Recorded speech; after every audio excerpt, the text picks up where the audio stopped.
Stand to recess.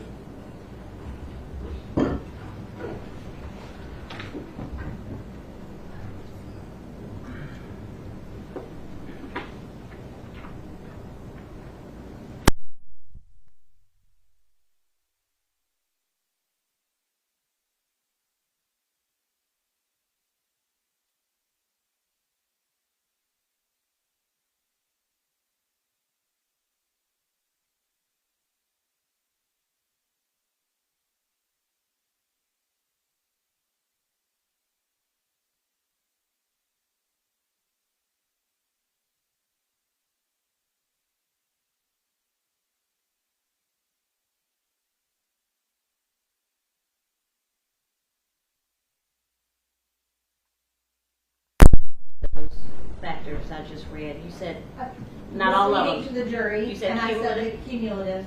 You said cumulative. And misleading to the jury, which is causing confusion. I didn't write that. I apologize. I have cumulative, speculation, irrelevant, misleading, with an arrow drawn to confusion. Does that work for you? Although relevant evidence may be excluded if its probative value is substantially outweighed by the danger of unfair prejudice, confusion of the issues, or misleading the jury, or by considerations of undue delay, waste of time, or needless presentation of cumulative evidence. I don't disagree with the cumulative portion. I think that for all of the things that the state is asking to put on, because we have much of that out of 178 exhibits, they're in there. Did I give you your exhibit? I'm not going to prevent the state from presenting their case. I don't think that it would be unnecessarily misleading to the jury, because the jury will have an opportunity to review everything as they have been since we started this matter. Is it a waste of time? Nothing is a waste of time when you are dealing with this level of offenses, be it 2 first-degree murders, murder and perpetration, aggravated child abuse, and aggravated kidnapping.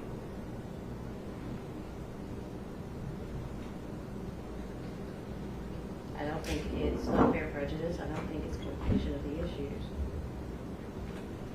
Not at this moment, but I've noted your objection for the record. If you do not want to object in front of the jury when the jury is present, to make them think that you're trying to keep something away from them, we note it on the front end. Now let's get the jury in. Are y'all calling me first? Are we playing the video again? I'm not. Your Honor, if we could please wait until my expert gets here. He should be here. Has it not been 20 minutes? It has been, we have 6 minutes left until it's been 20 minutes.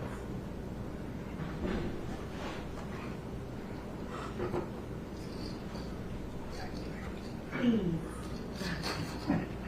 Pretty please. I hope Deputy Perry answers.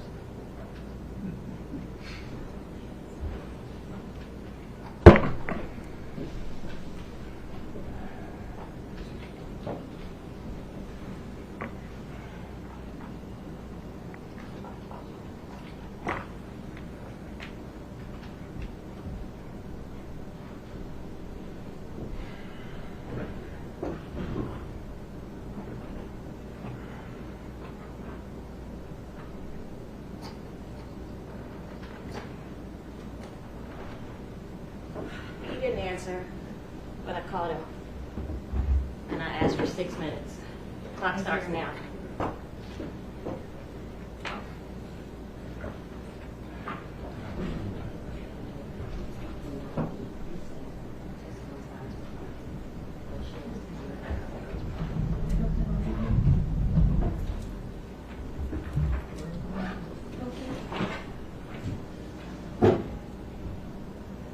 Miss Speaks asked nicely. She said, please. Give me.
Was an order of, since you've switched the order of the witnesses from what you told the court on Saturday, is there a new and improved list that anyone is aware of? I can give it verbally. Where we go with Sergeant Boyd, then Byers, Jim Byers, then Eric Carile, and then I can't think of Stephen Walszac, Steve, yeah.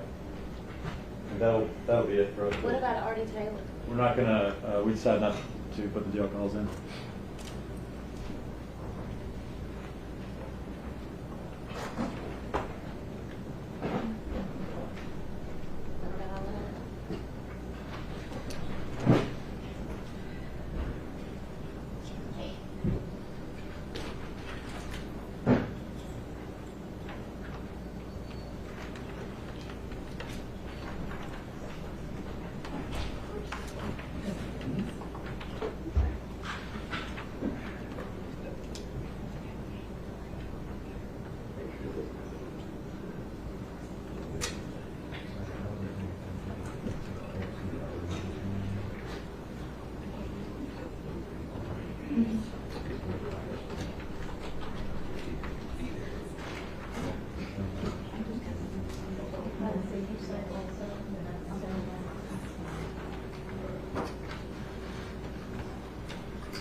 Up. He's in the elevator right now. He just texted me.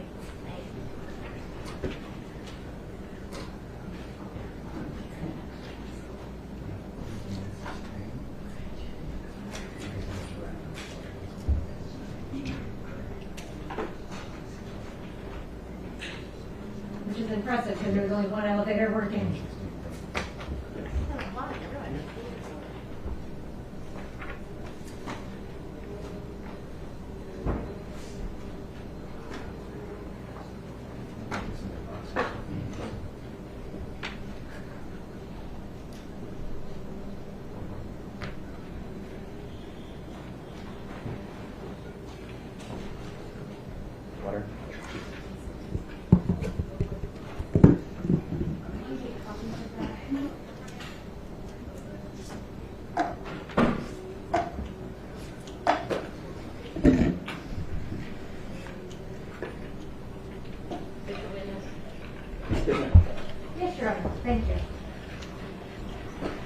Boyd. I thought you were talking to me. He was walking there right when you said that. He's here also. Okay, okay, so two people walked in, I only called one. Okay, great. Let's take the jury in, please. Yeah.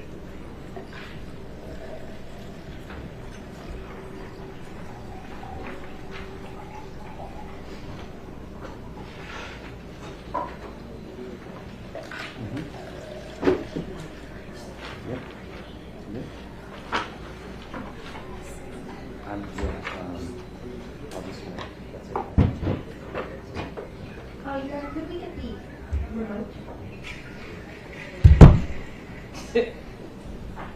Putting a lot of faith in you. I did it successfully after the 1 minute and a half.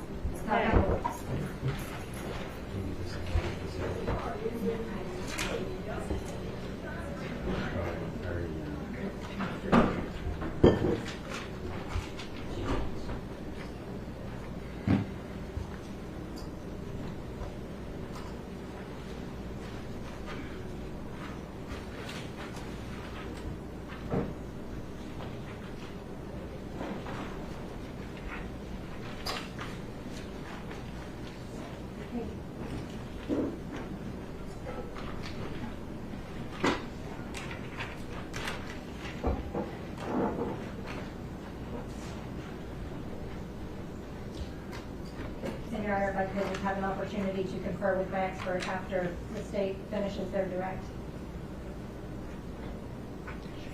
Thank you. I don't know how you got in there. Judge, jury's into the courtroom.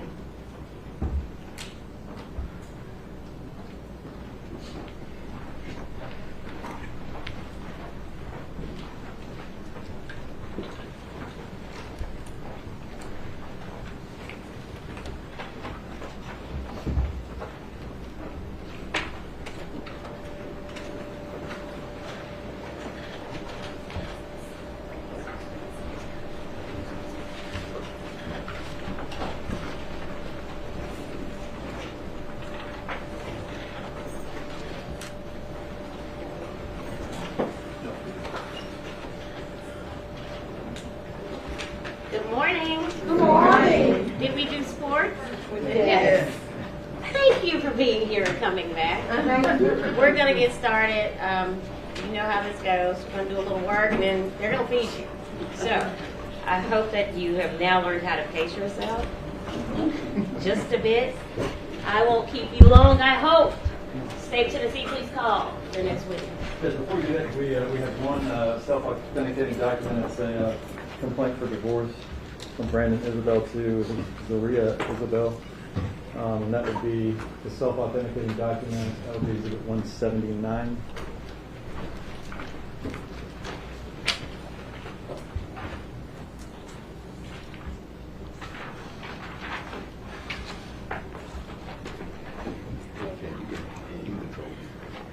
Go ahead, please.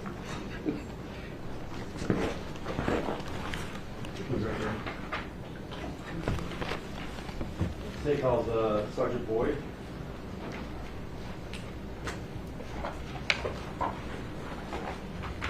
Sergeant Boyd, step this way, sir. Stand on the sill, face the judge, raise your right hand. Do you swear or affirm to tell the truth? Yes, sir. Thank you. Please have a seat. Watch your step. I will need you to speak up for the benefit of Madam Court Reporter.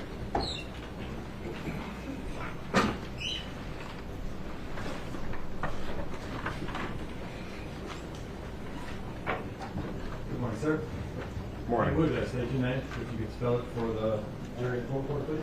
Yeah, Sergeant Jacoba Boyd, Jacoba, last name Boyd, Boyd.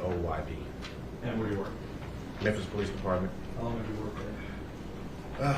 Almost 19 years. Were you assigned, what's your assignment now? Felon Response Alpha.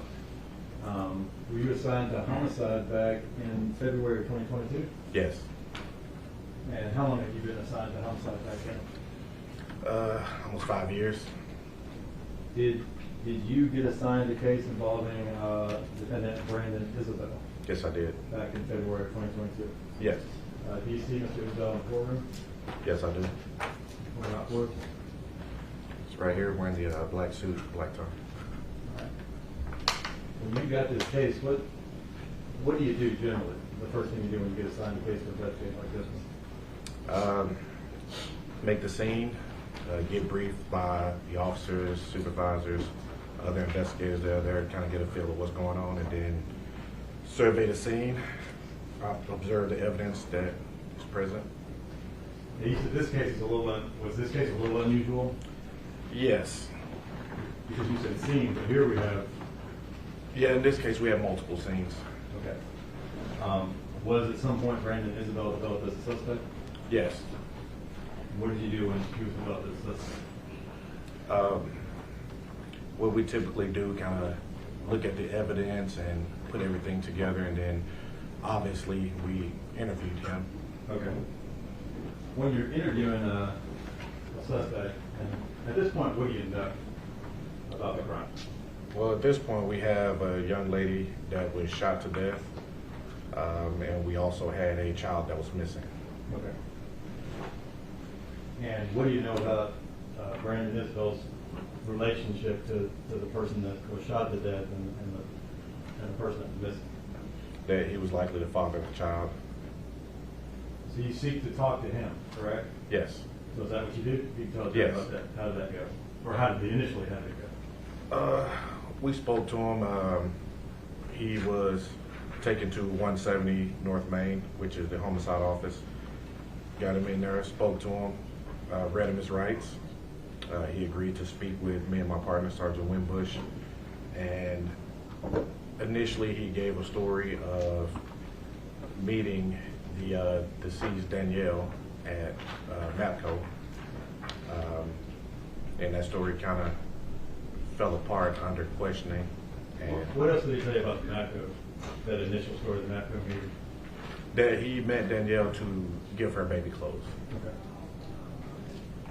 And then what did he say after the MAPCO? After he gave her the baby? He said he gave her the baby clothes, and then she left and he left. And he told us that she was alive the last he saw her. Okay. And did you know that story, or did you question the veracity of that story? Yes. So the story didn't make sense. It didn't, the timeline and everything, it didn't make sense. Okay. And so you kept questioning, and what do you do when you think someone's not being truthful with you, when you think a suspect's not being truthful with what you're saying, and you know certain facts, what do you do? We listen to what they're saying, and then eventually we confront them with the evidence that we have. Okay. Or we confront them on the inconsistencies of the story that they're telling. Okay. So you start confronting them with facts that you know to be true? Well, we just confront him about, not being truthful and, just asking questions and trying to clarify what he's saying. But eventually, yes, we do start confronting him with the evidence that we do have. Okay. And what are you looking for out of any suspect, Brandon, Isabelle, or any suspect? What are you looking for when you're interviewing them? Well, my job is to find the truth. Okay. And what are ways that when someone's telling you something, suspect, whoever, they're telling you something, what are the ways that you can confirm that to be true or not true?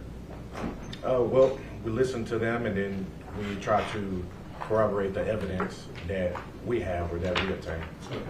So you're saying you try to corroborate what they're saying with actual evidence? Is that Yes. Okay.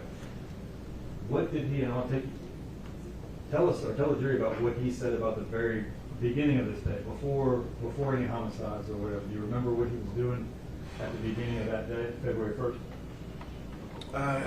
He advised that he was spending some time with his other child, taking his child to the doctor. At some point, he said that he did go to the hospital to see Danielle and the child once the child was born. And from what I can recall, after that, he met with Danielle to give her some baby clothes. Okay. Were you able to confirm by some other way that those things were true, that he did go to the hospital to visit Danielle and the baby, surgery center, and those things? Were you able to confirm that those things were true? Yes. And how did you do that? Through GPS, things like that. Okay. And did you ask a detective to look at his phone and look for GPS points? Yes. What did he say he did after he got home from those things, from the surgery center and from Regional 1?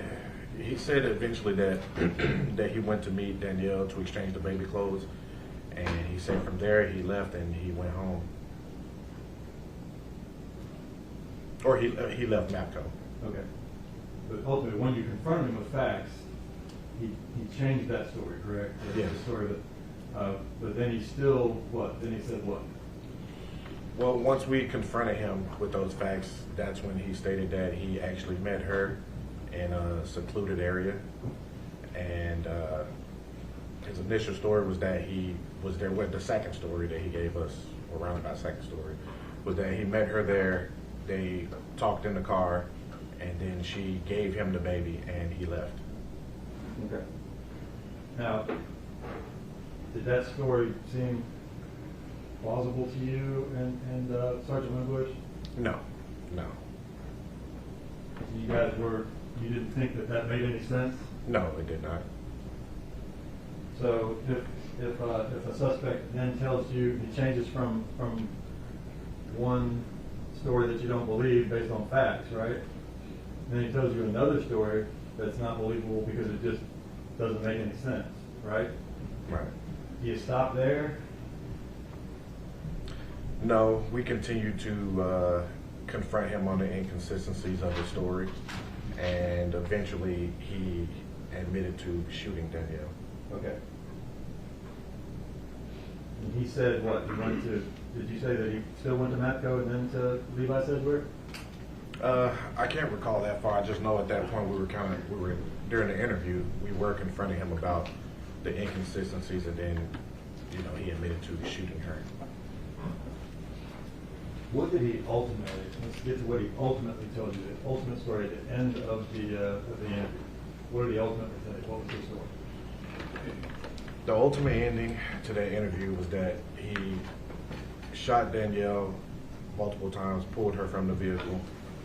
Then he advised he took the baby to his house, and then eventually to the river, where he threw the baby and the gun in the river. Okay. Did he say anything about the car after he shot Danielle? Which vehicle? The There's vehicle multiple she was in, I'm vehicles. sorry. Did he say anything about the vehicle that she was in after he shot her? Yeah, he advised that he shot Danielle multiple times, and her vehicle started to roll backwards. Okay. Was he the first one to mention that he shot her? Yes.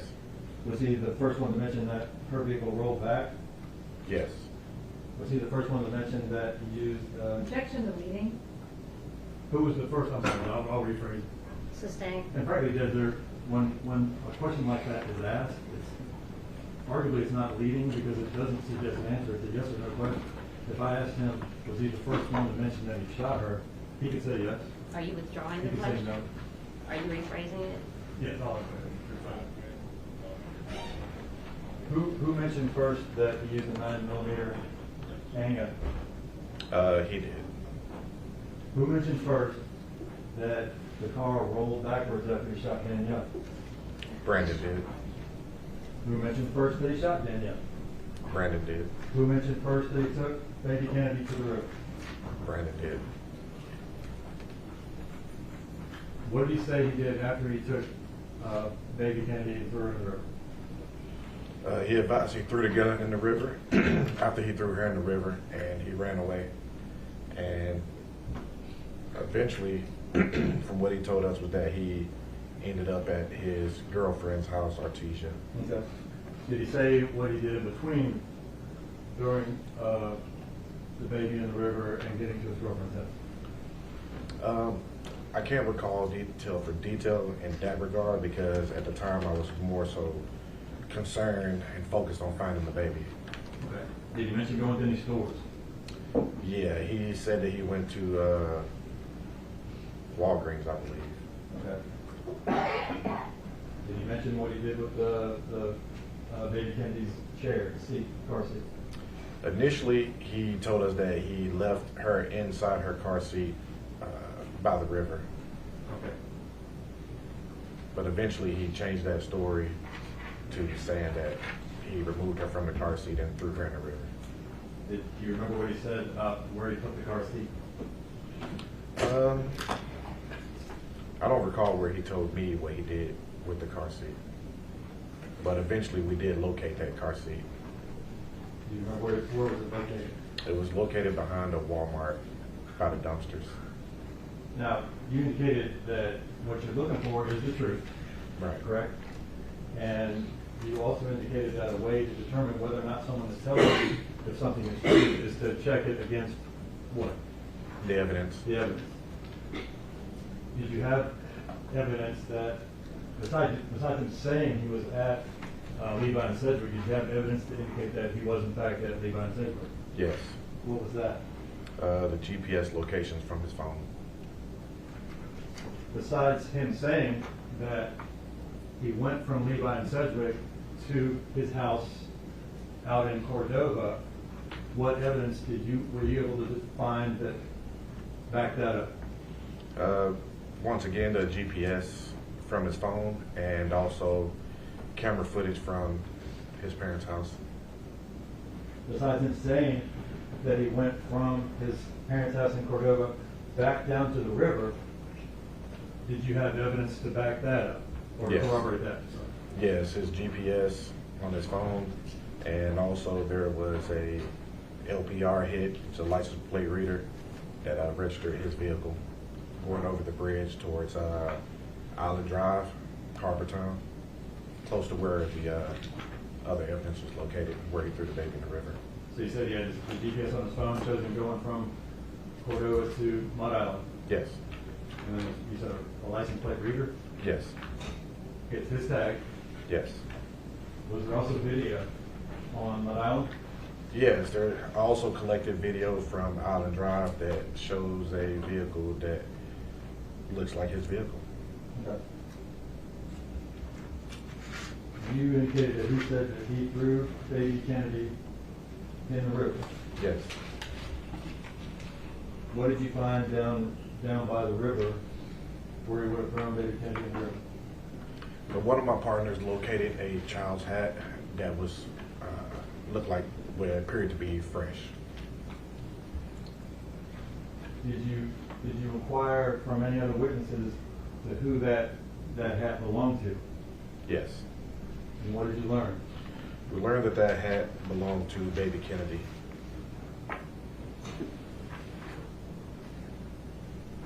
Do you remember, did he tell you when he went to Walgreens, were you able to confirm that he actually did go to Walgreens? Yes. And how did you confirm that? GPS and video. And do you remember what he purchased at Walgreens? I can't remember exactly. I believe Sergeant Winbush collected that evidence, but it was a 6-pack of Sprite and a couple other gifts and a note. Gifts? You know who the gifts were for? They were for Artesia. And you indicated also that you took the car seat that the baby was in and put it in some other location? Yes. Were you able to confirm that he went to the other location? Yes. And how did you confirm that? GPS and video. GPS showing him going to the Walmart? Yes. Video of someone dropping off the baby seat at Walmart? Yes. Was the car seat found at Walmart? Yes. Were you able to confirm that car seat did in fact belong to baby Kennedy? Yes. Through family members. All right. You got a little emotional a couple times during the interview, right? I did. Tell us about, well, what's that? I know they want to talk about the Dodge and Dick's comment or whatever, so if you would tell us about that. Yeah, so during the interview, we were very focused initially on attempting to find the baby alive, so we knew we were working against the clock. And I did say the Dodge and Dick statement, but that was more so to kind of open Brandon's eyes as to the seriousness of this and what was going on. At this point, you're hoping to find what? I was hoping to find the baby alive. Okay. And you take him down to the river, right? Yes. Was he pointing out where he left the baby? Yeah, he pointed on the other side of a gate. It's a little gate they use to close the parks. But he advised that he sat her down on the other side of that gate towards the water. Were you hoping she would be there? I was hoping very much that she would be there. He was sitting right in there pointing where he said he left her, right? Yes. Was she there? No. What was there? Her baby hat. That was it. Was that upsetting to a lot of the officers? Extremely.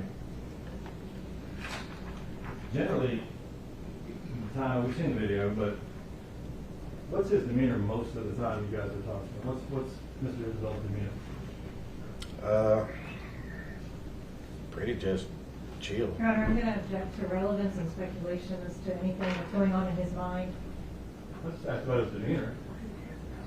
You can judge the demeanor of someone when they're taking a statement from her. Overruled. Well, he appeared to be kind of relaxed, sleeping. Okay. I want to ask you about that because it's been how long would you say that you actually spoke with him, interrogated him, interviewed him? How long was that? Well, it was broken up into a few sessions, but overall, maybe 3 hours, maybe. Okay. And a lot of the time was downtime. I'm calling it downtime. A lot of times you guys weren't talking to him, right? Right. There was a couple of hours before you ever started talking to him where he's sitting back where he's sitting in the room by himself, right? Yes. You remember what he's doing most of that time? Sleeping. Were you guys bothering him while he was sleeping back there? No, we would occasionally check in with him, see if he needed to go to the bathroom or, water, make sure he was comfortable. But if he's sleeping, were you just going to let him sleep? Sure. The last, and I know there's some gaps in between too, but every time you guys would leave him alone, what would you do? He would lay down. The interview ended at about the 7-hour, 50-minute mark. Is that right? Yes. Then he's back there for another couple hours, just sitting. Is that right? Yes. Did y'all talk to him any more after that? That last few hours? I don't believe so. And what's he sitting back there waiting on after you guys have finished? I'm talking about after he demonstrates how he throws baby Kennedy into the river. What do you guys end the interview there, right? Yeah, I believe that we ended the interview there, but we continued to collect evidence and corroborate his story. Because, yeah, you can confess, but we also want to match the evidence that we have and make sure that the confession is real. Right. And that continues. Yes. Correct? Yes. Is that also going on during this whole 6-7 hour period that you're talking to him? Yes. Okay. I want to draw your attention specifically again, though. He said something about the Sedgwick and Levi crime scene was a more complex crime scene than the others. Is that fair? Yes. I want to put up a photograph. And you kind of reviewed that crime scene as Yes. the investigator? Yes. I'm going to put up a photograph that was previously marked as, is it 95? 145, sorry. I have up here what's been previously marked as Exhibit 145. And if you could just refresh, I know we just talked about it, but what did Brandon and Isabelle tell you about how the crime occurred at Levi and Sedgwick? So, what Brandon told me and Sergeant Winbush during that interview was that he lured Danielle to that spot, that secluded area. As you can see, it's dark, trees on both sides of the road. So he says that he lured her out there, said that he heard something in the tree line behind her, and when she turned and looked, he pulled out his gun and then he fired multiple times into what he described her upper facial area. Okay. Then he says that I guess after the shots, the vehicle started to roll backwards. Okay. And he had to get in and actually stop the vehicle. Okay. I'm gonna start with, if you could zoom in on there's a vehicle, you see that vehicle way back there? What did he say he did with Danielle's body after he stopped the car? Well, he said he pulled her from the vehicle, and then he took the baby from the back seat of the vehicle and put the baby in the car seat inside of his vehicle and left the scene. So is that Danielle Hoyle's vehicle right there? Yes. Some distance back from the pile of glass and the... Do you Yes. remember what, I'm sorry.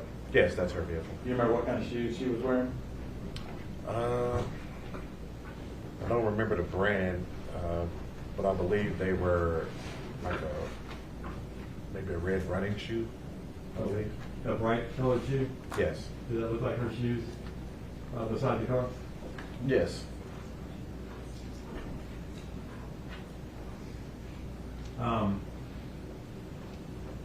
Who's that in the picture there? That's me in the picture. Okay. Now if we could zoom back the other way. Now, there's a pile of glass right there, right? Yes. And there's two evidence placards right there. And were those the shell casings? Yes. What gun did he say he used to shoot Danielle? He said that he used a Glock 9mm. I'm going to fast forward what has previously been marked as Exhibit 149. If you could take a look at that and let us know what kind of shell casings those are.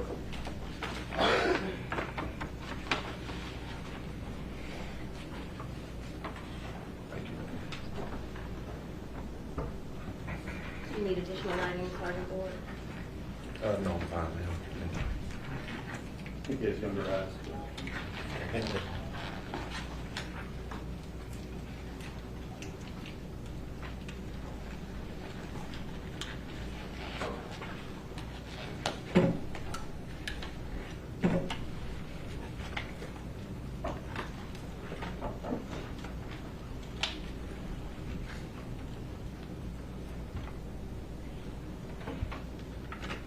Millimeter Luger Hornady rounds. You said Hornady 9mm? Yes, sir. Okay. I'm going to hand forward two other shell casings.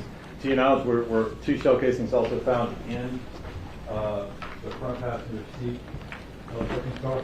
Yes. You open those. Open those up.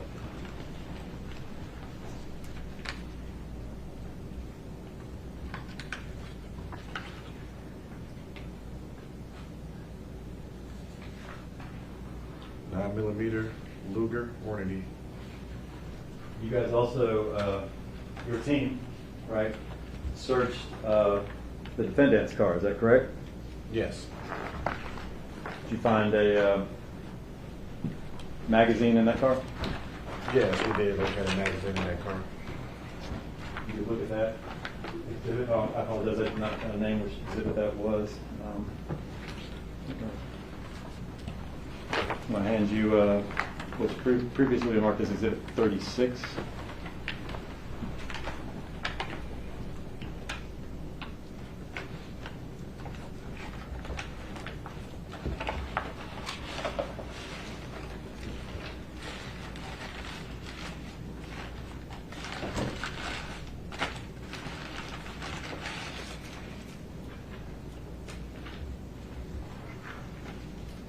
You can take one out if you need to put it over here.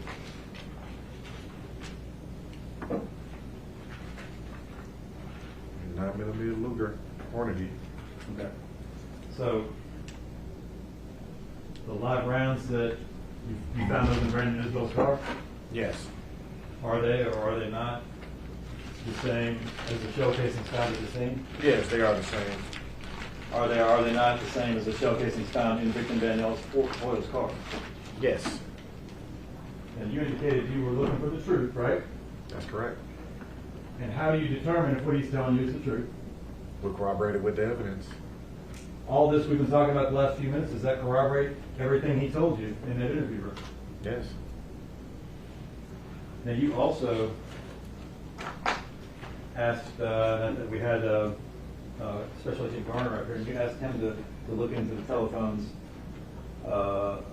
look into Brandon Isabel's telephone, correct? That's correct. So we got the GPS coordinates. Yes. You also got some text messages from his phone, is that correct? Yes. And were they at the night, they owned the night of the murder? Mm-hmm. Yes. And who was he texting mostly during the night of the murders? He was texting with Artesia.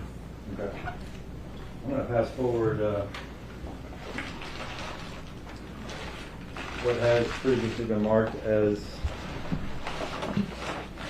exhibit. I believe that's 118.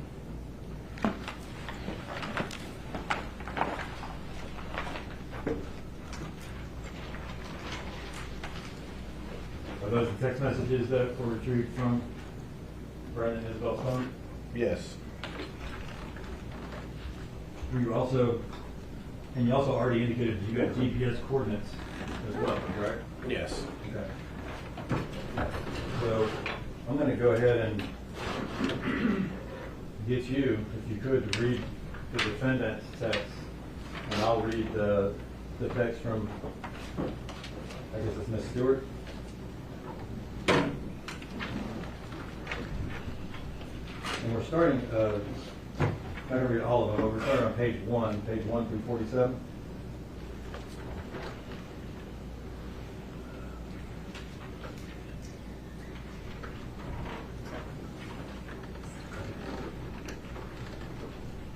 Let me know when you're ready. All right.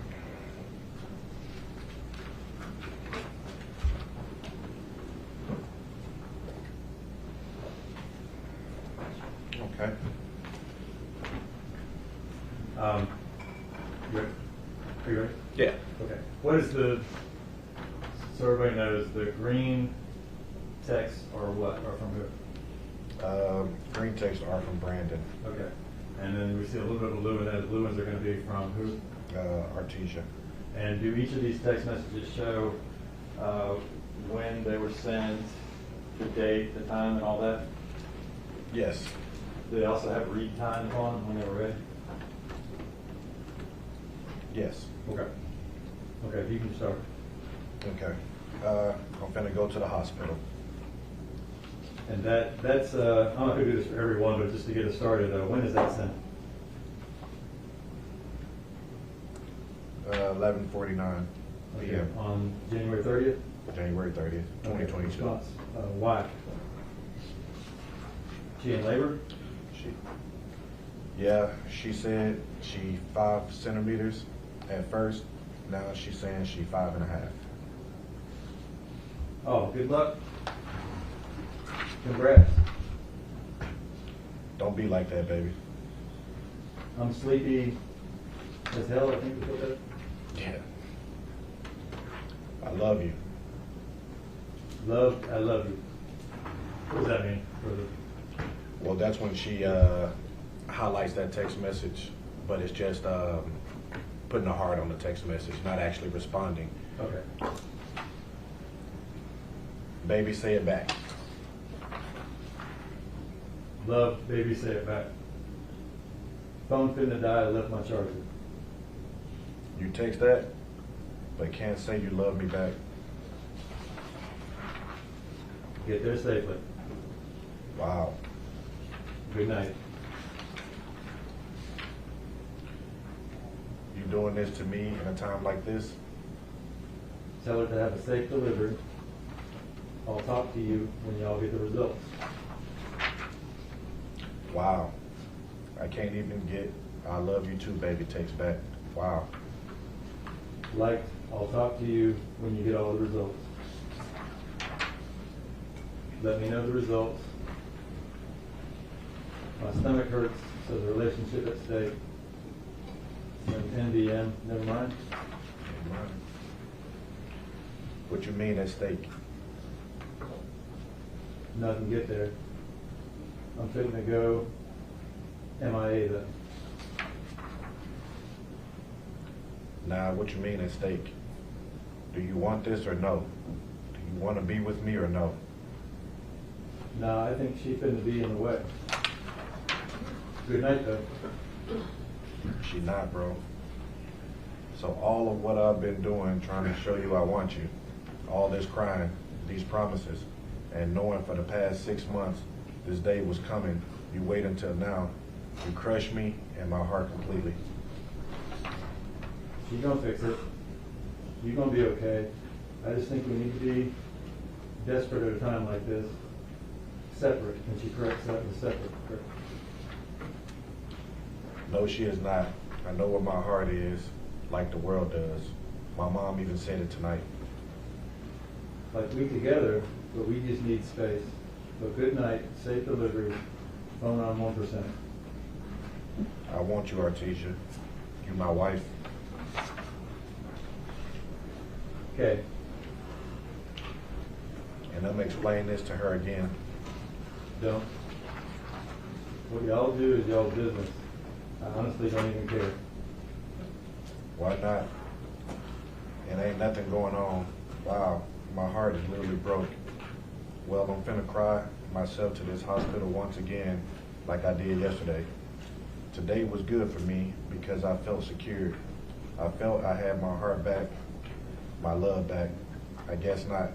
Okay, baby, Artesia. I'm not gonna know everything. Just like y'all meeting up, discussing names. Never met up. It was over text at work because I asked her what she's naming it. There's more to it, and I'd just rather relax my heart and not put the care into it. Y'all done that. I don't want to explain. I don't want to explain it. And yes, you cried, but shit happens. I don't see her.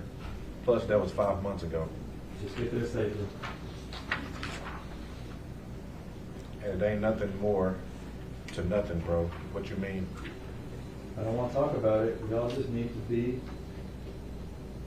I just need to be by myself for a minute. This will be the best thing to do. Be together in separate places. But yeah, tend to them. I gotta find me some to get my mind off this situation. You got the passcode to my phone. I have nothing to hide. What I'm telling you is true. I don't want to get into your phone, man. Ain't nothing in here for me to hide. I'm trying to prove my love to you in so many ways. You just don't understand.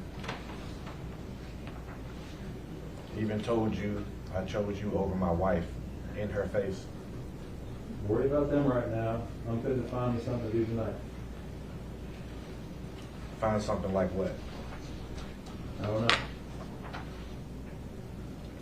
Somebody else? Don't worry, just get there for baby girl. I'm going to be all right. Question somebody else. That means he touched that message and marked it with the question mark. Now, you want it to be? No, I don't want it to be nobody else. Okay, then. That's how you made it sound. Anyways, good night, though. I'm sleepy for real, for real. They not even letting me in. Tell them she having her baby, dude. I did. Well, I don't know then. They saying it's somebody back there with her already, and I gotta come back at 8 a.m. My phone fucking up. I'm going to cut it off. I'll cut it back on in the morning. Wow, okay. And she like, wow, okay. Okay, good night.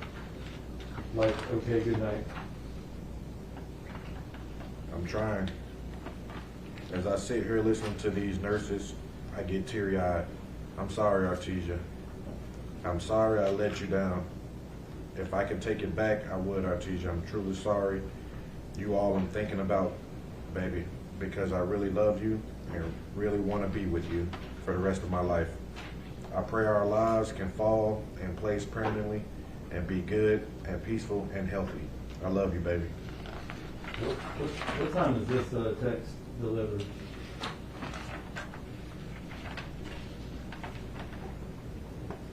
January 31st, 2022 at 1:23 a.m. When was baby Kennedy born? I have to review my notes.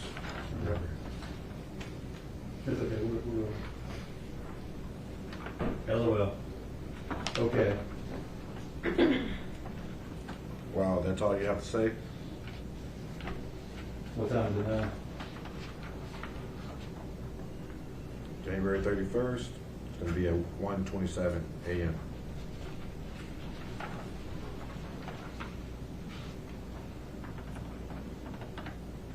Yeah, I think you're done with me, and my intentions are pure. Look, worry about what's going on up there. I'm trying to get some sleep. What time did she send that one?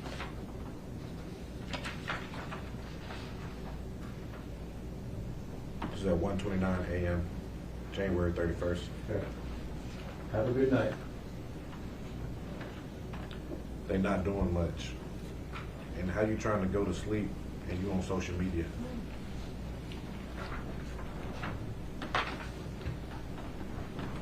Well, okay, talk to me whenever. If I'm your boyfriend still, like you say I am, and you still in love with me, like you say you are, I hope you don't step out on me or give anybody else a chance to take my spot, because I promise I'm worth it. Just let me show you. But I'm still your boyfriend. I'll just trust you to hit me up whenever you feel. Hopefully we can continue to grow. Good night. Yeah, he actually appears that he loved the text from her. Says, oh, I do too. I actually do want to talk to her though, on a serious level. I just get in my way sometimes, but I'm gonna wait till y'all take the DNA. I feel you need to do it when she's born.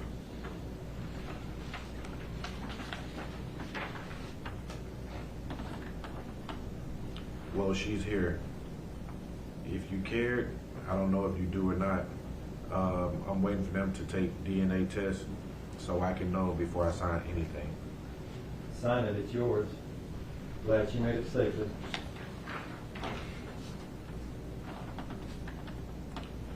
Big feeling, huh? I'm gonna make this simple. If it's yours, build that bond.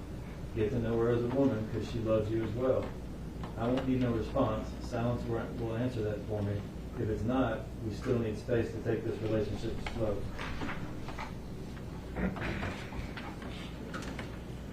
I really want to say this to your fucking face. No emojis needed this time. Look, I fucking love you, Artisha Lachey Isabelle. I love you and only you. You mean the world to me, baby. I want to say this to your face. No tears needed, because I want you to understand where this is coming from, my heart. This makes me look at women different. When I got with you and we found out about this situation, I know it makes you look dumb to the world for being with the dude with the baby on the way. But I heard the same thing from people when you were pregnant. People saying it was my baby. How do I feel? Why am I with somebody else's baby mama having sex, etc.? But I tuned it out because I knew what I wanted eventually. It may have took me a long time to make the move, but that's only because I know how my heart is, as you have clearly seen twice. When I love hard, and it breaks me down to let somebody, that's why world leave me. I envisioned it being us 5 together, like I've talked to Denisha about. Kingston being the oldest and the brother to protect his 2 little sisters. Me and Kingston being the men of the house to protect our 3 queens. Me and Kingston will forever have y'all. I will continue to teach him to be a gentleman, hold doors for women, who walks on what side of the sidewalk, etc. Us 5, nothing can defeat us. I have either full custody of Kingston or joint, so it won't be any he can't come around. She'll have to deal with it how I have, but that's nothing I have to explain to her if I have my son because of court rights. And Danielle, time will tell, but if you're willing to talk to her like you say you are, then maybe that'll be a good start to something special for the baby. I would say talk to Danielle. She might be reasonable. Zaria, I wouldn't advise anybody to talk to her. The bitch dumb. But as I sat there, I thought about all of this. I would want somebody by my side to be a great stepmom and an even greater mother. I love when Kingston smiles at you and plays with you. It warms my heart. My dad even asked me that before. You like that, don't you? I said yes. I hope you can look at the baby like that. I want to be able to call you later down the line while I'm at work to check on and you say, oh, nothing, baby. Me and the girls just out shopping. Or me and the kids ran to Walmart or something. I want to see Aaliyah having a sister step to eventually play with, to talk to hang with in later years. All these things are what I want, and why not want them with the love of my life? You are where my heart is. You are home. You don't have to respond. I know your mind is everywhere, baby. I understand. Just continue to read over this and know this is real as fuck. I'll give you your time again. I love you. Good night. Just take care of your children, Brandon. Don't want to look any dumber. I got my answer. I don't hate you, but that's the man you are. And I thank you for this journey. I pray for this. And it gets worse. And it gets worse and worse for a reason. Love isn't my best favor. The men I meet, I just hope everything works out for y'all. P.S. She is a good woman. She can help you through a lot. Just give her a chance for me. My last message.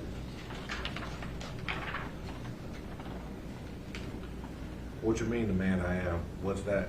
You knew all this time. But can you please leave me alone? Knew what? Brandon, please leave me alone. Wow, okay. Like, wow, okay. How many pounds? What's your full name? This will be my actual last message. 7 even, but you said leave you alone. You blocked me again. I don't know what's up, but okay. I'm not finna break down in this hospital. At home later, yeah. What her full name? Answer my question. Never mind. What's Danielle's last name? Hoyle.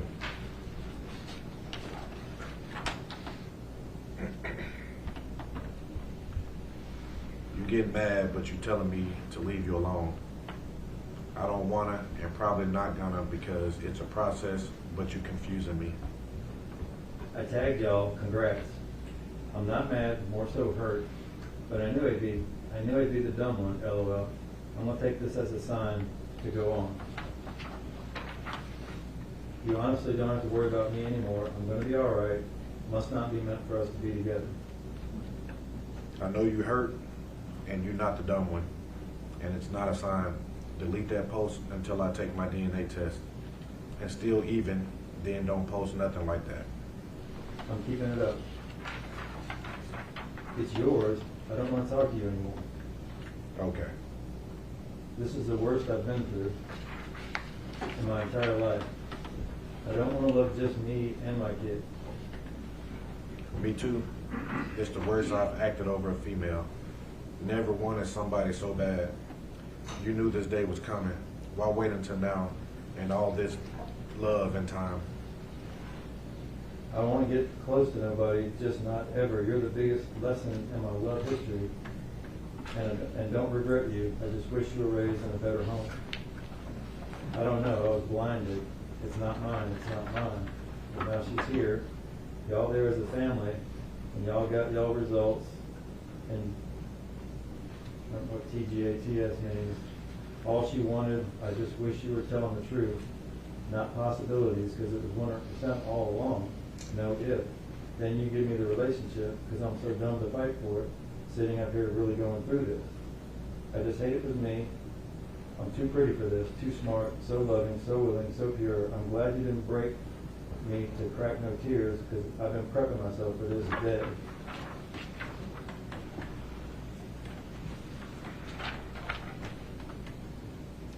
Don't got no results yet, so what you mean? And when this hospital stuff over with, ain't no family time. It's co-parenting. And I was telling the truth, so what you mean? I'm finna show you.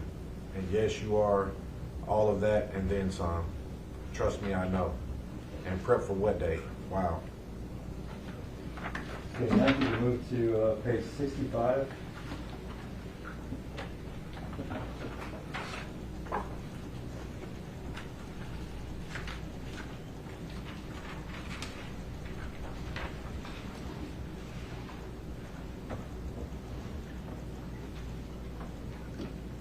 Where you want to meet at?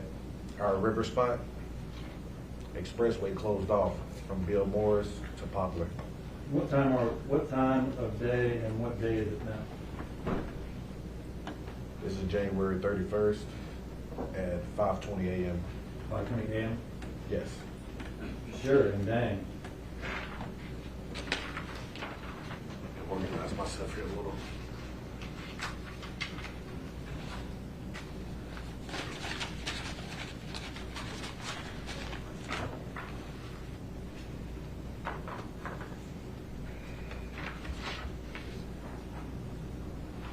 One, they sleep, and two, they know because he still called you, my girl, earlier.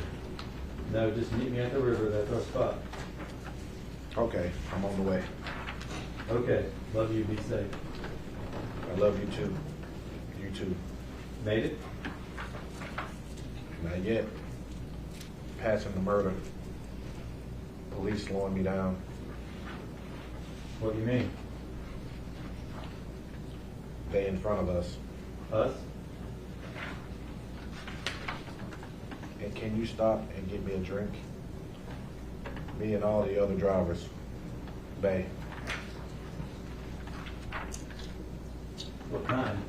WTF, what kind? Powerade. I don't mind. Something you know I drink. I'll be there in like 10. You're passing 8 stores coming down 3rd Street. Here, Me too. your car or mine?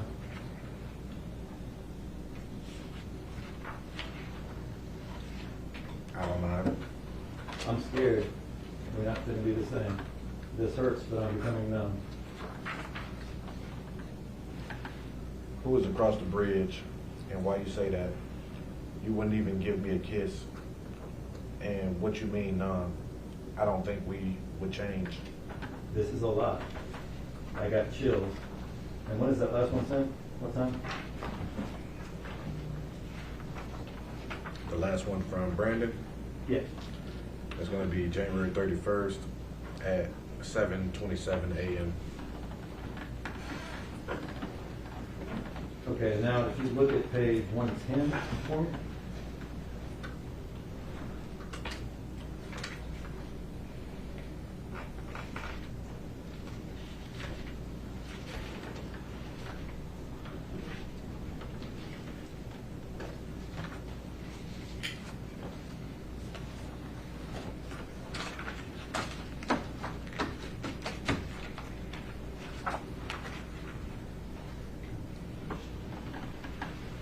LOL. What time is it now? It should be 1:03 p.m. January 31st? January 31st. What they saying now? So they just told us they don't do paternity tests here. We got to go somewhere else to do it. What to do now? Walgreens? It's 50. Okay. And if you look at page 260.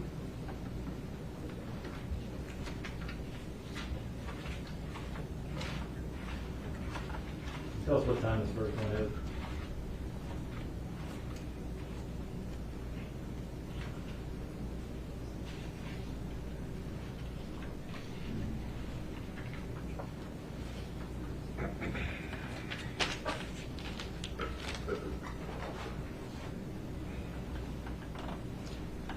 Beautiful as.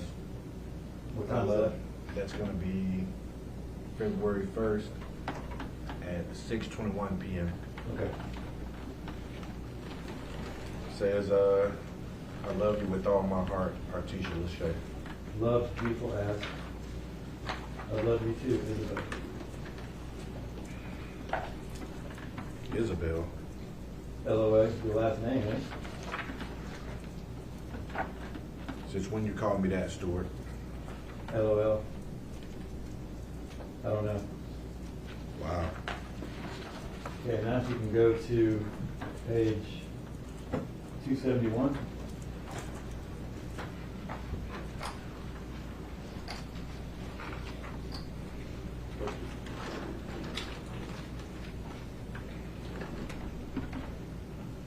So let me know when you're ready. I'm ready. Great. Yeah, I asked my brother, because Montreal ain't answering. Okay, well, if you sleepy, I won't bother. Finna take myself to dinner right quick. I just dropped Kingston off. What time are we now? This is February 1st at 7:27 p.m. Oh, well, all well, okay. Enjoy the dinner then. Be safe. Okay, I will. Love, okay, I will. I'm gonna try at least. Yeah. I'm finna find another rug or something. Why? Want a new one. Kinda wanna go apartment shopping or something, but I'll wait till Saturday. Okay. I ain't bought no damn shoes to go with my fit. I'm so sick What fit? for my birthday. Go on, show me. Just all black. And I can't tell if she's sending some kind of attachment here. And Yeah. she's It appears she's sending links to, one or the two. yeah, to clothing. Well, 279. Okay. Bad bit. Yeah, got to. Been looking like shit for too long. So ready to get tatted. Shit don't make no sense. Trying to be tatted up in the summer. Why? Why what? Tatted? Yeah. I'm trying to be fine. LOL. You already that. What time is it now? February 1st, 7:43 p.m. Yeah, but I'm trying to be bad. You already bad. I'm all for it. But you already bad. Already fine. Sexy and beautiful as fuck. I'm so glad you mine. Yeah, I'm just ready for it to be hot. No cap. I'm gonna really be it then. I've been slawing out. I can be better. You haven't been. What time is it now when you send that? This will be February 1st, 8:03 p.m. Okay. Where is he? Where's his phone at February 1st, 8:03? I'm sorry, February 1st at 8:03 p.m. I'm gonna put what's previous? I think this is the mark says. He's at 116 up. Is that where he is? It appears so according to the GPS locations. Is that his house on Latbury? It appears close to it. Okay. I really have. Trying to get the sit prettier, etc. I know I am though, but when this weight keep coming, phew.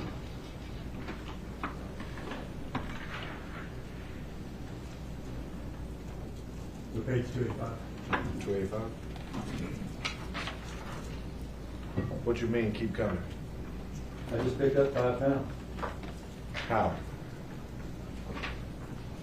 My titty's kind of sitting back right, and my stomach getting flat as hell. I'm gonna go to the gym Saturday morning or Monday morning, if it ain't bad.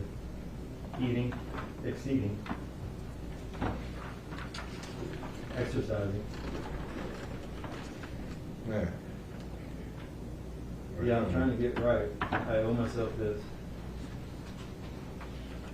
Yeah? I'm so ready. Made it to your dinner yet? Nope, didn't go yet. I'm about to though.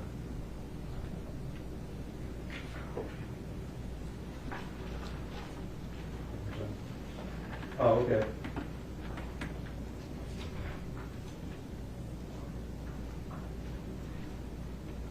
Top of page 290. Must want to join. I'm thinking about ordering me something to eat and picking it up. Nah, you said you going, it's your day. I'm finna chill, so I get real sleepy. Okay, then I guess would have been nice for you to come, but okay. Yeah, but this is your birthday. Your brother and parents ain't wanna join?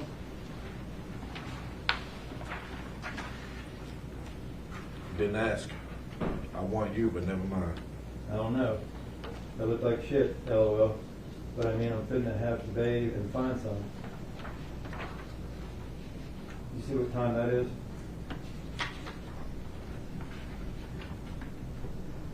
February 1st at 8:14 p.m.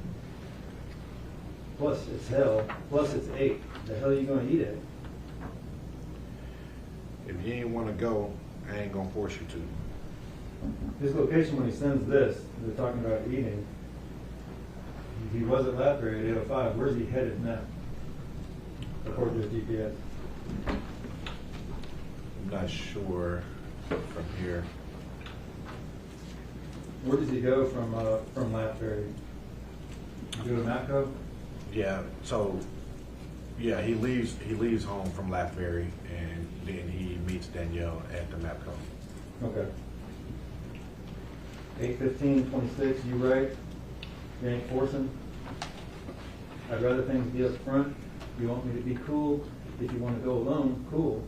Speaking of dinner, I need to do my reservations. What time is that? That's at 8:16 p.m. February 1st.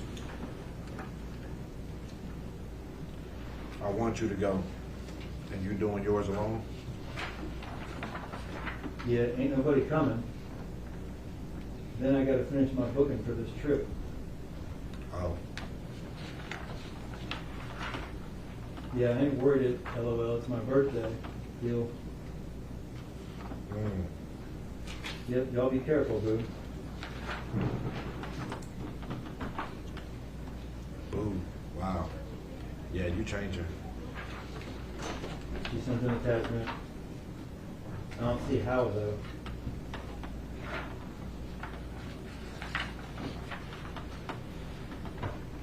One, you ugly man, LOL. And two, I do. I really don't. Boo, bae, baby, honey, sugar, pudding. Same shit. What time is that text that she sent? February 1st, 8:34 p.m.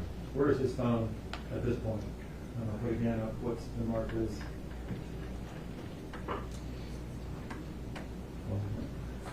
At 160. At 160. Sorry, I'm having 116, sorry. a little trouble saying that. It looks like Brooks Road. Load it up a little bit.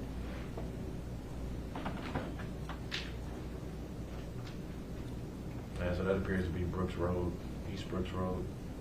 Is that the map that we're talking about? Yes. All right, back top of page 300. It's not. What time is that? It's going to be February 1st, 8:34 p.m. Is it still at the map code?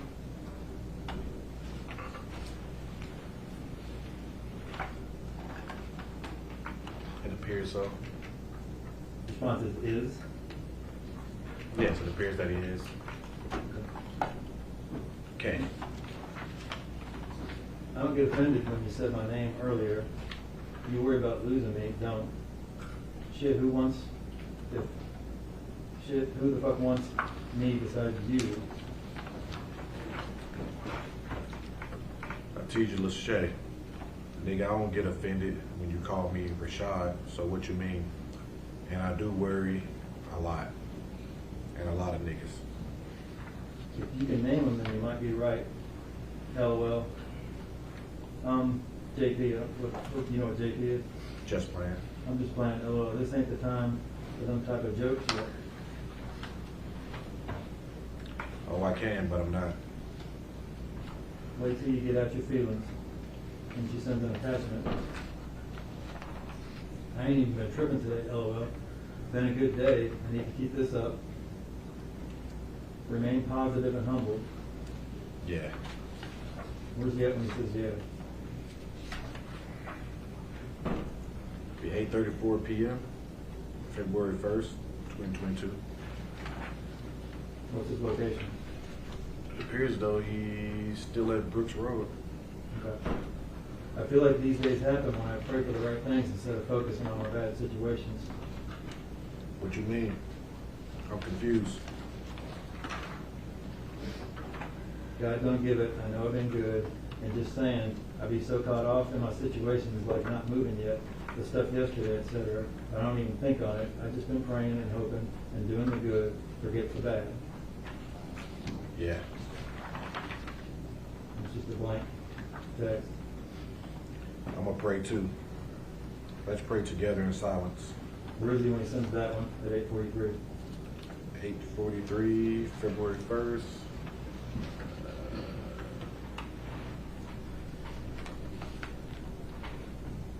Appears he's still at the Mapco. Best thing going. Amen. I know the rest of this year is going to be good to me. All I pray for. Didn't mean it like that, but okay. You need to be more vocal. As in saying what you really want to do, we too grown. To be like was trying to see what you was going to say, but okay. This is a new year. If you meant it or said you just said it, it's no justification on it. I speak my mind, whether I cause harm unattended. Like, not closed mouths don't get fed. Nigga, you do the same shit. Where's he at now? And what time is it? It'll be 8:47 p.m., February 1st.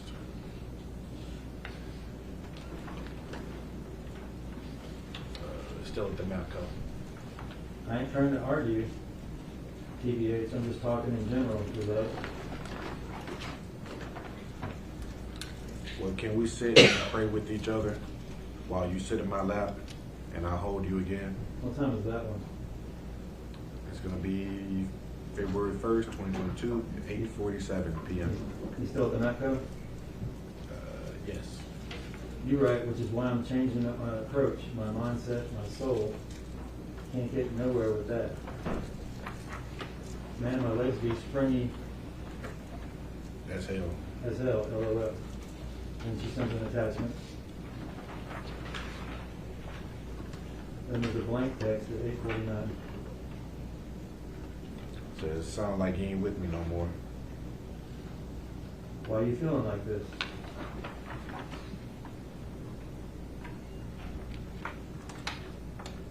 Oh, sorry, that's me. Like you posed to Kane at 6. Shit, I ain't tripped. I ain't done none of that.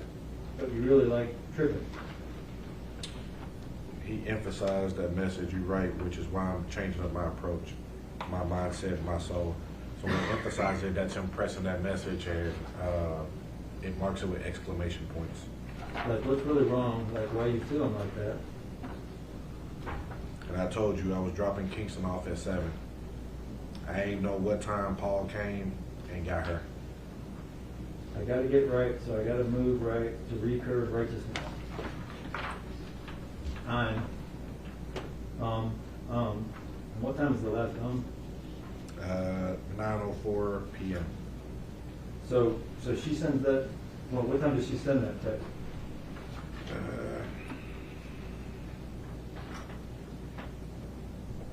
It appears it was delivered at 8:56 p.m. Okay.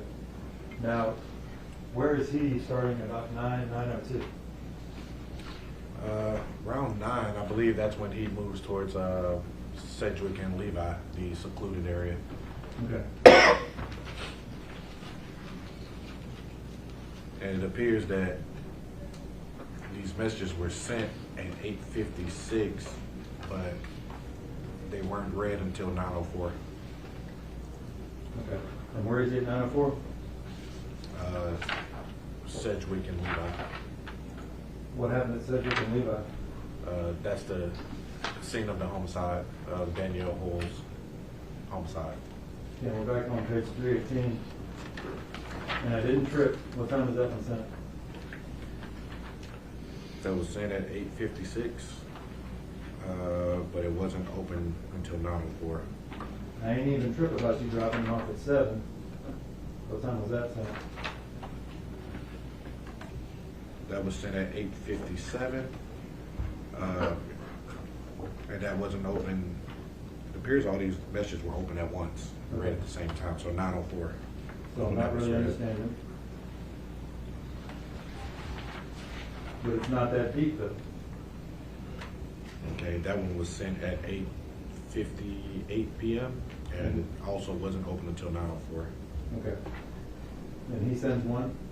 Nothing, baby. What time does he send that?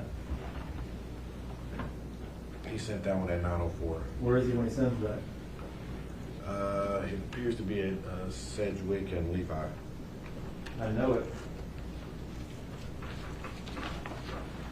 You just need to relax. You're worried because what's on your plate, you'll be all right. Could be worse.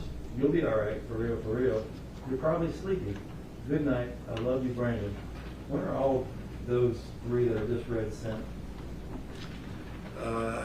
The one where she says you need to relax, that was sent at 9:04. The next one was also sent at 9:04, about 10 seconds later. And this last one, you're probably sleepy. Good night, I love you, Brandon. That one was sent at 9:15. But all these messages were opened at 9:22.59, so just right at 9:23. So how long is he at the address at Levi and Sedgwick for this GPS day?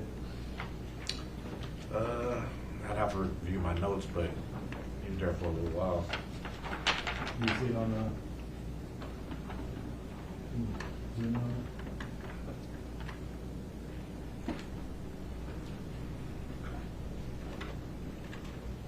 At 9:02, the device is on East Levi. Yeah, so What time does the device depart Levi and Sedgwick?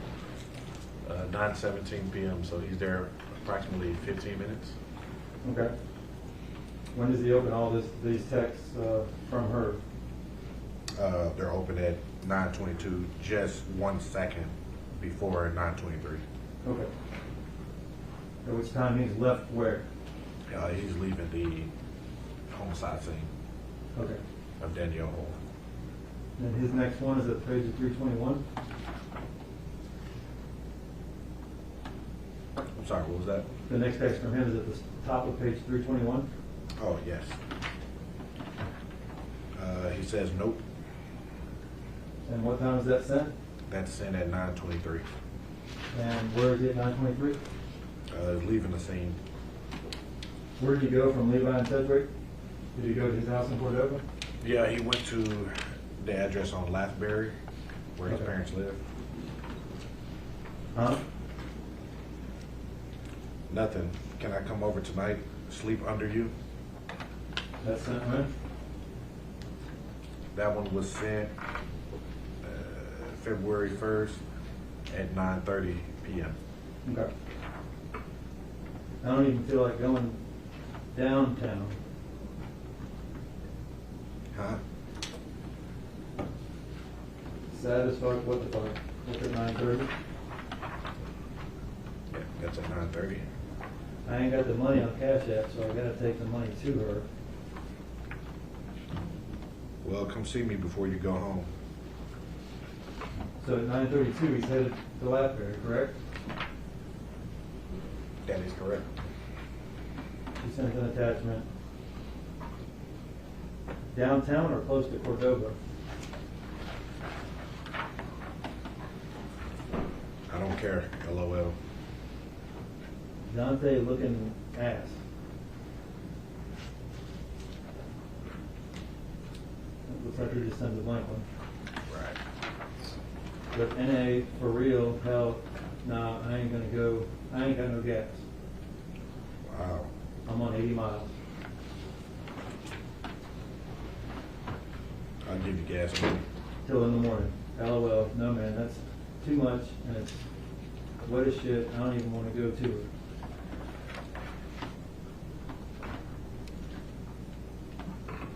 Shit, I'm cold as hell, I ain't even started my car yet.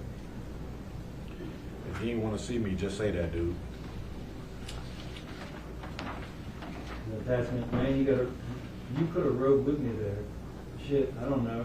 I don't care. I was just going downtown to the Dover and back home.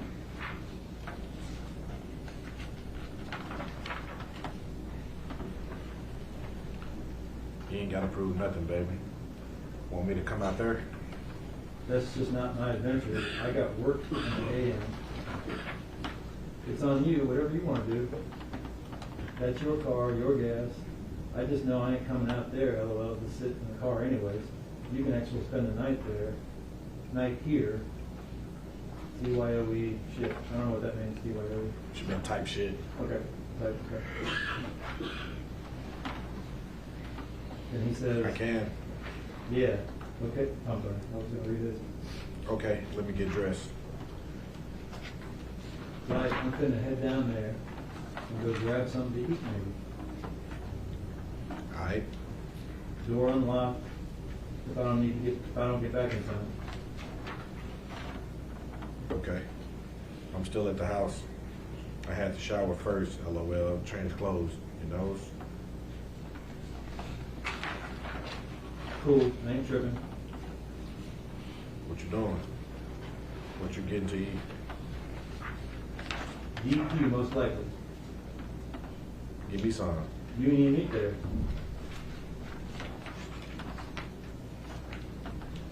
But what you want? I do, LOL, and a cheeseburger. Mean no pickle, no onions, with the blue Kool-Aid.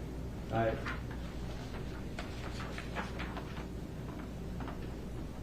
You coming up with hella money. How? Bro, LOL, it's my money.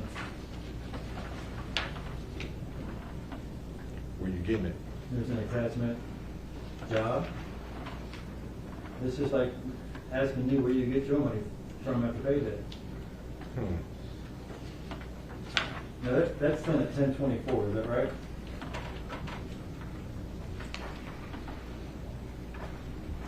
The one that she sent? Yes, it was in at 10/24. February 1st at 10/24. Where is he? Where is his device at 10/24 on February 1st?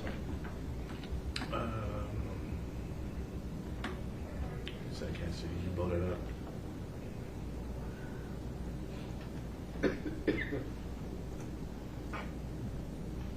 Okay, close to it's gonna be close to where his parents live. The address on Lapberry. Okay. Be Rock Creek. Now he sent a text at what time? 10:32 p.m. 32. What does he say? He says, and he goes on to say, okay, baby, where you at? Okay. He's asking her where she's at? Yes. Where is he going at 10:49? Is he going to Mud Island at 10:49? I know from my evidence that he leaves the address on Lapberry and then he goes to the river, Okay. which is down Treasure Isle Drive towards that park. So she goes, you mean Island Drive? Island Drive, I'm sorry. She sends an attachment and then he says what? Well, I just left the house. Okay. Then he says what? When you leave there, What time is that text? that's going to be at 11:13 p.m. Where is it at 11:13 p.m.? I'm gonna put up exhibit 160.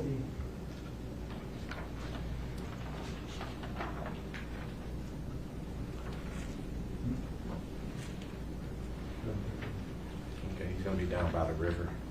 Okay. Down there by the river? Yes. What does he say again when he's down by the river? He asked her when you leave there. That's going to be 11:13. Okay. Response, they shit so nice, I don't want to leave. I got to move down here, LOL.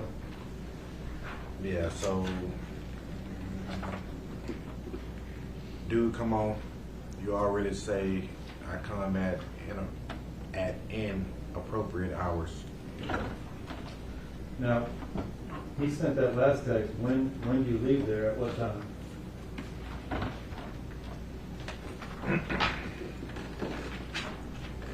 That text was sent at 11:13 p.m. The very next text he sends is the one you just read, right? Dude, come on. What time is that one? That's going to be 11:48 Okay. p.m. Where is he during that gap in time? He should be at the river. If his time matches.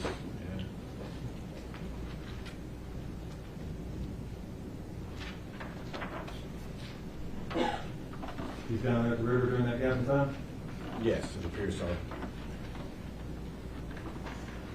All right, he says, dude, come on. You already say I come in appropriate hours. She comes back with, dude, go in. She ain't studying you, TBH.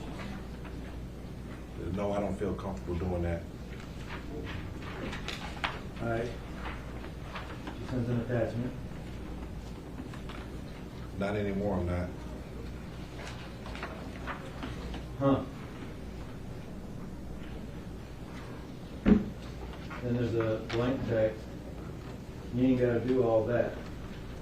You ain't got to do all that, I think is what she says. Now, when she sends these three texts, what time is it on those three?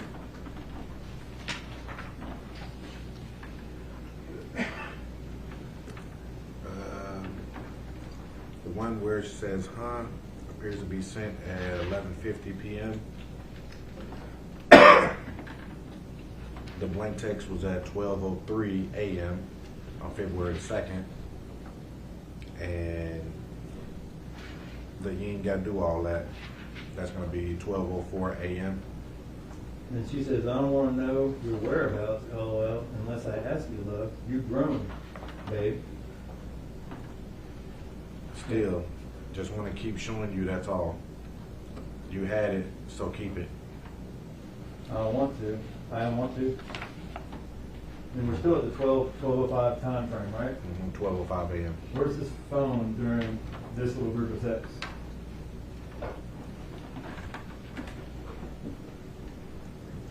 That appears to be Rains Road 51, so that's going to be the Walgreens. Okay. You forever good.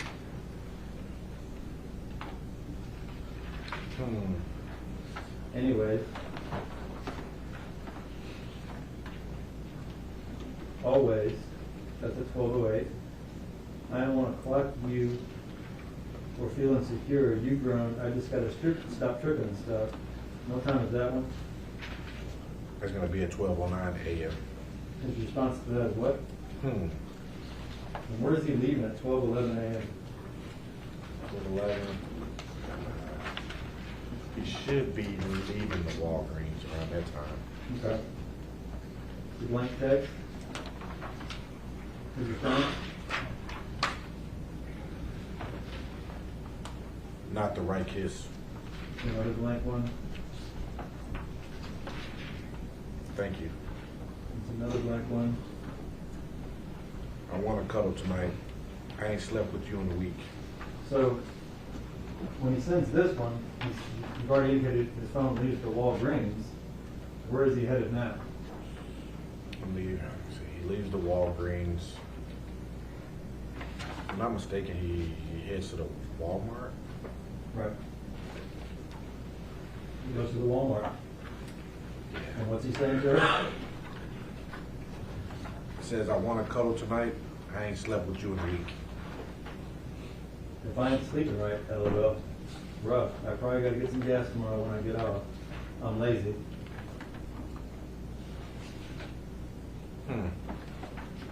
Yeah.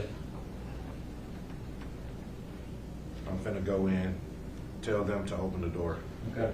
And where is he when he sends that text at 12:21 a.m.? That text, he should be at Artesia's house on Stacy Road, I believe. And in that text, he's asking her to tell them to let him in? Yes. Okay. And that says I. That's the last one. So when you're reviewing, and trying to corroborate evidence that or corroborate statements that the defendant made, are you also trying to eliminate other potential suspects? Yes. For the purpose of that, I mean, we want to get the right person, not Right. just anybody. We want to get the right.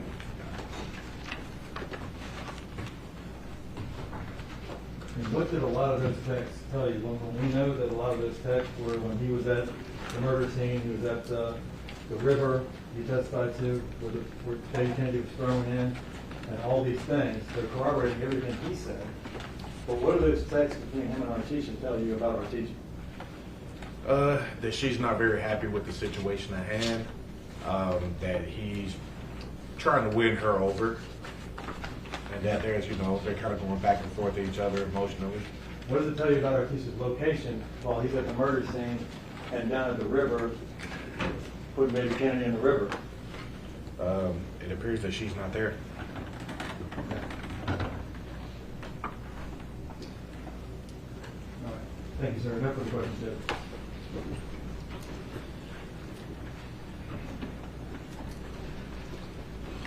Break time. It might be lunchtime. I'm not sure. But I'll see you in a minute. You are not to discuss anything that you learned today or any other day. Excuse me, your notebooks in the chair.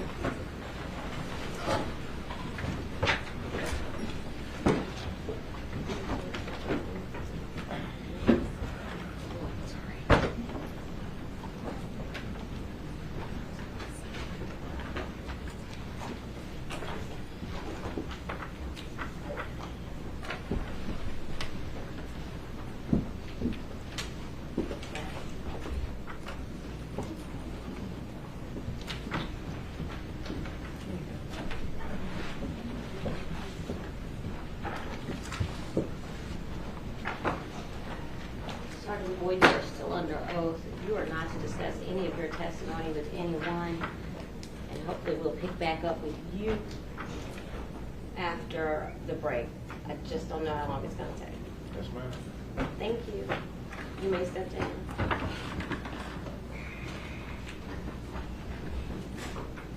Mr. Christensen, do you want him to keep this item here? Not for us, Judge. We can put all that back. Thank you. You all have a seat, please.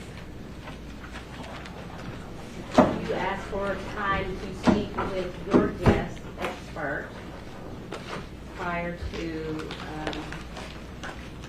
your cross-examination of Sergeant Boyd. At some point, if the jury is out, you will have to discuss any limitations that may apply to your expert's testimony. If we need to talk about it. Don't be confused. We need to talk about it. Okay. Thank you. Recess. Court stands in recess.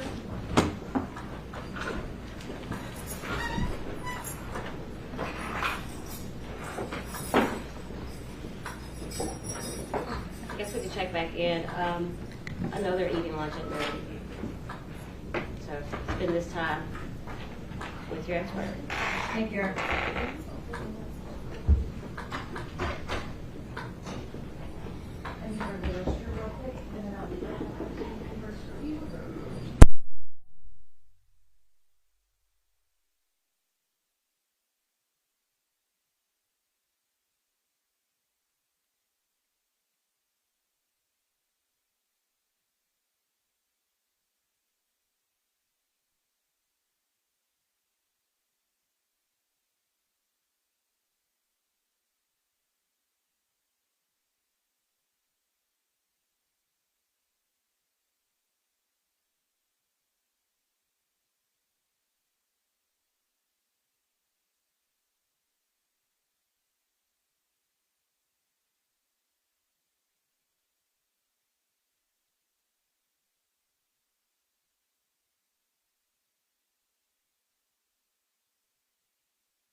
your proof look like?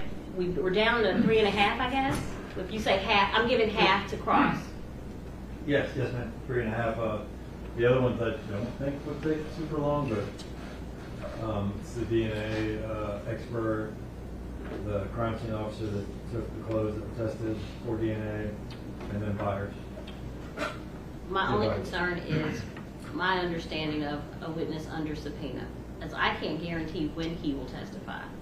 And I'd like to think that you didn't, because we don't know how these things go. I only just discovered how many witnesses we were going to have maybe 2 weeks ago. And I think that someone from your firm blurted it out and I overheard it. So there's certain things that I just don't know. I've asked the state if they'll consider hearing him out of turn, and they say no. The last thing I want to do is threaten to have your witness arrested if we can't get to him today because he can't testify. But Mr. Isabelle has a right to put on proof.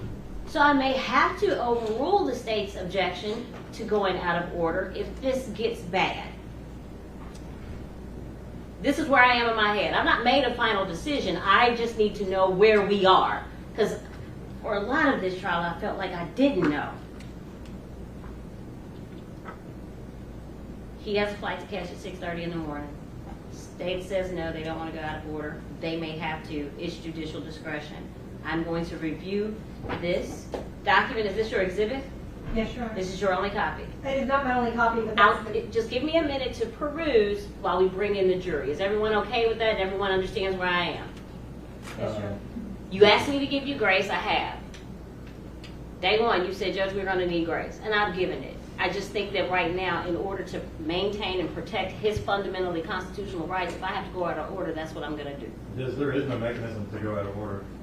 There's no legal mechanism forcing us to allow the state to defend. I'm not forcing you to allow anything. I'm telling you what'll happen. There's no legal way to do that, you know. The only way to do that is if we had an expert testifying, and they wanted to put their expert testifying after ours, and we all agreed. There's no way for the court, there's no legal way for the court to put defense proof into the state's proof. There's just no mechanism for that. And I guess the Court of Criminal Appeals will tell me if I got it wrong.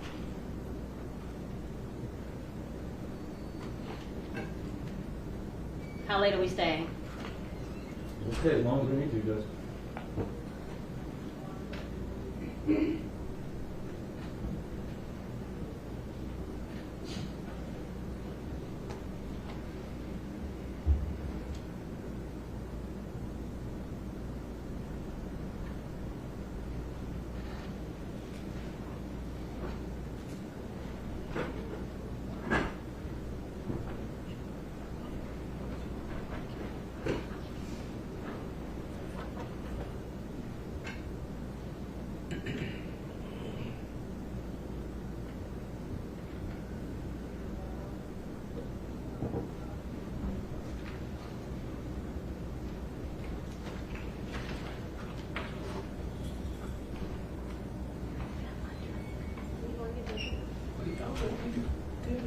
You're standing there staring at me and I'm waiting on the jury.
before the jury steps in, if the court is going to have the defense expert testify before the close of state's proof, the state would be potentially objecting to a couple of the things contained in his reports, 2 specific paragraphs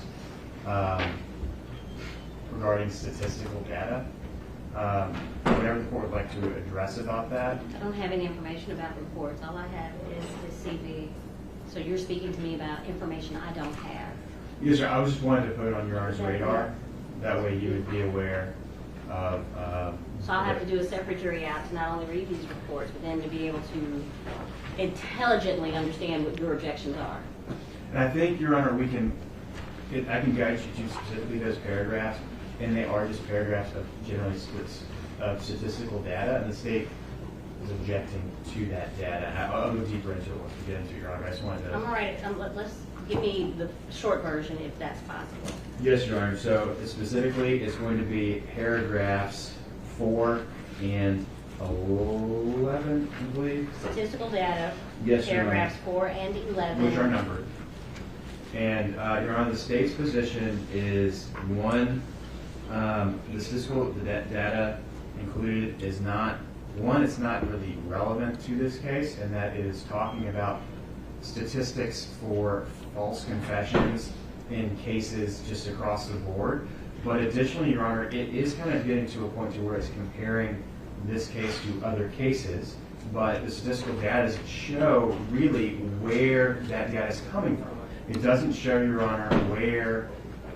Okay, so you're giving me the basics, right? Yes, sir. The basics is that it doesn't show what type of cases it was looking at. Thank you. There's more, but... I'm sure there is. Yes, sir. But I got 15 people out Yes, sir. I understand. that I have to deal with. Thank you. Young jury in the courtroom.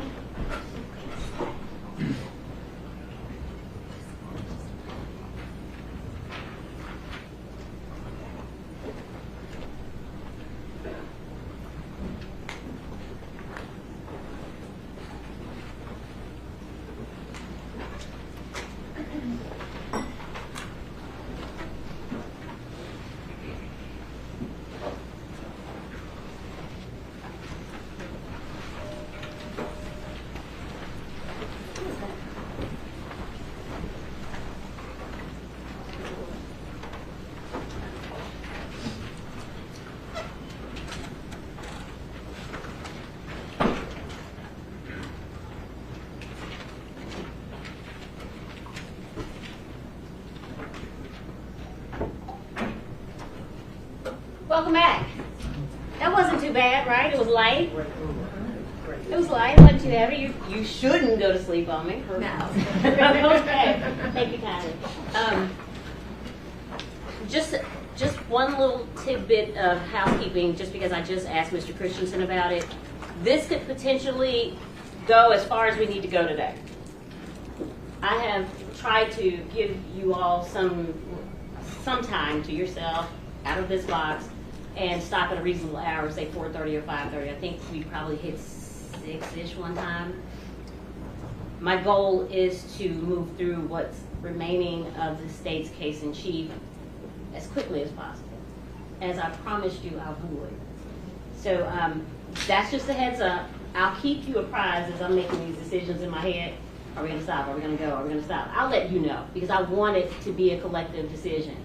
Keep going, stop. We need a break, because I need you 100% focusing on what's happening, okay? You can't do that tired. Trust me, okay? Please call your witness up. No, Sergeant Boyd, you are cross-examination. You're being cross-examined now. The state has not rested, but tendered him on direct. Sergeant Boyd.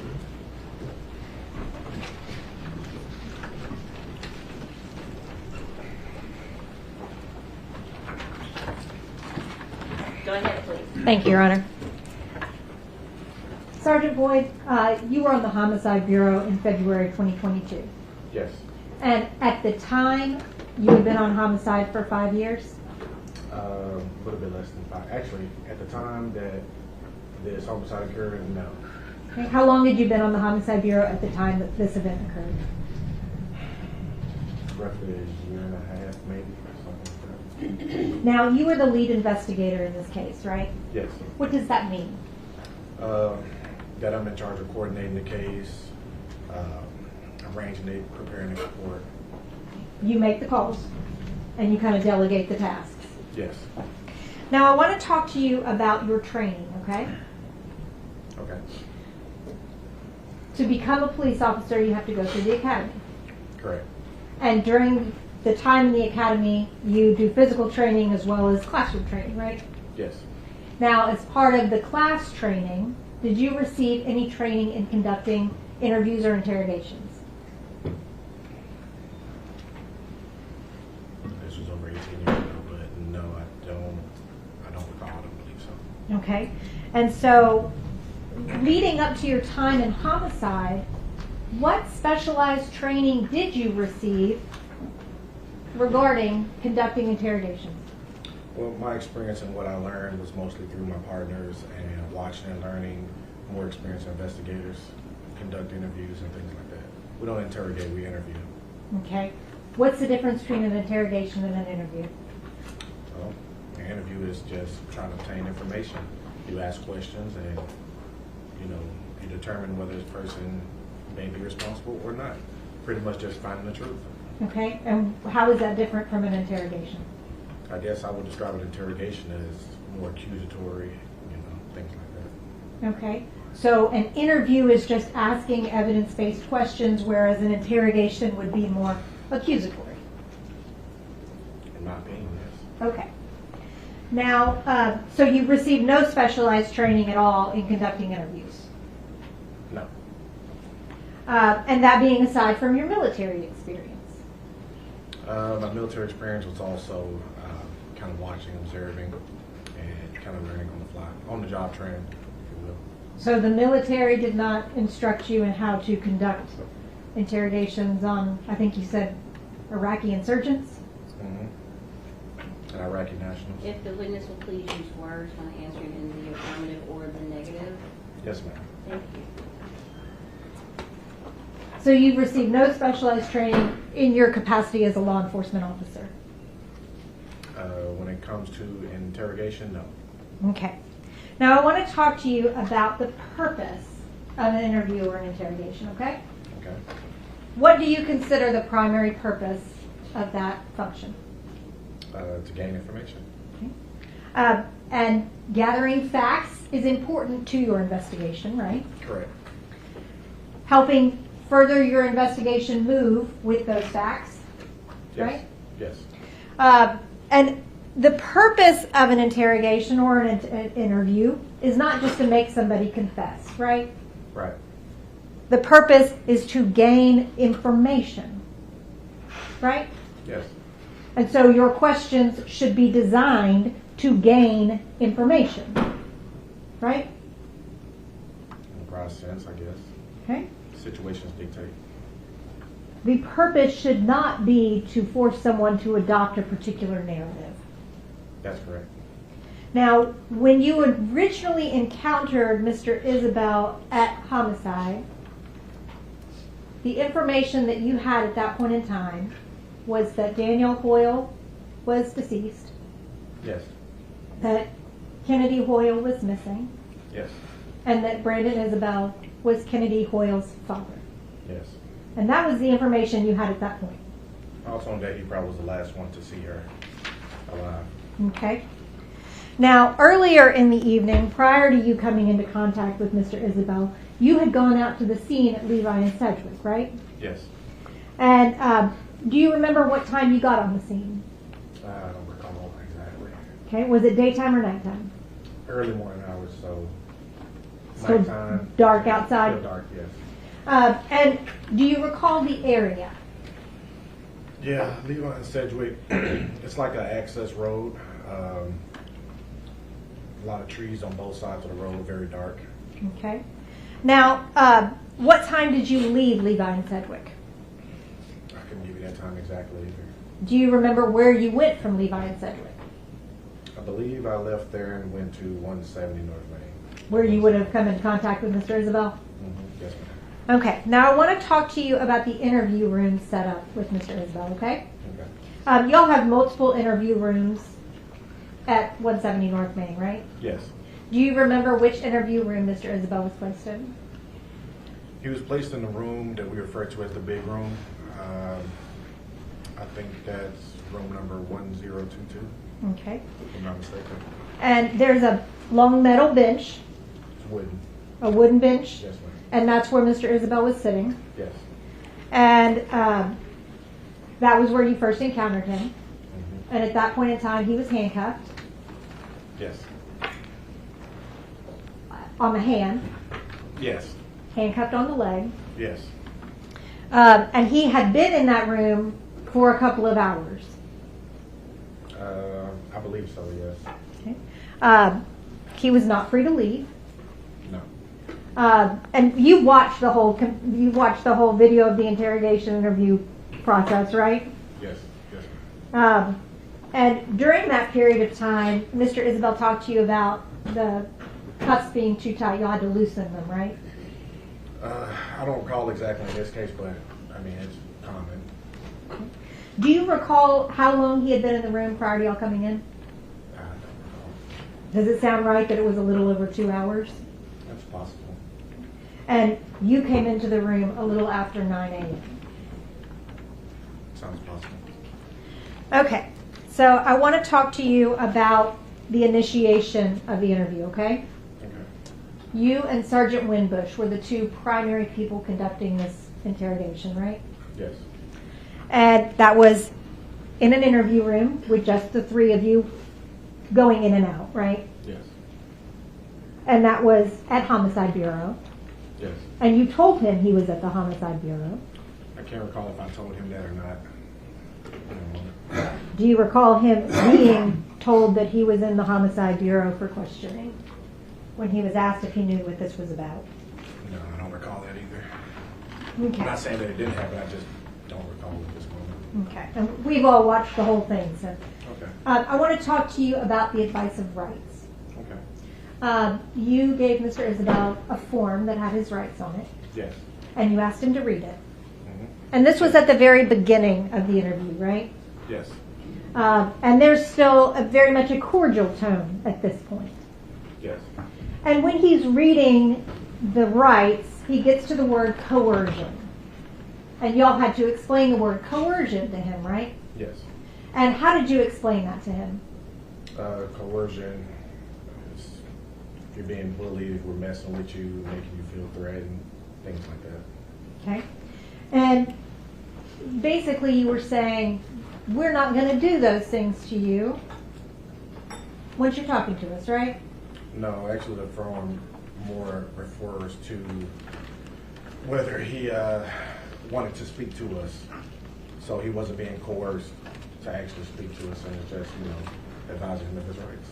So is it your position that once he signs that paper and says, I'll talk to you, that you can do anything you want to do while you're talking to him? No, ma'am. The statement still continually must be a voluntary statement, right? Correct. After the signing of rights. Correct. Coercion should not happen after the signing of rights. Correct. Threats should not happen after the signing of rights. Correct. The statement should remain voluntary, right?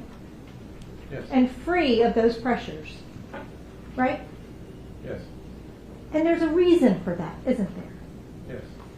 You want to have the best basis for a statement that you can have, right? Yes. And coercion and threats do not give you that basis. No, they do not. I want to talk to you about the information as it developed, okay? Okay. When you first spoke with Mr. Isabelle, you did not have his phone, right? I think that once he was brought down, his phone was brought down with him, so it was there, but I didn't have it in my physical possession. It was inside a basket outside of the door. Okay. Y'all didn't have access to his phone until he gave you the passcode. Correct. And that happened later on during the interview. Yes. And once he gave you that passcode, then you sent it on to be analyzed. Correct. So when the interview started, you did not have the GPS information. No, And actually, for a while into the interview, you did not have the GPS information. that's correct. So I want to talk to you about some of the things that you said to Mr. Isabelle that could have been construed as a threat. Okay? Okay. Are you trained to threaten people during an interview? No, Has that been part of your on-the-job experience? no,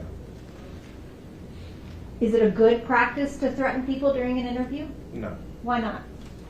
Well, because you can obtain false confessions and things like that. Okay. Or the person in question could just shut down. Did you threaten Mr. Isabelle? No, I did not. Okay. Did you say to him, because the story that you're running with right now, and I'm going to say this with all fucking honesty, the story that you're running with right now, you will be fucking dodging dicks for the next 50 fucking years with that fucking story. Do you understand what I'm saying? That shit ain't gonna fucking fly, Brandon. I'm just being real with you. It ain't gonna fucking fly, bruh. You know that, and I know that. Yeah, I did say that. And what did you mean when you told him he was going to be dodging dicks for the next 50 years? So what I meant by that was that he would be screwed in life for the next 50 years. But also that statement is up for interpretation. Okay.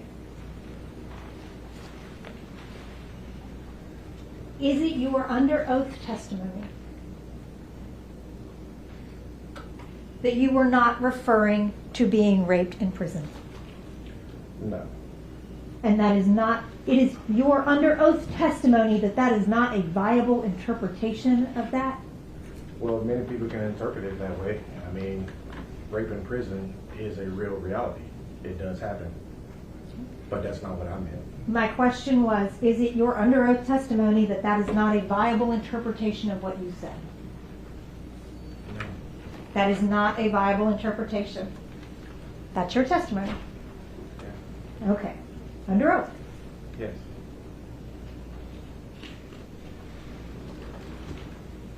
And you told Mr. Isabelle that if he confessed, that he would not have to worry about screwing up his life and dodging dicks for the next 50 years, right? I don't think I worded it that way. Because the story with you're running with right now, and I'm going to say this with all honesty, I'm going to modify your statements a little bit. The story that you're running with right now, you will be dodging dicks for the next 50 years with that story. Do you understand what I'm saying? That ain't going to fly, Brandon. I'm just being real with you. It ain't going to fly, bro. Well, his story wasn't making sense. That's what I was referring to.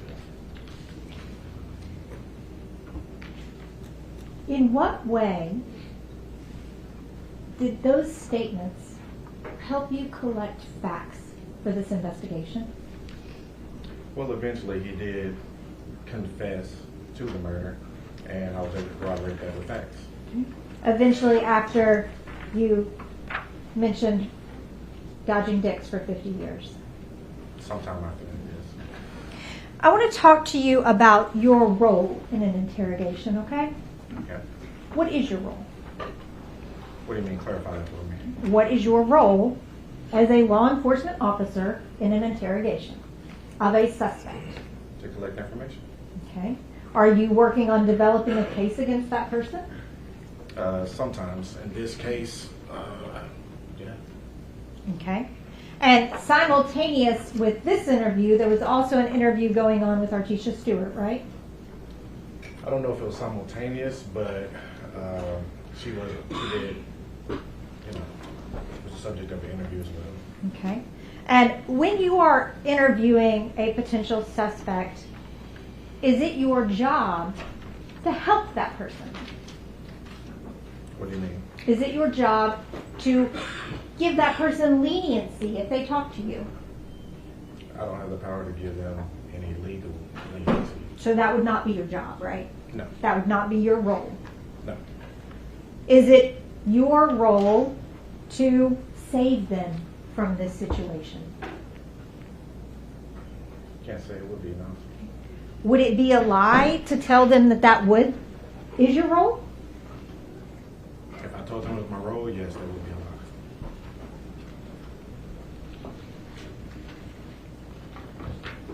would it be a lie to tell them that the only way to save themselves is to make a statement? Depends on the situation. So it would not be a lie, depending on the situation. Okay. If you believed a person was guilty of something, and they told you they were guilty of something, would it be a lie to tell them that telling you that would be saving themselves? Well, it depends on how it would make that person appear. You know, remorseful or sorry for what they've done, or they could appear to be a cold-hearted person that viciously murdered people without any regard for anything else. And you talked to Brandon several times about giving a statement is showing remorse, right? Well, it wasn't necessarily giving a statement. What he was telling us, it wasn't adding up to some of the evidence that we had, so we knew it wasn't truthful what he was telling us. Okay. But you did tell him a couple of times that giving a statement is a way to show remorse, right? Yes, And he did give you a statement. he eventually did. He was actually in the process of giving a statement when I was saying these things to him. So he was already giving a statement. He was already talking.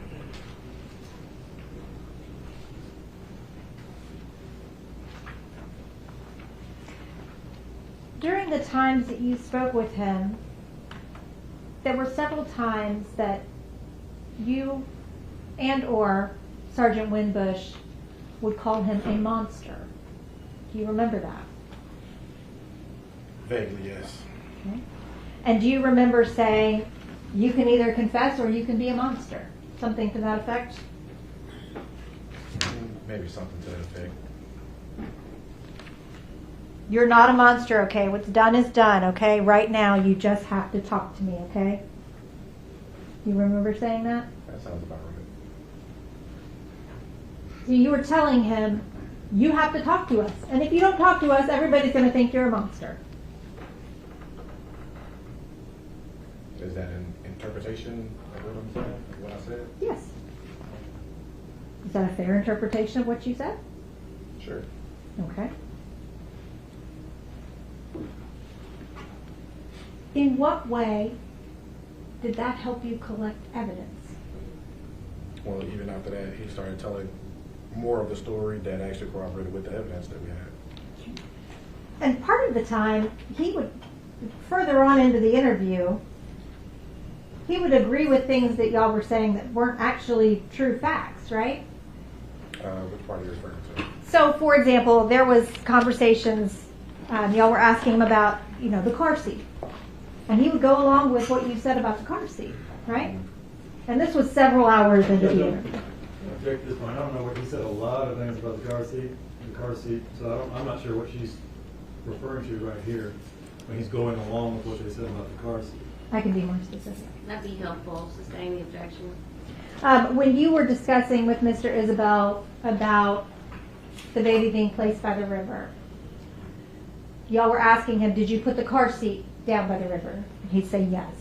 And he started adopting the fact that the car seat was there down by the river, right? Yeah. And that wasn't true, right? Right. And several times, y'all would confront him with evidence, I believe is the phrase that you and Sergeant Winbush used. But some of those times, the evidence that you confronted him with wasn't true. Is that right? Yes. And particularly telling him that you had video evidence that you didn't have. Yes. Is that lying to him? Yes, absolutely. Okay. Is it okay to lie to him to get him to say something? Yes, in the legal terms, it is perfectly legal to use deception as part of the lawful interrogation strategy. Okay. That's where we're going. And so you were on board with lying to him to get him to confess. If it meant finding their baby, absolutely. Okay. Now, you also accused Mr. Isabelle several times when his story was not fitting your narrative of lying. Do you remember that? Well, it wasn't necessarily my narrative. It just wasn't matching the evidence. Okay. What evidence, aside from at the very end of the interview, after over 8 hours of interrogation, Mr. Isabelle saying that he threw the baby in the river, what other evidence did you have to support that? I can't recall at the moment, but at the time we were getting in a lot of information, LPR hits, things like that. We had some investigators on my team going out, they were collecting video. So a lot of that stuff was being relayed to me, being the lead investigator. Okay, so my question was, what aside from at the very end of the statement, Mr. Isabelle saying that he threw the baby in the river, what other evidence do you have to support that? Well, the hat being by the river, we didn't locate the car seat by the river, and we definitely didn't locate the baby by the river. Okay. Specifically, though, about throwing the baby. Did you have anything else to corroborate that? I can't recall at the moment, no. Do you remember how many times you called him a liar during the interview? I don't know, but it probably was a lot. About He was 50 lying. times? Yeah, he was lying a lot. And you would call him a liar every time you didn't believe what he was saying was lining up with what you believed the evidence to be, right? Correct. And were those the times that you were willing to lie to him about what evidence y'all had? Not specifically.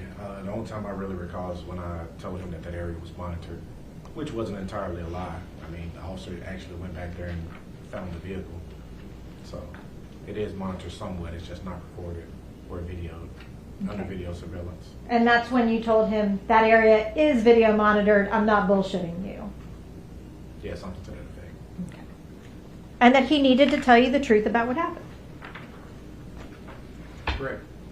I want to talk to you, I believe when you were on direct with Mr. Christensen, you said that the dodging dicks comment was just to impress upon him the seriousness of this situation. Yes. Because part of the seriousness of this situation is that it could involve significant jail time, Yes. which would be in prison. Yes. And you can get raped in prison. It's a reality. Yes. And if he didn't tell you what he or what you wanted him to say, he was going to get raped in prison for the next 50 years. It's continued, it's asked and answered several times. Your response? Your Honor, I'm crossing him. You're crossing him, but it was asked and answered. I can Sustained. move on. You had an idea of what you wanted him to say. Is that fair? No. No? No. His story wasn't matching up with the evidence. So the question that I asked was trying to get him to come forward more, give us more information, more accurate, truthful information. So it wasn't my narrative. I wanted the truth. There was information that you had, right? Mm-hmm. Yes. You formed opinions based on that information, right? I wouldn't necessarily say they were opinions. The information that we got, we disciplined ourselves to follow the evidence. So that's what I was doing, following the evidence. Okay. Well, the video from the body cam down at the river shows y'all saying, saying that he threw the baby in the river. You threw the baby in the river. You threw. Toss that baby. And Mr. Isabelle denied that and denied that and denied that and denied that and denied that, right? Yes. And then finally, when Sergeant Winbush said, this is not going to stop until you say, I threw the baby in the river. Jackson Judge, that's a misstatement of what Winbush asked. Your Honor, we've watched. He said this is not going to stop until we find that that's what he said. I think that there's more than one quote that's similar to that. Sustained.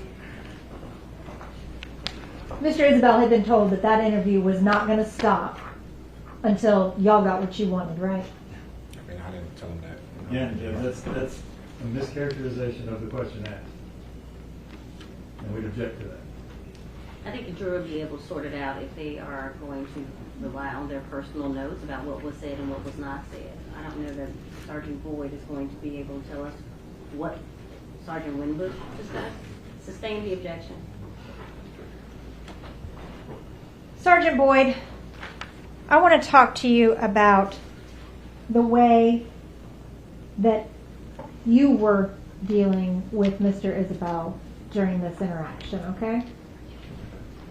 Would you agree with me that at the beginning of the interview, you were very cordial? Yes. You engaged in rapport building. Yes. And as the interview progressed, you became much more aggressive. I wouldn't call it aggressive. I mean, I was trying to get, actually, my goal was to find the baby. Okay. And you were using a lot of strong language. Yes. You were using a lot of name calling. Right? I don't think I called him any names directly. Okay. You didn't call him a monster. I said that he would be viewed as a monster. You didn't call him a fucking liar. That I did. And all this time while this is going on, I believe Mr. Isabelle's total time in the interview room, minus that, or including the time he went to the river, was a little over 10 hours. Does that sound right? Sounds about right. Okay. And Miss Stewart was in her interview room for about 8 hours, right? Yes. Now, when you brought Miss Stewart in for an interview, you believed that she was also involved, right? Initially, yes. Okay. And you decided that you didn't believe that anymore when she explained to you that she was at her cousin's house. I can't recall the moment when we kind of got clear on that, but there was a lot of things that we had to check and confirm with the statement that she gave us. Okay. But you believed that she had an alibi. At the end, yes. Okay. And that was that she was at her cousin's house.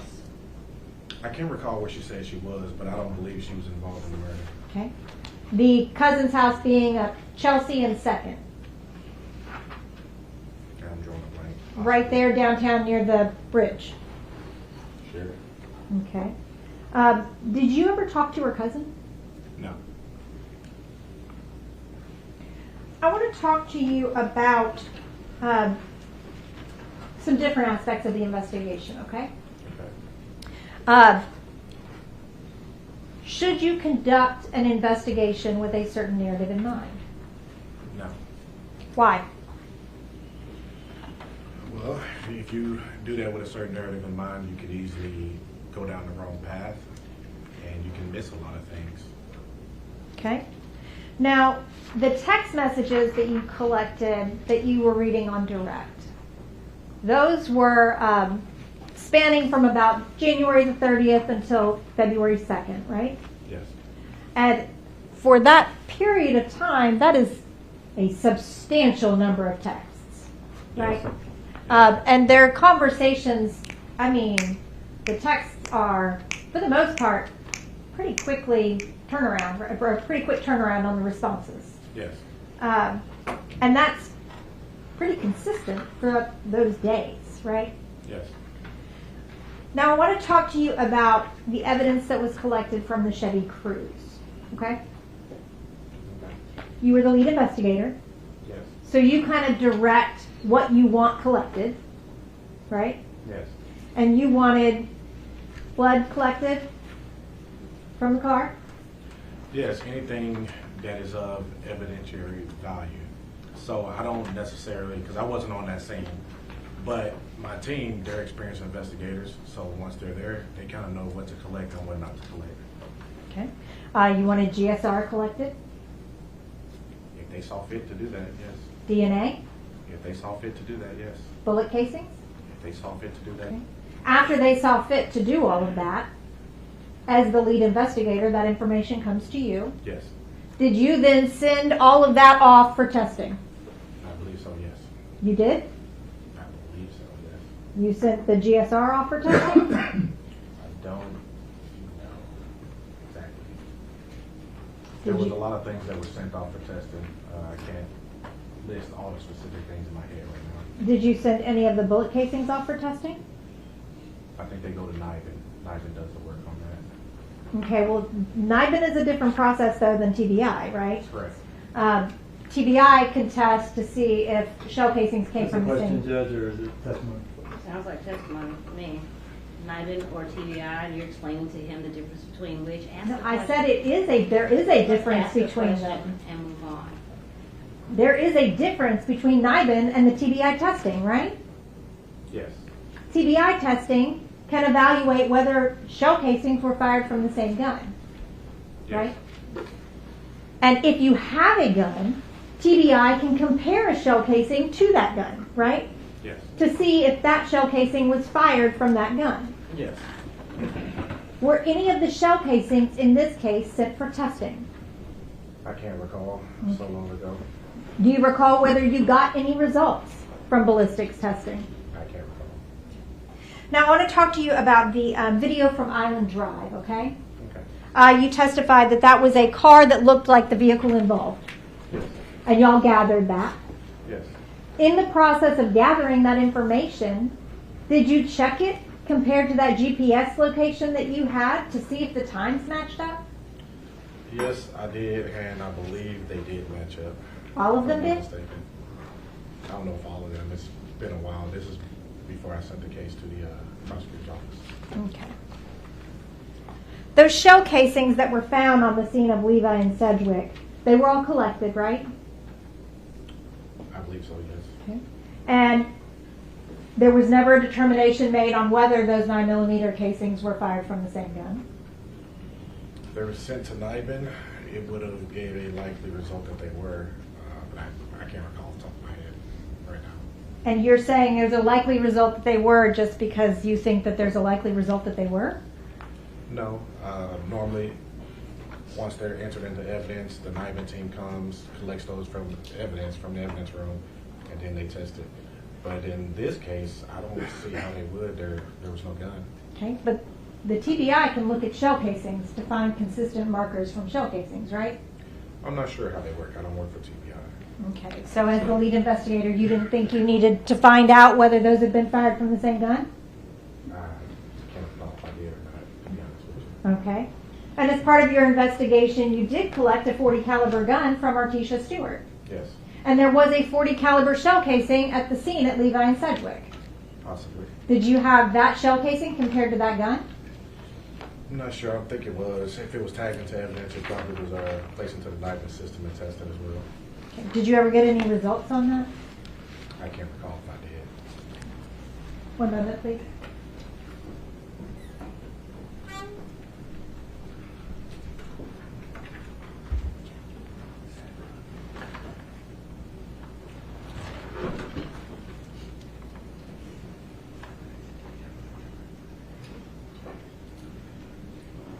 If there had been that testing done by TBI, you would have wanted to see those results, right? Yes. That's all I have. All right, now's a good time for a break. We'll come back on your redirect. Thank you. A member of the jury has asked for a break, and they're gonna get it. You're still on the road. You don't talk to anybody. Thank you. No discussions. Surely you're good at this now. You know you can't talk about the case. See you in a bit. It is now 1:53. Let's get them back in here by 2:03. If you can. 10 minutes.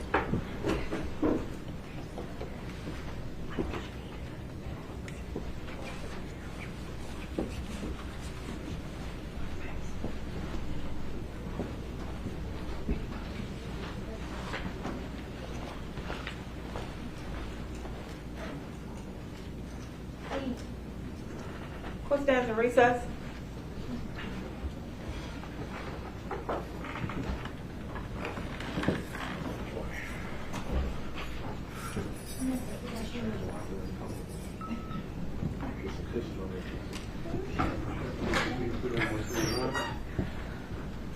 What? We've done 131. Ooh. Can I hop back on record for 2.2 seconds? I need to correct something. It's just 2 points. You'll see when you. It's just a personal issue. We're back in session. I mistakenly on cross referred to Sergeant Winbush as Sergeant Winbush. He's a lieutenant.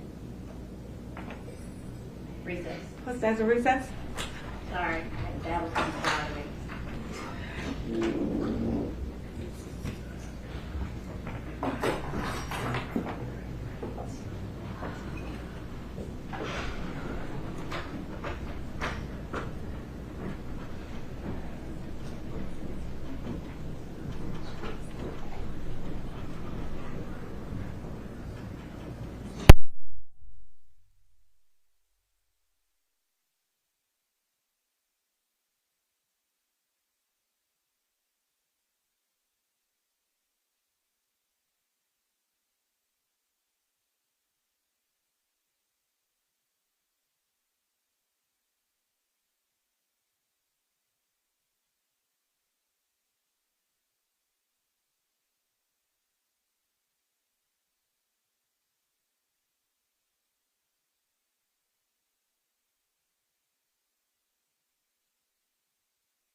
Are you playing any more video?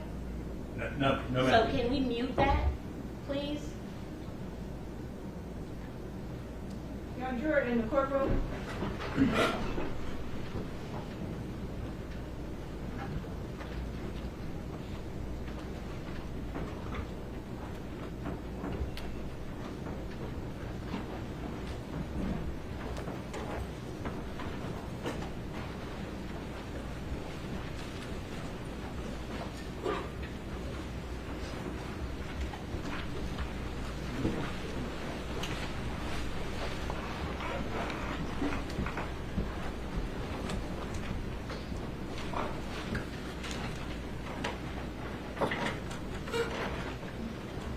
Go ahead, please.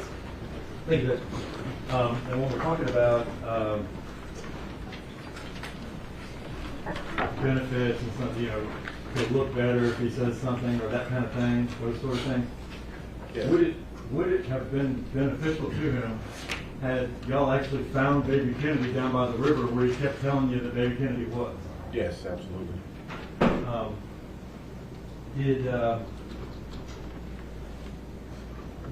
Were there any .40 caliber shell casings found in Danielle's car? I don't believe so, no. As far as testing with the 9mm shell casings, you indicated that the ones that were found in her car matched the ones that were found on the crime scene. Is that right? Yes, as far as the caliber and the brand. Okay. And that was also, was it or was it not the same caliber or brand that was found in his car, in Brandon Isabel's car? Yes.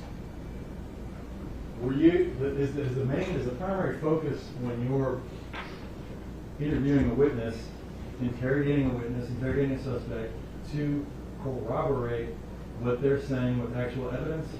Yes, if their story doesn't match the evidence, then we continue to press until we can until the person tells the truth. And in this case, Sergeant Boyd, were you or were you not able to do that with respect to the scene at Levi and Sedgwick? Yes. And were you or were you not able to do that with respect to the scene down at Mud Island? Yes.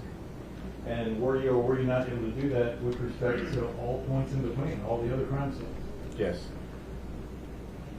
Did he tell you something about the slides he was wearing? He told me that he removed them, I believe. Did he tell you anything about what was on them? Danielle's blood. Were you able to corroborate that? Yes. Were you able to corroborate their location? Yes. When you guys went down there to the river, what did you find where he said that Baby Kennedy should have been? We found her hat. You've already testified that you were able to confirm that that hat was in fact Baby Kennedy's hat. Yes, through family members. Was Baby Kennedy there? No. No, she was not. Were you able to determine where the chair that Baby Kennedy had been in was? Yes. And where was that? It was behind the Walmart, behind the dumpsters. And he kept insisting that he left her down there by the river, right? He did. But she's not down there by the river, is she? She was not. In your view, Sergeant, is it a leap in logic that when someone says they left the baby down by the river, well, let me ask you these questions first. To your knowledge, could Baby Kennedy walk? No. Could she swim? No. Could she make a phone call? Absolutely not. Could she roll over? Could she raise her head? Nope. So in your view, is it a great leap in logic that she is actually in the river and was thrown in the river? Objection to speculation? Your response? She cross-examined him thoroughly about why he mentioned first that the baby was in the river, so that's what I'm asking him, why he mentioned first that the baby was in the river. I'll allow it.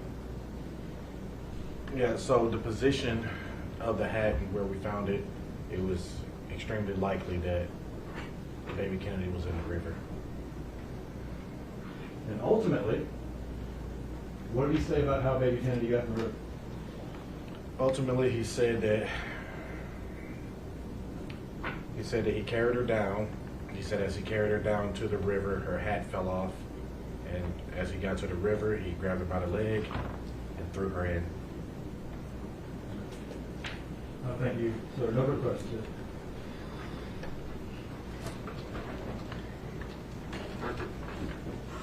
Just to be clear, same brand and same caliber doesn't necessarily equal the same batch of bullets, right? No. And a 9mm is the most common caliber of bullet. It's common, but the likelihood of you being in his vehicle and on the crime scene and inside Danielle Hoyle's vehicle kind of speaks for itself. Right. But you didn't have it tested, right? Well, not that I can recall at the moment. I can't say if it was tested or not right now, but Okay. yes. And you didn't test the 40? The 40 caliber? Not shell personally, casing? no. You didn't test any of the other casings that were out there? If they were entered into evidence, they had a chance to go to NIBIN, but NIBIN is their own entity within the department. Okay. And you didn't test DNA on anything, on the cap or on the car seat? I can't recall if it was tested or not. And you didn't test the GSR from inside the car? Probably not. That's all I have. No redirect. Thank you, sir. You may step down. Your next witness, please. You're on the state of Tennessee called Jim Byers.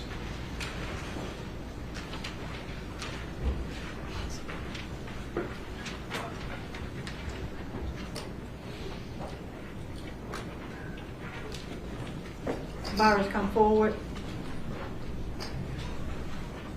Watch your step.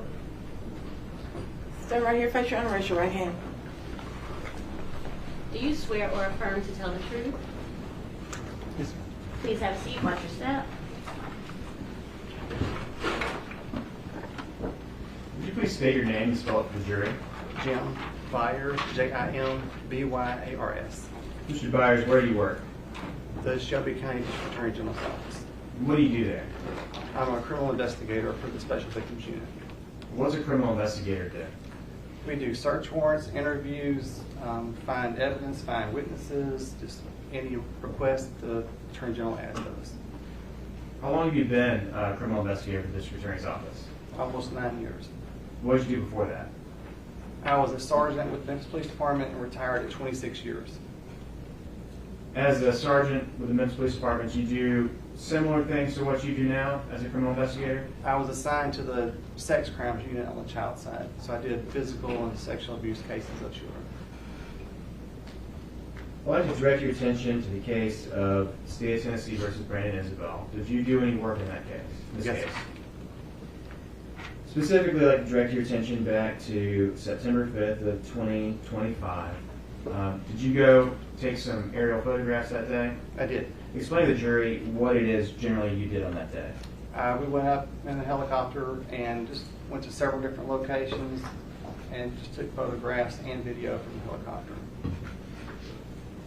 While in the helicopter, whose helicopter is that? Memphis Police's helicopter. While in the Memphis Police helicopter, did you go to the area of Levi and Sedgwick? I did. Did you take aerial photographs in that area? I did. You're at this time requesting permission to pass to the witness 3 photographs.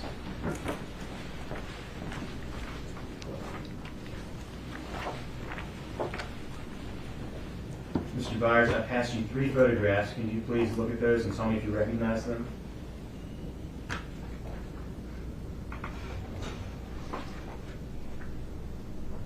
Yes, sir.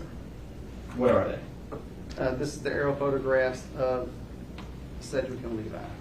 They have a very accurate depiction of what you saw from the helicopter that day? Yes, sir. These are the ones I took. Your Honor, this time it has to be marked as Exhibit 180 Collective, 3 photographs. Requesting permission to publish once more. Go ahead, please.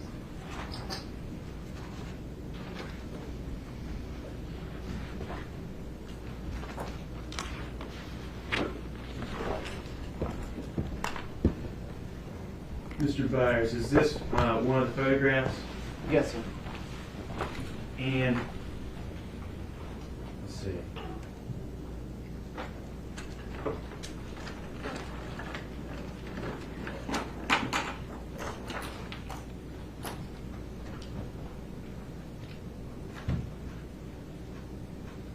We are requesting permission to pass to the witness a pointer.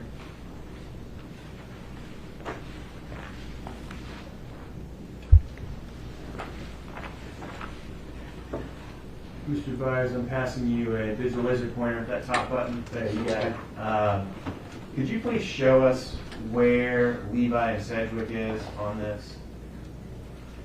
This is Sedgwick Street. Comes in through here. When you make this turn right here, it turns into Levi. It goes this direction. So this is Levi. This is Sedgwick. And this road coming down off of Sedgwick by what appears to be kind of, is that a commercial area? Yes, sir. Now, it's coming back down towards that bottom left-hand corner, the roadway, correct? Yes, sir. Is that Lakeview? Yes, sir. Right here. Where is Mart Road? Mart is going to be further back down here, approximately about a mile. And you were gesturing with the pointer. Is it about where the pointer is showing on the screen, or is it, where was it? It's further down. What's that in the bottom left-hand corner? Does it appear to be a cellular tower? Right here? Yes. Yes, sir. Okay. Going to the next photograph of collected exhibit 180. Please explain to the jury what they can see here. This is Sedgwick. And this is Levi right here. The third photograph. This is Sedgwick. And this is Levi. And that's Lakeview there.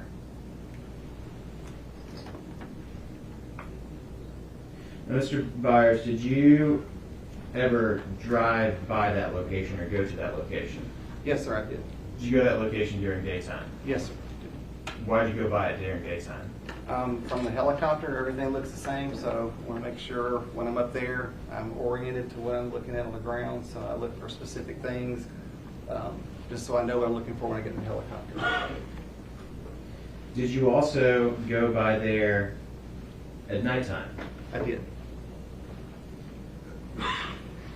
Did you, and when you, how did you get out there? At nighttime, I drove my Tacoma car. And so did you walk the area of Sedgwick and Levi at nighttime? I did, yes, sir. Did you also drive to Mart Road?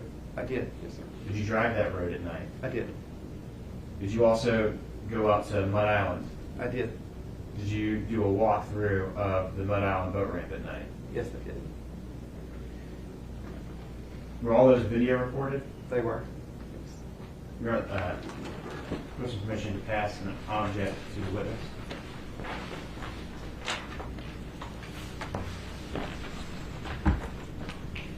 The night that you did that, was that September 8th of 2025? Yes, sir. Could you take a look at what it is that I passed you and then tell me if you recognize it? Yes, sir. It's an envelope I've walked on and initialed. An envelope I've signed and initialed. What's inside of it? A jump drive Take a look at that. that I've also initialed that I've seen. So is that the jump drive that you watched? Yes, sir. Does it contain those 3 videos we just talked about? Yes, sir. Are they a fair and accurate depiction of what you saw out in those locations? Yes, sir. You are at this time asked to be marked as Exhibit 181.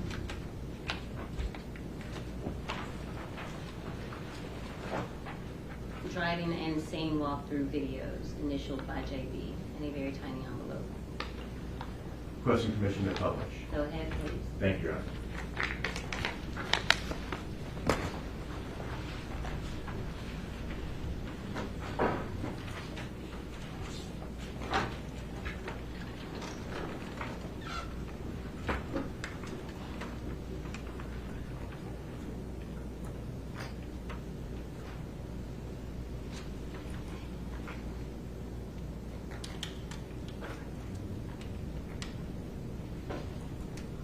Is this the video walkthrough at Levi and Sedgwick?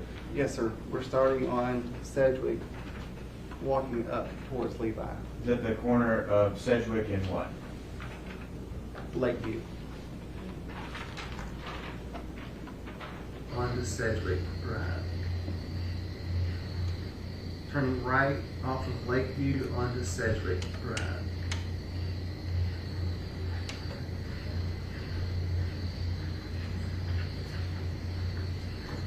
There's a barrier up there, correct? There is. So is the road currently closed off? It's currently closed now, yes. Do you know when that road was closed off? I researched it and found the city of Memphis closed the road September the 4th, 2024 because they were doing illegal dumping in that area. So it's closed on both ends. So on both ends of the road? Yes, sir.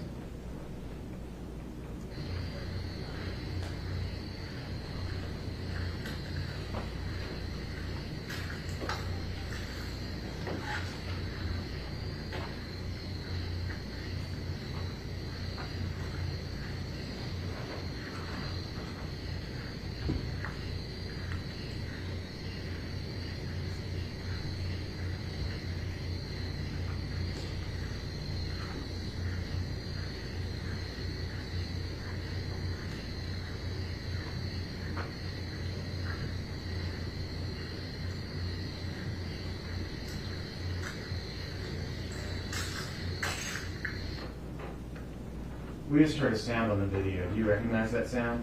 Yes, sir. What was that sound? There was broken glass and also multiple shell casings, spent shell casings from handguns, long guns, rifles, pistols, those type of. Where were the shell casings and glass located on this road? Just in the middle of the street. We were just walking right down the middle of the street. Was it just located in one area, or was it on multiple different areas? Just pretty much the entire route of the walk. Were there any street signs out there that you could see? There was one on Sedgwick and one on Levi. Were there any road signs? I don't recall any road signs. There's a road sign naming the streets, yes. Are there any of the road signs such as directing for turns or for Yes, road closing things like that? each corner. It's a pretty sharp corner, so each side has basically a warning that there's a corner. Did you notice the condition of those road signs? They both had multiple gunshot holes inside of them.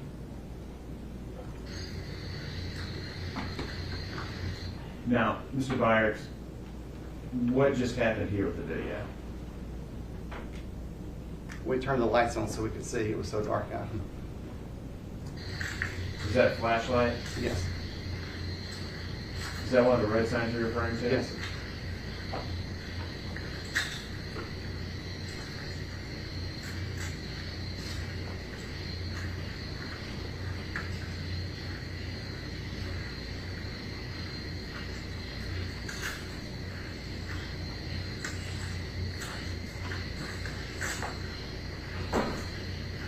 In the distance there, is that another road sign that you were referring to?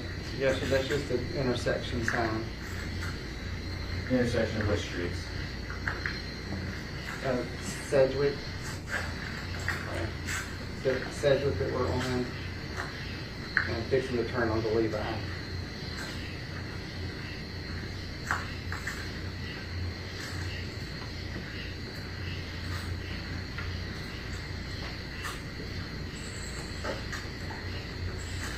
Turn left onto Levi from Sedgwick.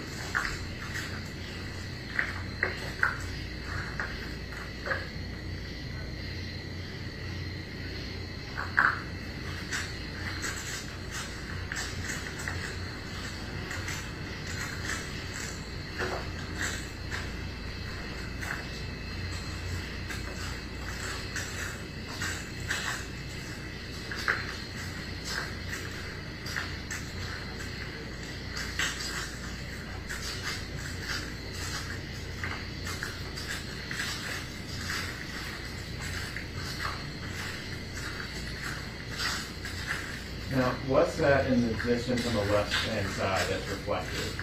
Another street sign.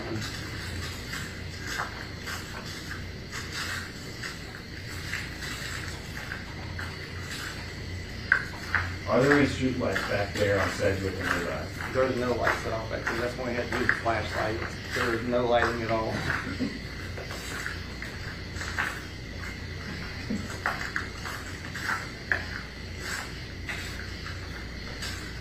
And even with the moon out, with the tree coverage, I mean, there's just like this pitch black. So what's the tree coverage like out there? As those first photos, you can see, you can just barely see an outline of the road. You wouldn't know it was a road unless I told you it was a road there, basically.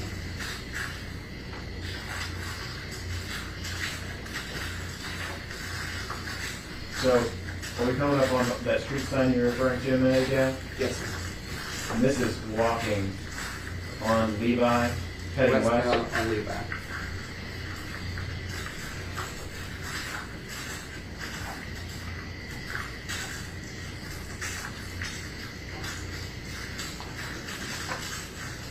Now, in the distance, there's something else reflected. Do you know what that is? That's another barricade that's on the opposite end. It's showing that the road is closed on that side, that you can't come back east on that road. And the barricade, is it still on Levi? The barricade still on Levi, or is it on at a different intersection? It's still on Levi at the end of park. You have a park? At the end of a park. Yes.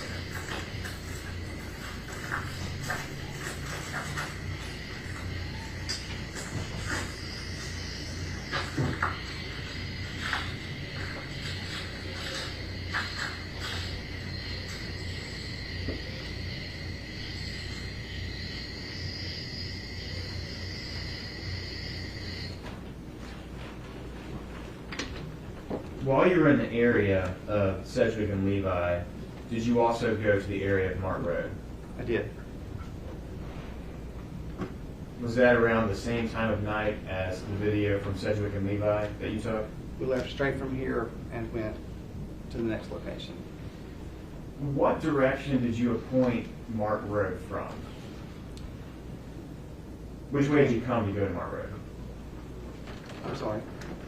When you were driving towards Mart Road, Yes. did you start on Lakeview? Yes, we went Lakeview and passed Mart Road, turned around, and then came back as we're going west to find it. So are you going south and west down Lakeview? Correct. Coming towards Sedgwick from It's a further up turning, Lakeview? yes, it's a turning road, so.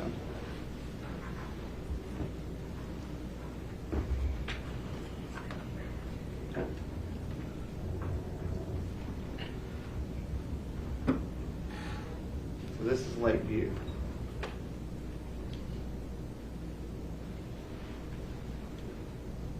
I think I might have got a battery. Are you turning on the Lakeview now? Yeah, this Lakeview there. I don't think I'm working anymore.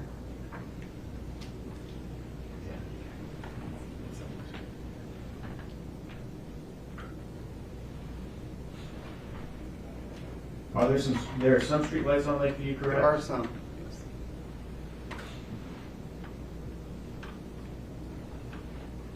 So this one, are you heading south, southwest Southwest. on Lakeview? Yes.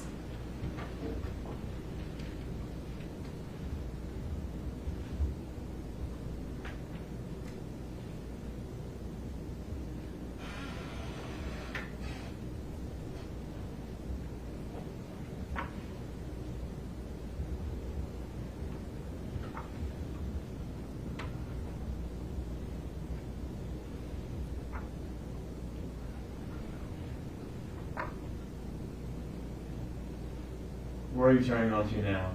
This is Mart Road right here, north onto Mart. Did you have any difficulty finding Mart Road? Yeah, I almost passed it. It's just a dark area, and I didn't see it coming up. When you were looking for Mart Road, did you have maps? Yeah, I had actually a little map on my dash. Did you still almost miss it? I did, yeah. Now, what's Mart Road like? Mart Road is just a long, winding road with nothing forever until you finally get to a few houses that have a little bit of light, and then you end up at the back of a FedEx freight with a bunch of 18-wheelers. So it's a big, huge fence with a bunch of 18-wheeler FedEx trucks back there. Does that road actually go into the FedEx freight? It does, and there's a fence there, and then it turns you to the left, and then you come up to a cattle gate, and then you basically have a dead end, and you have to back out because it's not even wide enough to go anywhere else.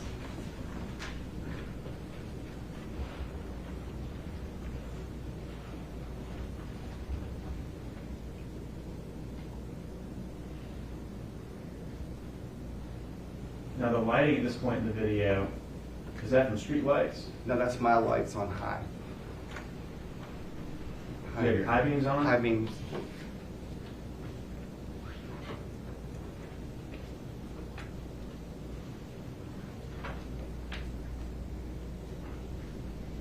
Now is that a street light there in the corner?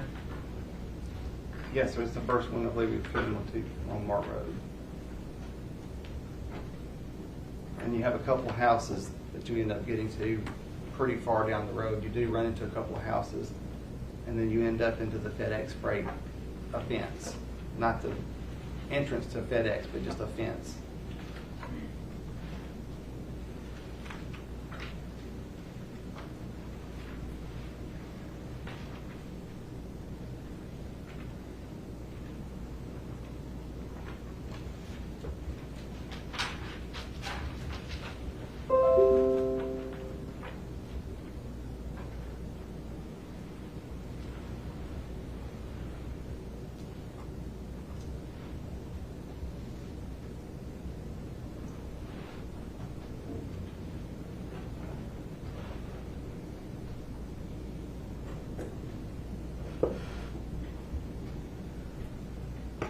What are we seeing now in the distance?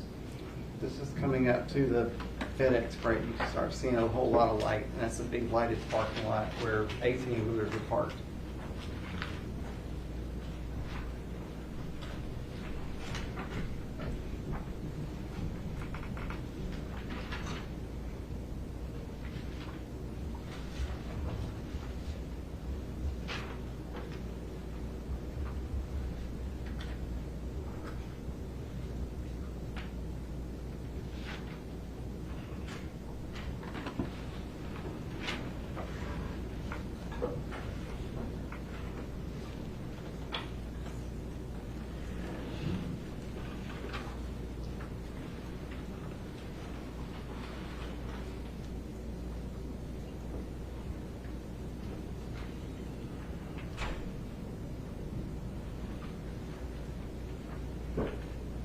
What's that there? This is like a cattle gate, I would call it. I believe this is a private drive, maybe to someone's house, I'm not sure, but you can't go any further than there. And then you have to back out of there to turn around, so. So how were you able to turn around? I backed up until I could turn around. Did you also go out to the area of the Mud Island boat ramp on that same night? I did, yes, sir.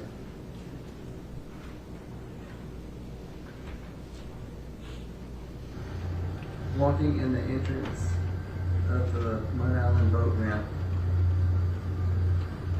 Is this a video of you walking there from the entrance of the Mud Island boat ramp? Yes, sir. Now, I want to pause and just go back very briefly.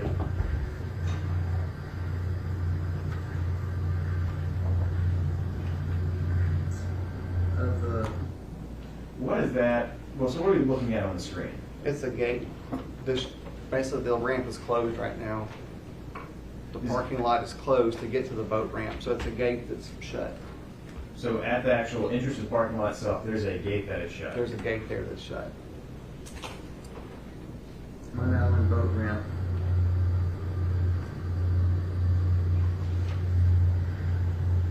So how do you get around the gate? There's just a break in the fence right here. You can just walk around.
is that you can see in the video that you're coming up on?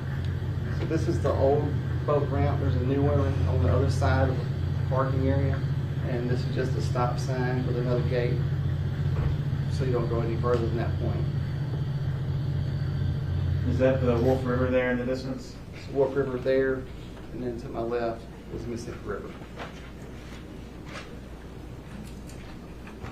Mr. Byers, are you familiar with 8702 Lathbury? I am. That address, where is it in relation to Rock Creek Road? I would say Cordova. Okay. Did you drive out to at some point in time? May we approach, please? Pardon me, ladies and gentlemen. Sarah?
Mr. Byers, have you been out to that address? I have, yes. Where is Lathbury in relation to Rock Creek Road?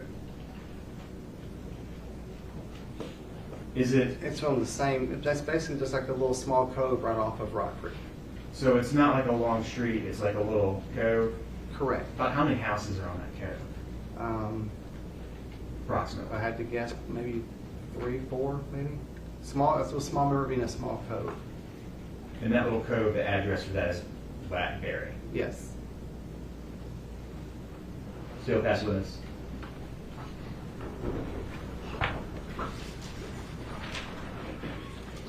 Good afternoon, Mr. Boggs.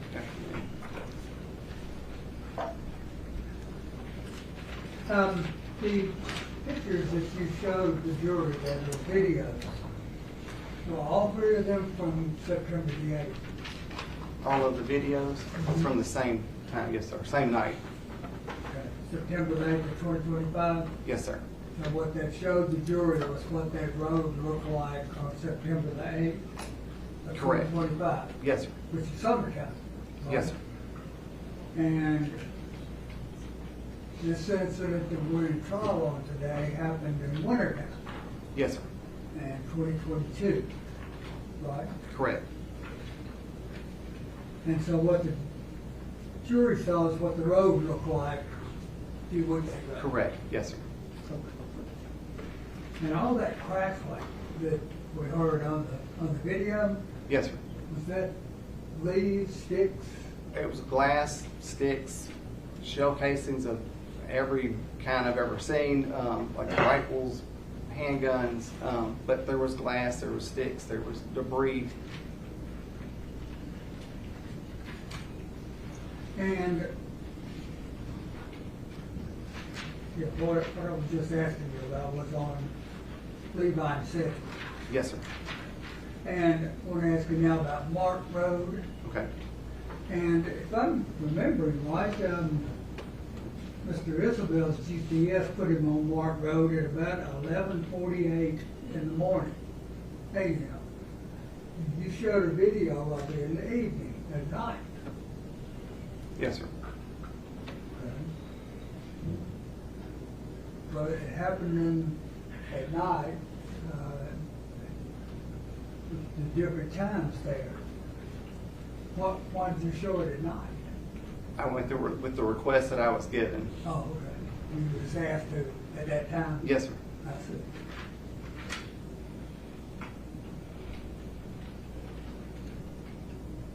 And on the Mud Island boat ramp, Yes, sir. that's what the video depicted the Mud Island boat ramp a couple of weeks ago, 3 weeks ago, in summer Correct. this year. Yes, sir. Instead of February 1st, 2022 of last year. Yes, sir. That's because you were just told to do this, is that right? Correct. All right, no other questions, thank you. No regret, Your Honor. Thank you, sir. You may step down. Stay, please call your next witness. State calls Deputy Carile.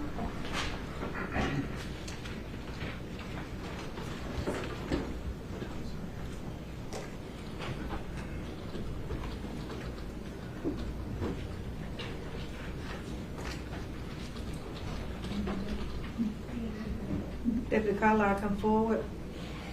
Watch your step. Stand right here first, Your Honor. Raise your right hand. Do you swear or affirm to tell the truth? Yes, ma'am. Please have a seat.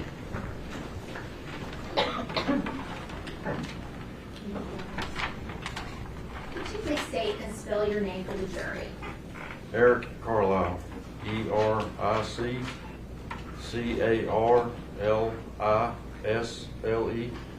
Is it now Deputy Carile? Yes. Where are you currently employed? Hardeman County Sheriff's Office. I want to take you back to February 2nd of 2022. Where were you working back then? Memphis Police Department Crime Scene Investigation Unit.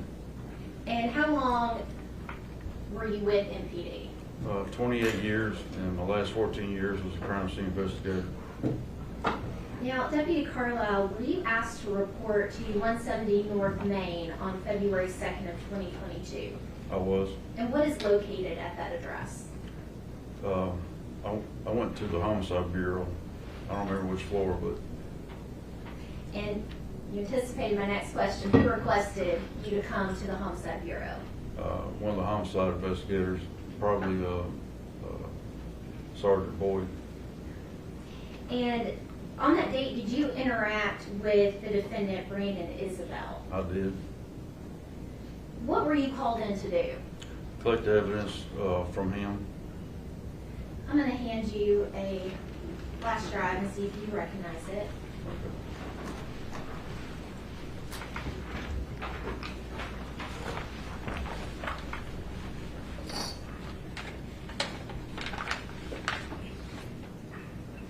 Yes, I recognize it.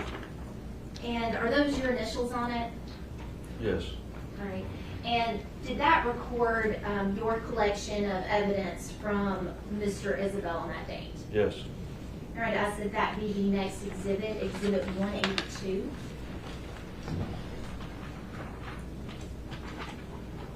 All right, so the envelope only says, state you Brandon Isabelle, E. Carlisle. There's the blue USB, which appears to be initial. Thank you. Thank you, Your Honor. May I have permission to publish? Go ahead, please.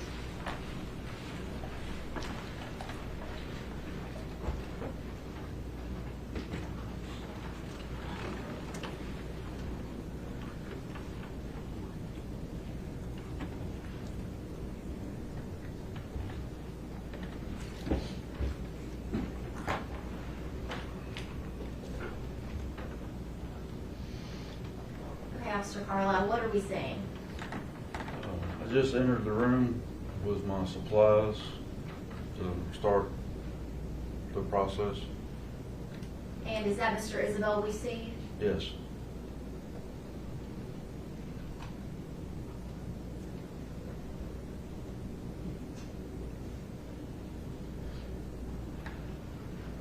And what are you doing right here? I believe I'm explaining to him what I'm going to do.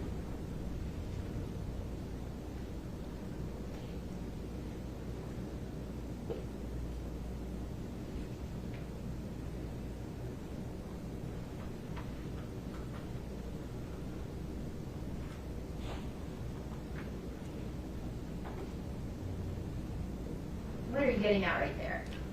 The forensic light source.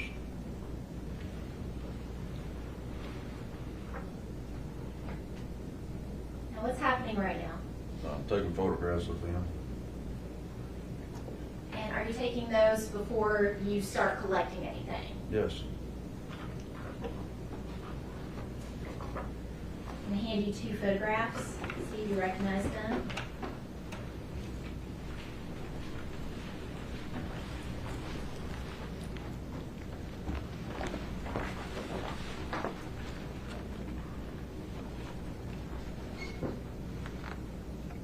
Yes. Are those 2 photographs that you're taking that we're seeing on the video? Yes. I would ask that those be the next exhibits, exhibit 183 and 184. I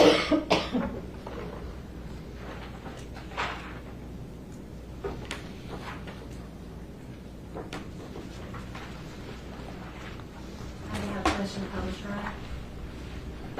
Go ahead, please.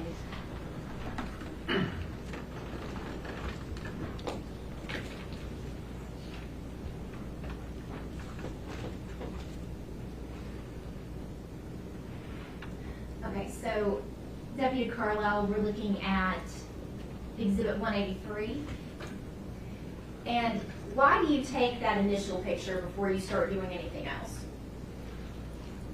Well, I was going to collect the clothes, and I like to photograph the clothes before I collect them.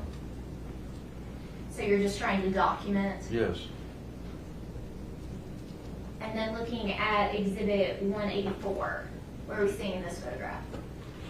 His slip-ons and or Crocs, his socks.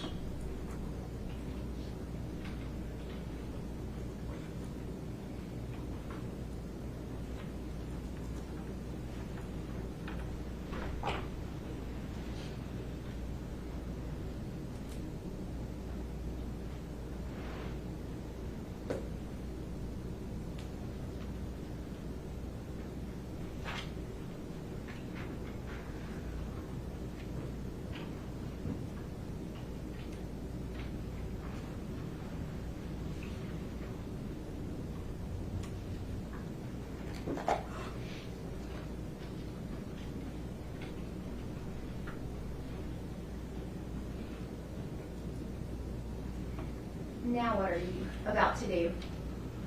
I'm taking the leg cuff off.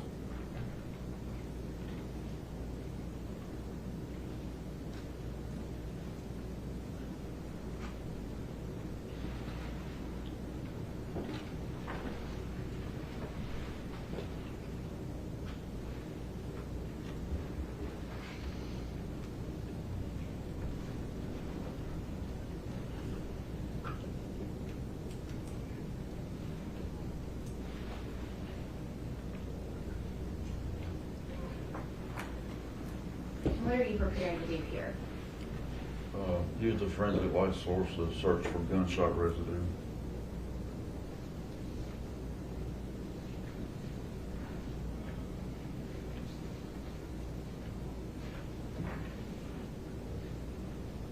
And why are you putting on those orange glasses?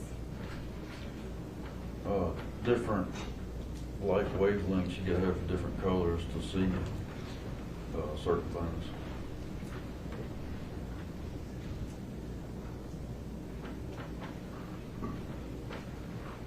And are you looking for gunshot residue on Mr. Isabelle at this time? Yes. And what did you see?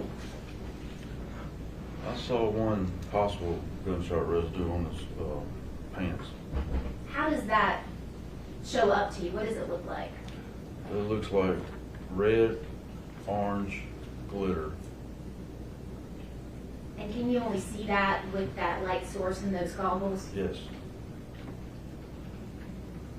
And so to be clear, gunshot residue, is that visible by the naked eye? No.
What are some of the things that might impact whether you can find gunshot residue?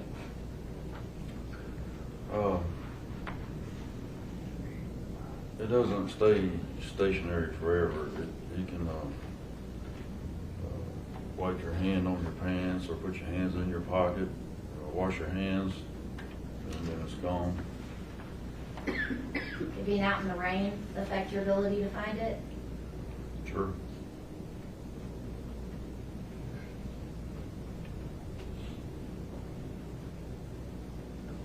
Could taking a shower impact your ability? Absolutely. Changing clothes? Yes.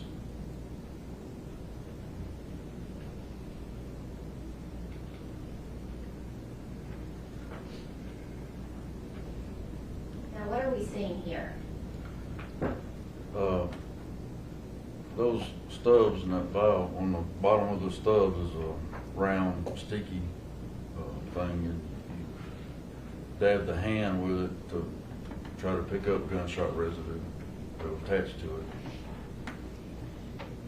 So, is that what you're doing with Mr. Isabel's hands right now? Yes, even though I didn't see any, I still do it anyway.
Now, what are you doing here, Deputy? I'm labeling these sacks corresponding to what piece of clothing I'm going to put in it. It's just easier to write on the sack before I put the clothing in it.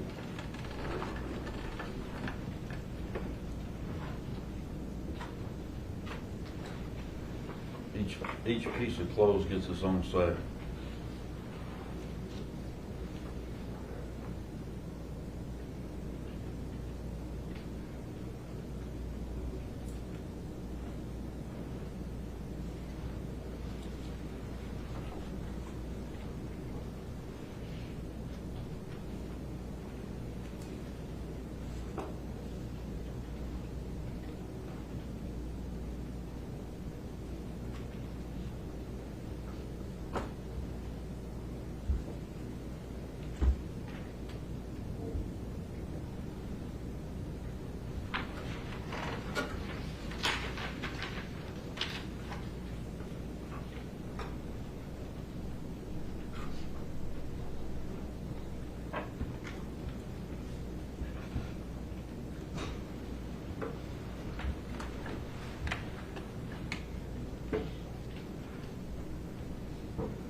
What are you doing here? I'm collecting his Crocs. You're placing each shoe in a separate bag? Yes.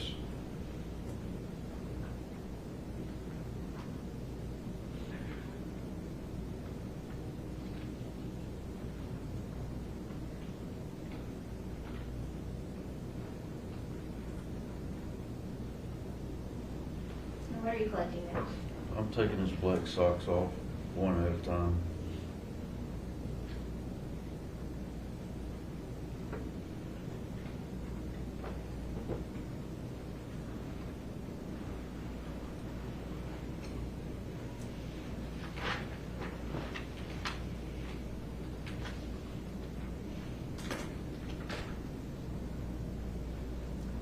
Hand you a photograph and see if you recognize it. If I may approach the witness, Your Honor.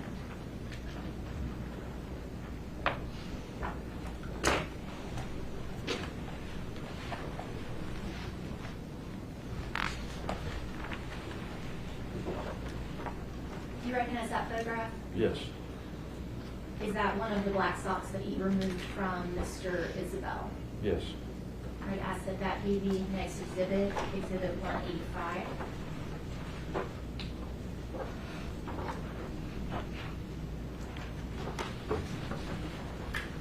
Permission to publish, Your Honor? Permission granted.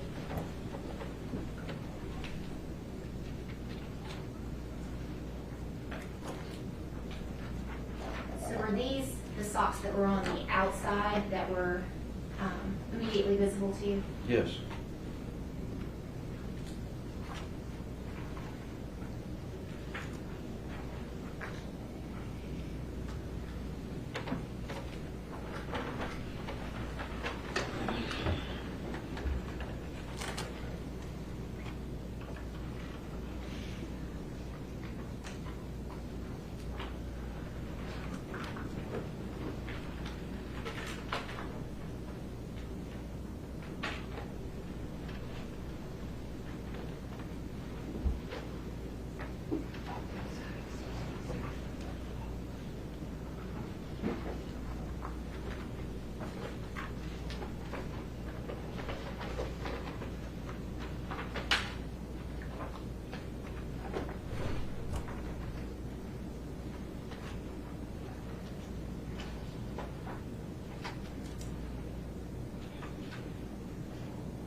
Do you then place that sweatshirt into a separate bag? Yes.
What are you doing now? Yeah, something out of his pocket.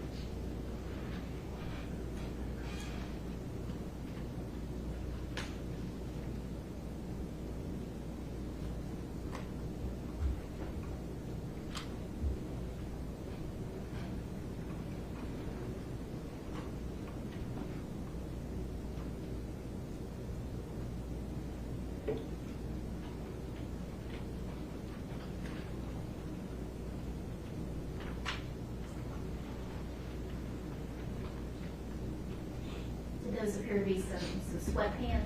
Yes.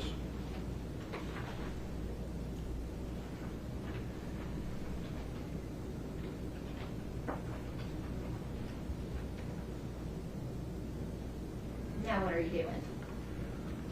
I'm looking at his white socks. And what drew your attention? There was a reddish color in his sock.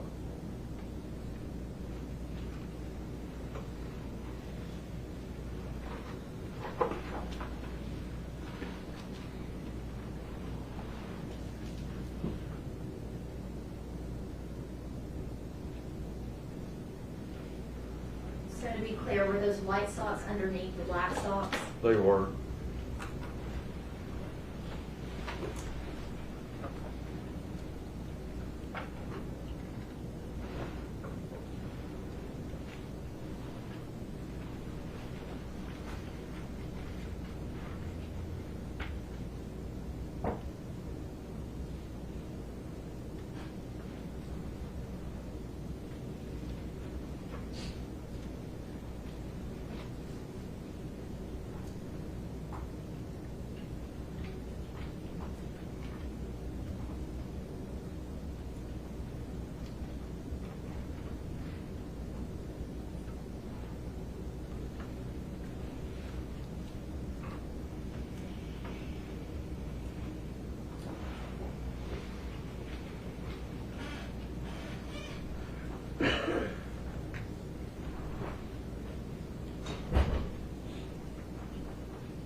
What are you looking for?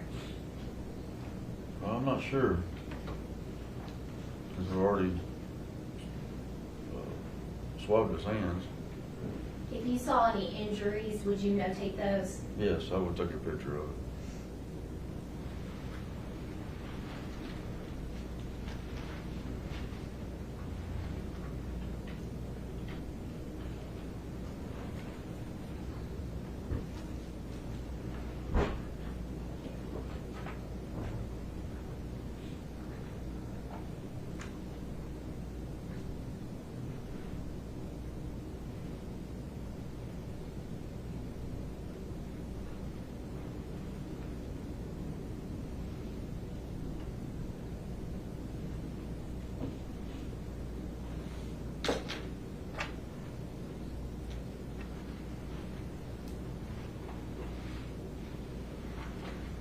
What are you doing right here?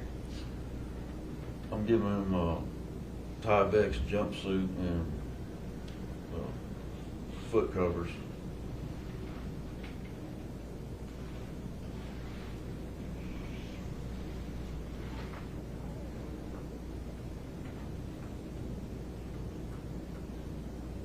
Was Mr. Isabelle cooperative with you through the process? Yes.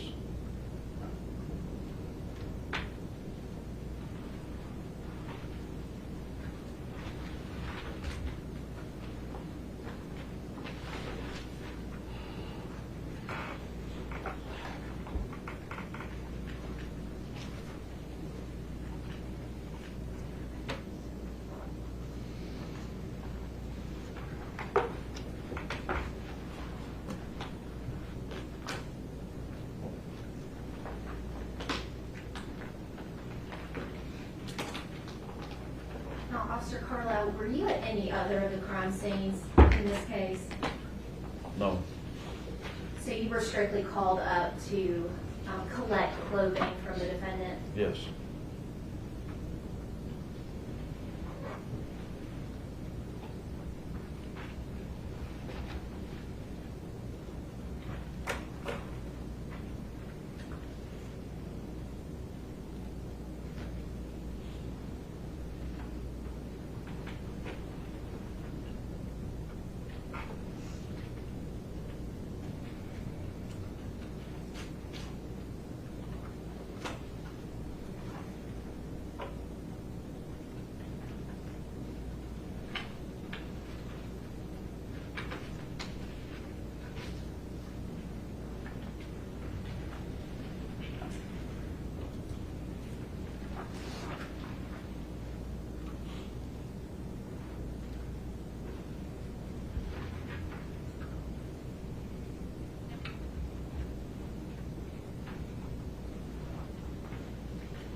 Officer Carile, did that end your interaction with the defendant, Mr. Isabelle? I believe collected vocal swabs later.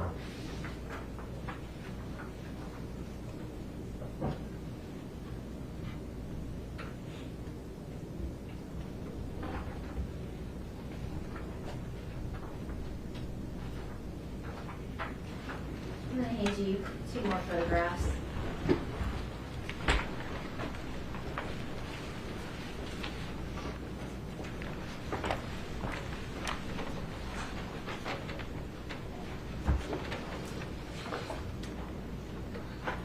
Do you recognize those photographs? Yes. And what are those pictures of? The left Nike sock that's white, the outside and the inside. And was that one of the socks that you collected from Mr. Isabelle on February 2nd, 2022? Yes. And was that one of the socks that we saw you collect in that video? Yes. You're going to ask that that be the next exhibit, exhibit 187 and 188. Oh, I'm sorry, 186 and 187.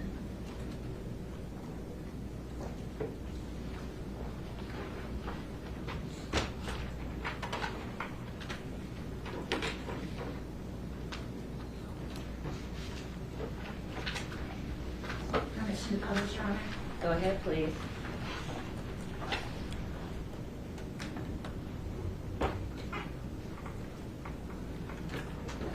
Deputy Carile, what do we see here? That's the left Nike sock that I collected. And this here. That's the reddish color that I was referring to earlier that I saw. Did you suspect that that might be blood? I did. And what do we see here? I turned the sock inside out to photograph the red substance.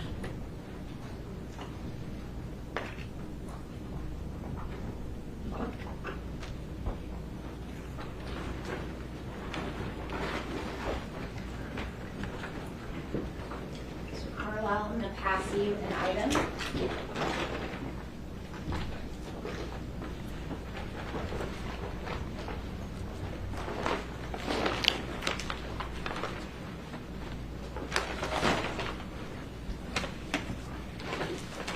Do you recognize that item? Yes. What is that? It's the clothes I collected. From Mr. Isabelle? Yes. And if you take a look inside, I use my knife. Sorry about that. We're up now, right? You brought your own knife? Yes, No. please. You did? I did. Use it. I was going to. Thank you. I was asking permission to You use permit granted. What did you break?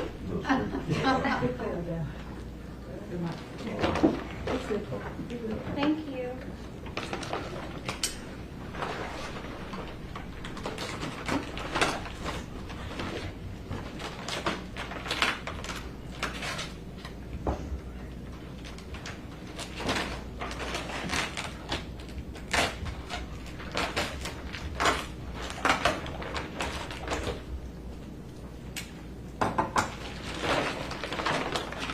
now, Deputy Carile, you stated that those are items that you collected from Mr. Isabelle. Yes. Are there multiple individually packaged items in that bag? Yes. Are there white socks in that bag?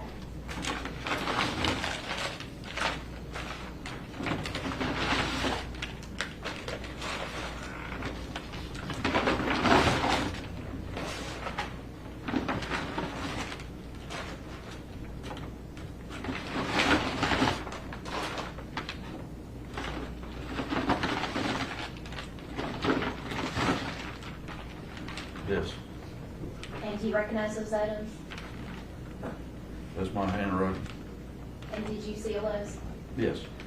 Now I'd ask that those be the next collected exhibit. You want both or just the left? Both. Collective 88. Hello? I'm sorry, 188, Your Honor? Thank you.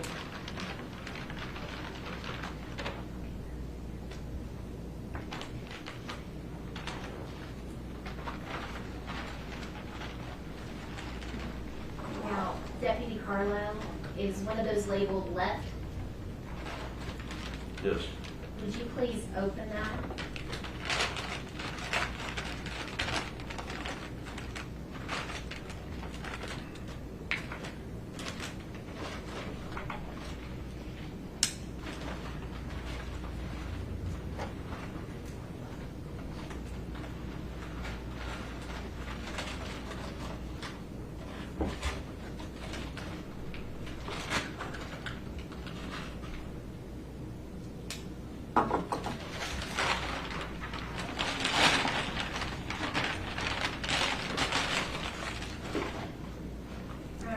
Show that to the jury.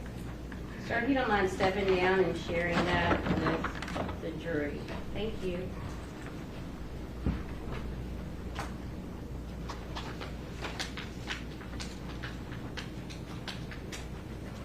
Deputy Carlisle, is that still red in color at this point? No, ma'am. Has the passage of time caused it to be more of a brownish color? Yes.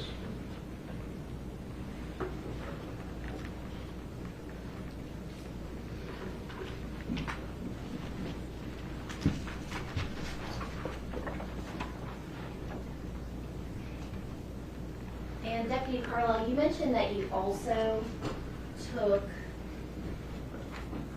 some buccal swabs from Mr. Isabelle, is that right? Yes. I'm going to hand you an item and see if you recognize it.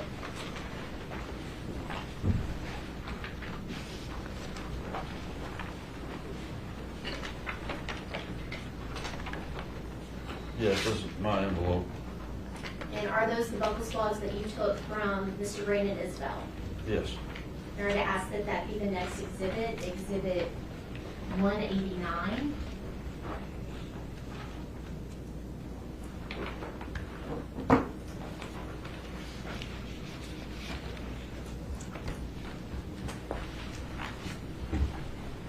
Now, Deputy Carlisle, what is a buccal swab? It looks like a large Q-tip. It's a swab, and you swab the inside of the cheek on both sides to collect the saliva for DNA purposes. And do you actually, after you've collected those, do you seal those up? Yes. Now, Deputy Carlisle, I'm going to take you to February 3rd of 2022. Did you go to Clink? Yes. What is that? The crime scene office. And when you were at Clink, did you do some processing for this particular case? I did. What did you do there? Collected a swab sample from Adidas slip-ons. I'm going to hand you an envelope and see if you recognize it. Your Honor, I just ask that once an exhibit is finished being published, that it would be taken down. Thank you. Do you recognize that envelope? Yes, it's mine. And is that the swab that you took from the Adidas slide? Yes. All right, I said that be Exhibit 190.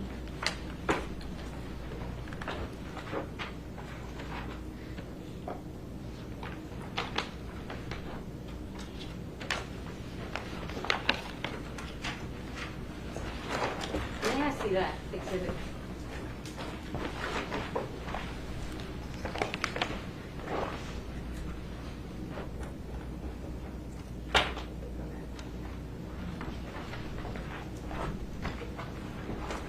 Deputy Carlisle, I'm going to hand you what's previously been entered as Exhibit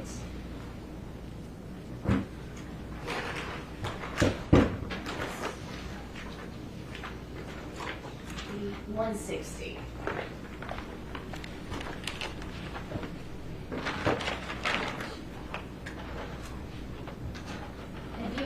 look inside, so you can recognize those items.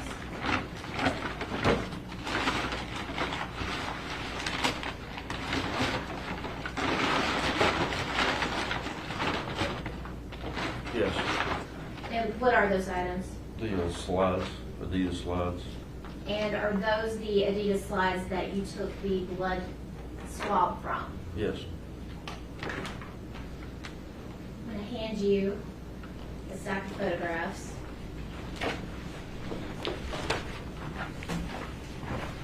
Five photographs.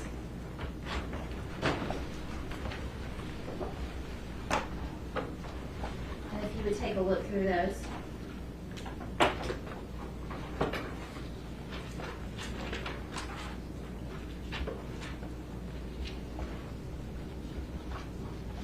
Do you recognize those photographs? Yes, I took these photographs.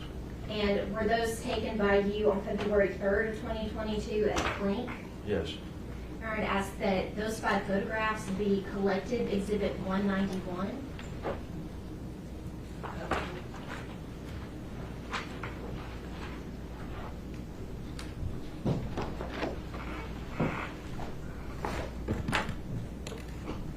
All right, may I have permission to publish? Go ahead, please.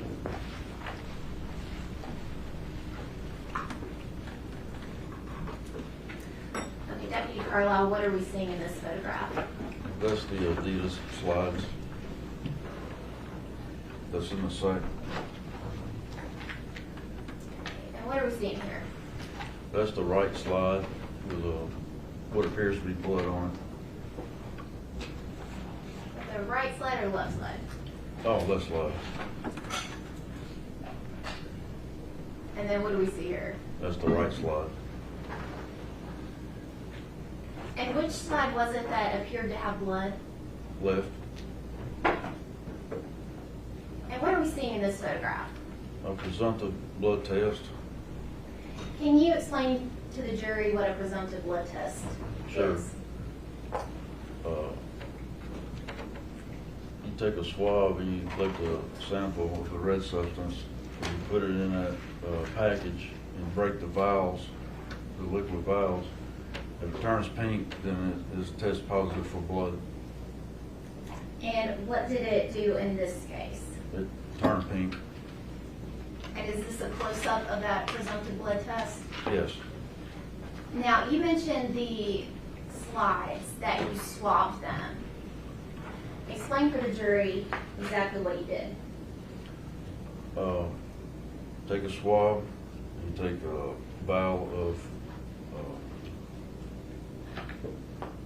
water, purified water, and sterile water. You put a little, one drop on the end of the, basically like a Q-tip, and collect a small sample on the tip of it, and stick it in there, in that bag.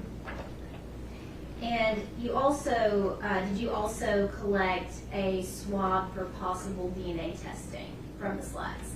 Yes. And was that what we previously entered as Exhibit 190?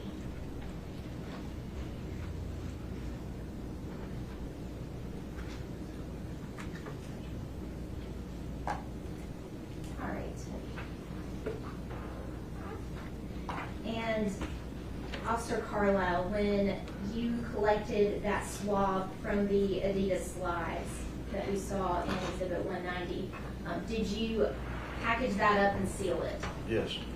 Did you take the clothing that you collected from Mr. Isabelle, including the white socks, to property and evidence? Yes, I did. And were those in a sealed condition when you took them to that location? Yes. And were those then tagged in? Yes. Did you do the same thing with the Adidas slides after you processed them at Clink? Yes.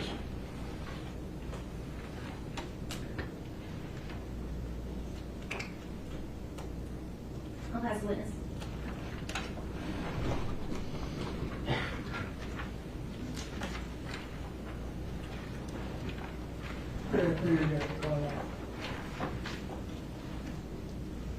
Did you do any gun gunshot residue test. Talk about it being a forensic light test, I believe. Yes. It's not really a test, it's just a search for it. Okay. And you did that on Mr. Isabelle, right? Yes. Did you do one that evening or that day on Artesia Stewart? No.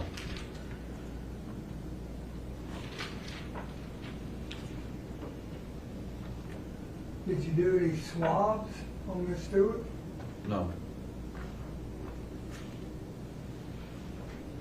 Did you check her clothing with that forensic light? I had no interaction with her.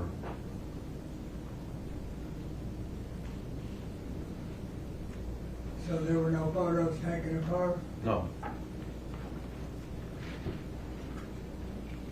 And you didn't look at her for the presence of blood? No. No other questions? Thank you. No redirect, Your Honor. Thank you, sir. You may step down. Please call your next witness. Under the state called Special Agent Stephen Walszac.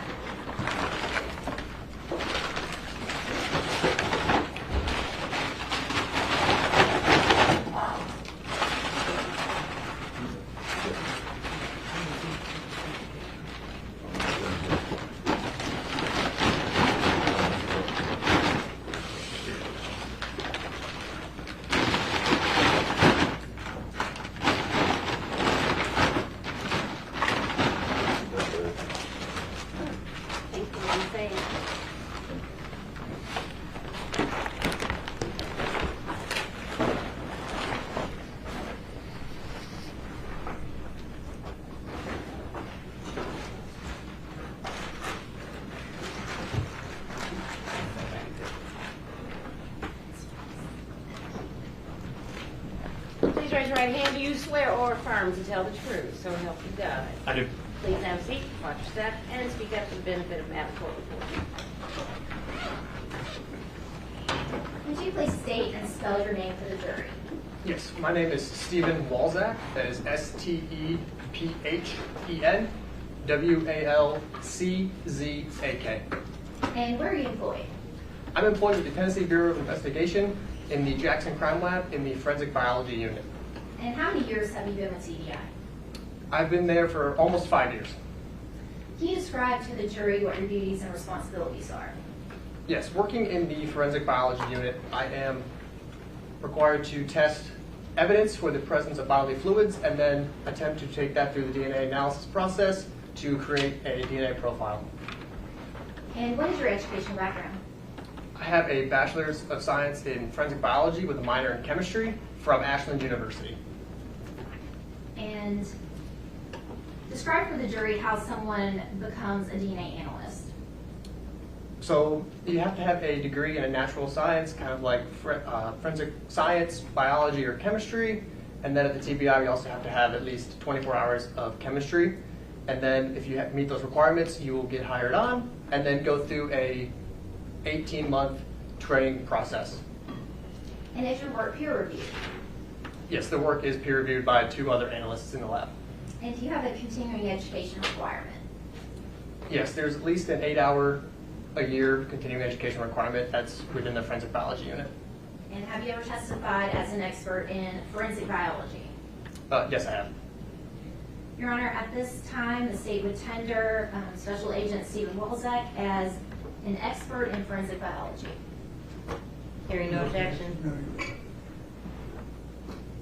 Now, Agent Walszac, what does forensic biology encompass? Forensic biology encompasses the testing of evidence for the presence of bodily fluids like blood, semen, and saliva, as well as touch DNA. And then the DNA analysis process consists of 4 steps where I isolate the DNA in the first step. The second step, I determine how much DNA is present. The third step, I attempt to make copies of the DNA that is present. And then the fourth step is trying to generate a DNA profile. Now, Agent Walszac, did you receive items for forensic testing in the homicide case of Danielle Hoyle? Yes, I did. And as part of that analysis that you conducted, did you generate a report? Yes, I did. I'm going to hand you a document and see if you recognize it.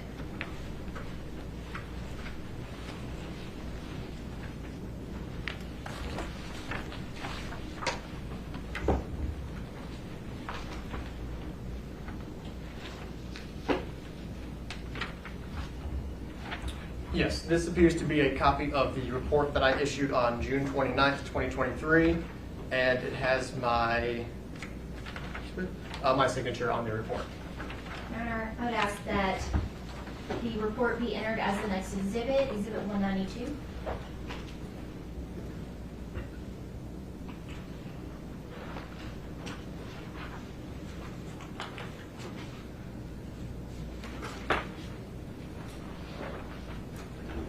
Your Honor, may I have permission to publish? Go ahead, please.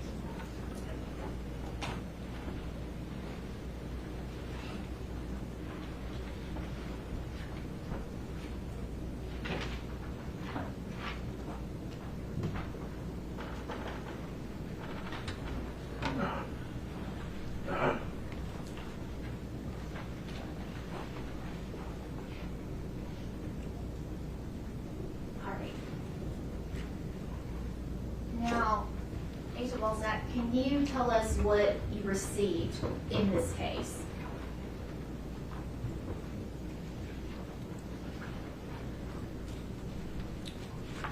So anytime evidence is submitted to the lab, it comes in on a request for examination form that outlines what is submitted. And so upon receiving the evidence, I itemized each one, which you can see as the exhibits that are up there as 001-A through 006-H. And so would you like me to go through and read all of them? Yes, please. Okay. So Exhibit 1A, which was a blood standard from Danielle Hoyle. Exhibit 2A, which is a saliva standard from Brandon Isabelle. 3A is a swab from the shoe found in Brandon Isabelle's vehicle. 4A are shoes from 5061 Stacy Road. 5A is a sweatshirt from Brandon Isabelle. 6A is a white sock from Brandon Isabelle. 6B is a sock from Brandon Isabelle. 6C is a black sock from Brandon Isabelle. 6D, a black sock from Brandon Isabelle. 6E, a white t-shirt from Brandon Isabelle. 6F, black sweatpants from Brandon Isabelle. 6G, left Croc shoe from Brandon Isabelle. And for 6H, a right Croc shoe from Brandon Isabelle. Now, Agent, when you receive items for testing, does law enforcement give you what's called a statement of facts? Yes. On the request for examination form, it outlines who is submitting it, when they're being submitted, and also a statement of facts regarding the case. And does that statement of facts help guide your examination of the evidence? Yes, we use the statement of facts to help guide which testing would be most appropriate for that case. And do you also sometimes communicate with the investigators in a case? Yes, if any questions arise throughout the testing process, either before, during, or after, I can reach out to the numbers that are listed on the request for examination form and ask those questions to the agency.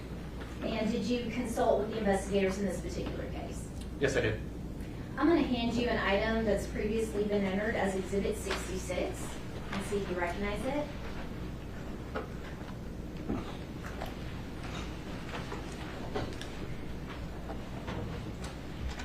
Do you recognize that item? Yes, I do. So this is a envelope that is submitted by the agency.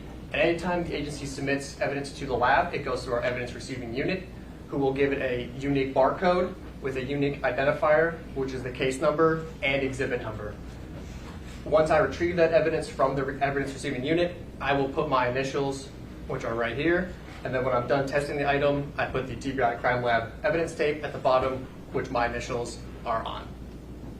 And is that the blood standard for Danielle Hoyle 1A? Yes, this is Exhibit 1A, the blood standard from Danielle Hoyle.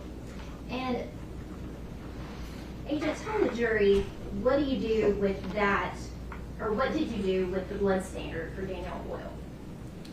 The blood standard will go through the complete DNA analysis process to create a known DNA profile for that person. A known DNA profile is necessary because if I test any unknown evidence and I obtain a DNA profile, I can compare the known person's DNA to the unknown from the item and say whether that profile from the evidence is or is not that person.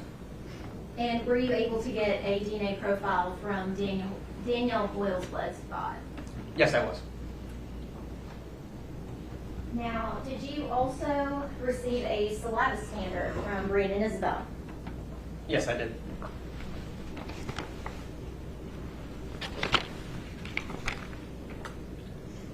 I'm going to hand you what's previously been entered as Exhibit 189.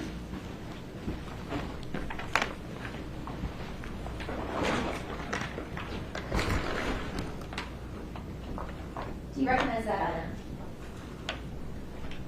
Yes, I do. It has the same exact markings that I mentioned earlier, the unique identifier, my initials, the TBI lab seal with my initials, and this is Exhibit 2A, which would be the saliva standard from Brandon Isabelle. And did you take that through the same process that you did the blood standard from Danielle Hoyle? Yes, I did. And were you able to get a DNA profile from those swabs? Yes, I obtained a DNA profile for comparison for both the blood spot and the saliva standard. Now, Agent, I would like to direct your attention to item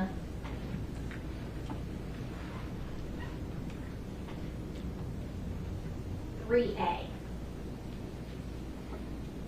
What is that item? Item 3A is a swab from the shoe found in Brandon Isabelle's vehicle. I'm going to hand you what's previously been entered as Exhibit 190.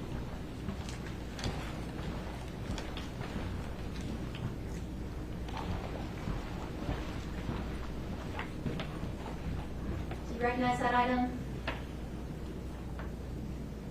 Yes, I do. Again, it has the unique barcode with the unique identifier as Exhibit 3A, my initials and seal from where I worked it, and it is the swab from the shoe found in his vehicle. Now, Agent, can you walk us through the testing process you went through on item 3A, the swab from the shoe found in Brandon Isabelle's vehicle? Yes, so I received this item of evidence from the evidence receiving unit. I will document the packaging as it is, just describe what's there on paper. I'll open it up, do the same thing, describe what is inside, and then once I've completed my documentation, I will take the swab out and visually examine that. And an indicator that I'm looking for is a reddish brown stain. That is an indication that blood may be present. So once I determined that there was RBS present on the swab, I went through the blood testing that I would perform on samples that have RBS. And can you walk us through how do you test for blood? So if there's RBS on the swab, I will take the swab and rub it on a little piece of filter paper, and then I will add the first test we do. There are 2 chemicals that are added, and if the presence of blood, if there is blood present, the possibility of blood present, there will be 2 color changes. One will turn pink, one will turn a blue-green, and in this case, both chemicals turned blue-green and pink, which is an indication that blood is present. Now, Agent, do you normally take it through a second test to determine whether it's blood?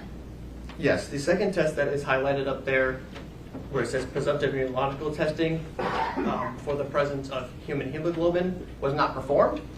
That is a test that's kind of like an at-home COVID test or a pregnancy test, where if 2 lines show up, it is positive. If there's only 1 line, it is negative for that component. However, that is based on the amount of sample that is present on the swabs. And per my training and my experience with limited amounts of sample, I decided not to go through that process and then just take it through the DNA process instead of doing that immunological test. But the initial chemical test did test positive for blood, is that right? Yes, the presumptive chemical testing indicated the presence of blood, yes. Right. And so you mentioned you then took that swab through DNA testing. And walk us through that. What did you do?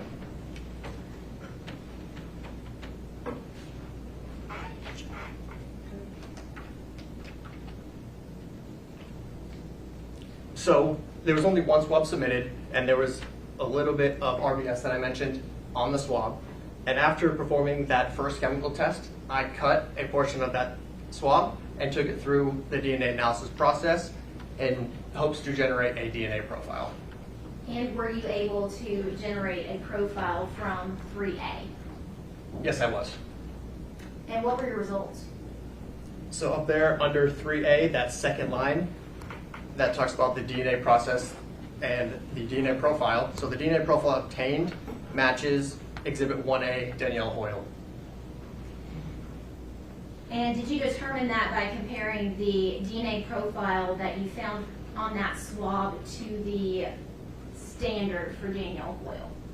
Yes, once I generated the DNA profile for Exhibit 3A, it was just at the time an unknown.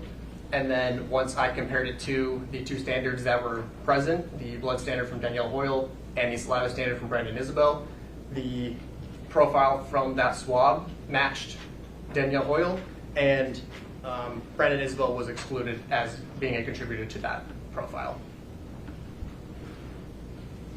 And is there a statistic associated with your results? Yes.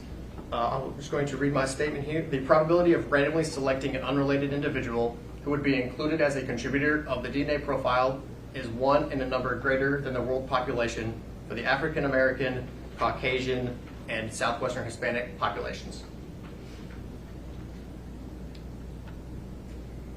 Now, you have an additional statement here. In addition, it starts with an additional allele was obtained. Can you explain to the jury what that means? So an additional allele is talking about the DNA profile. So a DNA profile looks like a series of peaks, kind of like a heart rate monitor has a couple of peaks. And each one of those peaks is what we call a piece of information. And so at that marker, where it says at the Y indel marker, that is a male sex determining marker. So a female profile will not have that. A male profile will. However, in this profile, there was only one extra piece of information that was present, and it happened to be at that Y indel marker, which I indicate is from the presence of at least one male.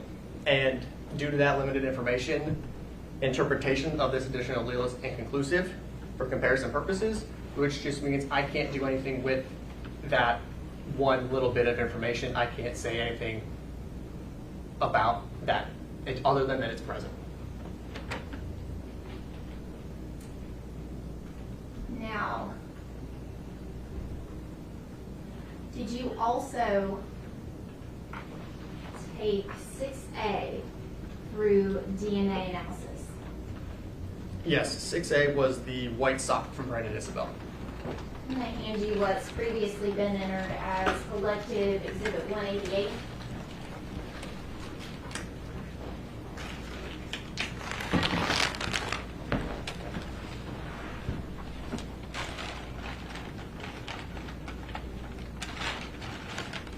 Do you recognize those exhibits?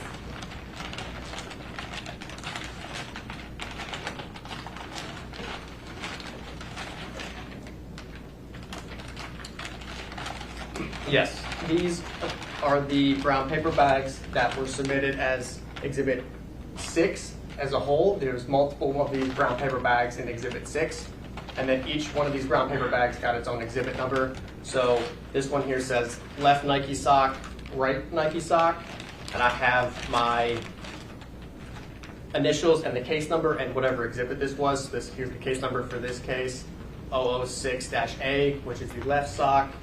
That is listed here, and then this is 6B, the right sock. And I did not do any testing on the 6B, as there are no cuts or any sort of evidence tape where I would have marked where I entered the package, except for on 6A here, there is the additional seal that has my initials on it, where I had entered and actually tested the item that was in this bag. Now, Agent, on 6A, did you take it through that same process that we just discussed on 3A? Yes, I did. And did you go through that initial testing with regards to trying to determine whether the stain was blood? Yes. For this exhibit,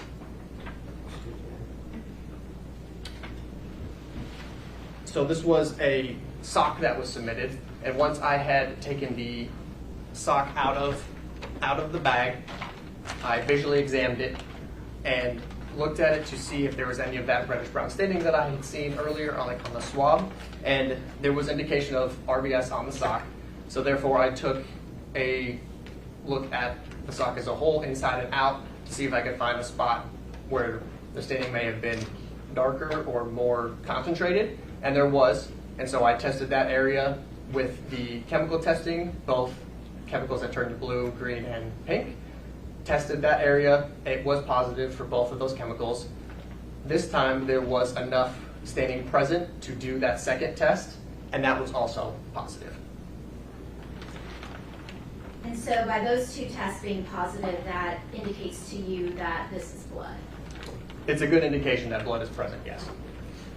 Would you open that package, Agent?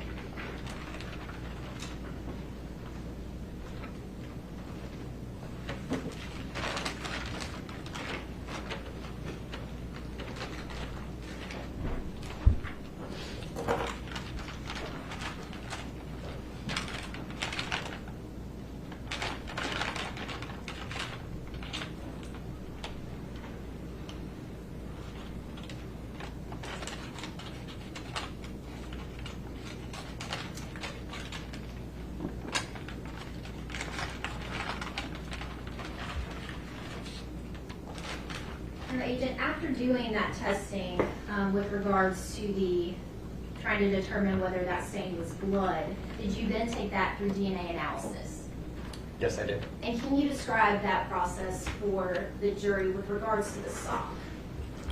Yeah, so this is the sock that I had obtained, and the staining that you can see, the yellowish staining and the brown staining kind of along the backside of this as well. That was the indication that I got when I first received the sock, that there may be a possibility of blood being present on the sock. So when I tested, so there is a hole that's right here on the sock. That is the area that I had tested for the presence of blood and for that immunological test, where both were present from that area. And with the sizable hole that is there, I took a big enough cutting from there to take forward through that DNA analysis process.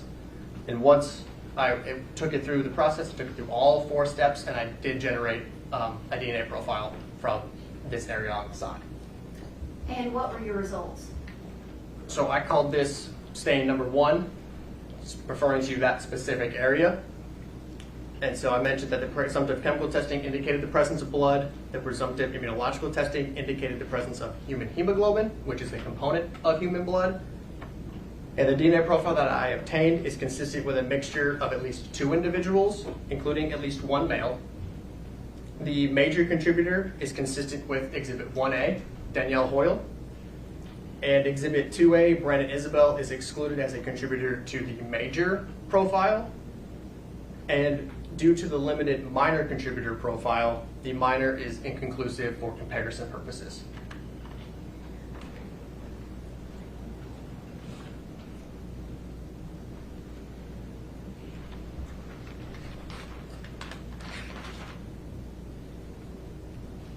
So, Agent Walszac, with 3A, the swab from the shoe found in Brandon Isabelle's vehicle,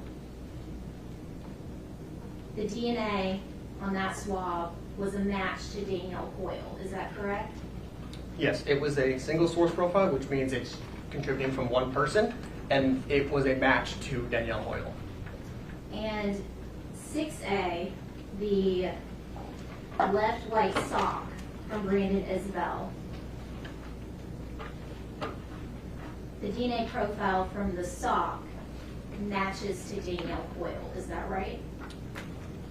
The DNA profile obtained that there was at least 2 individuals present. So based on the training and experience that I have in the forensic biology unit on interpreting DNA profiles, I can say that there are at least 2 people contributing, but at different amounts. So when I talk about a major profile, that means someone who's contributing a lot more DNA than the other the one or other persons that are present. So when I talk about the major profile being consistent with her, is that she is contributing more DNA to that stain than somebody else is.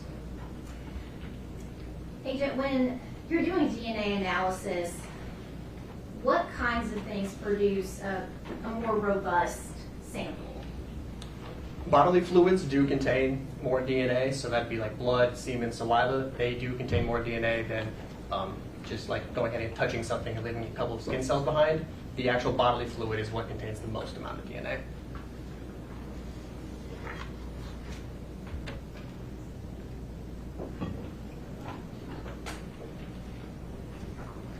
Last witness.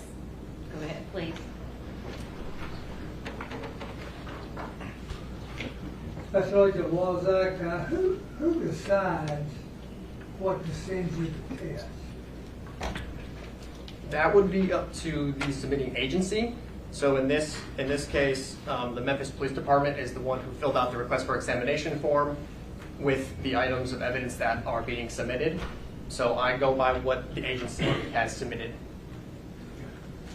So you don't just out of the blue reach down to Memphis and say, I want to see these specimens, get samples from this particular clothing. They come to you and send you particular evidence to test. Yes, they will have a case and they will request DNA testing or serology testing on items of evidence for their case, and then they specify what items they want for each discipline within the lab, if it's applicable. Was any forensic evidence sent to you on Artesia Stewart? There were no items of evidence from that individual. No blood, no swab, no clothing? No, there was no evidence of her. No other questions, thank you. Can you redirect from the state? Just very briefly, Agent Walszac, all of the exhibits 3A, 1A, 2A, 3A, and 6A, did those arrive to TBI in a sealed condition? Yes, all the evidence that was submitted was sealed. That is one of the precautions that our evidence receiving unit takes to ensure that the evidence is intact. If it comes in unsealed, the evidence will have to be sealed prior to submittal. That's all I have, thank you. Any recross? No other questions? Thank you, sir. You may sit down.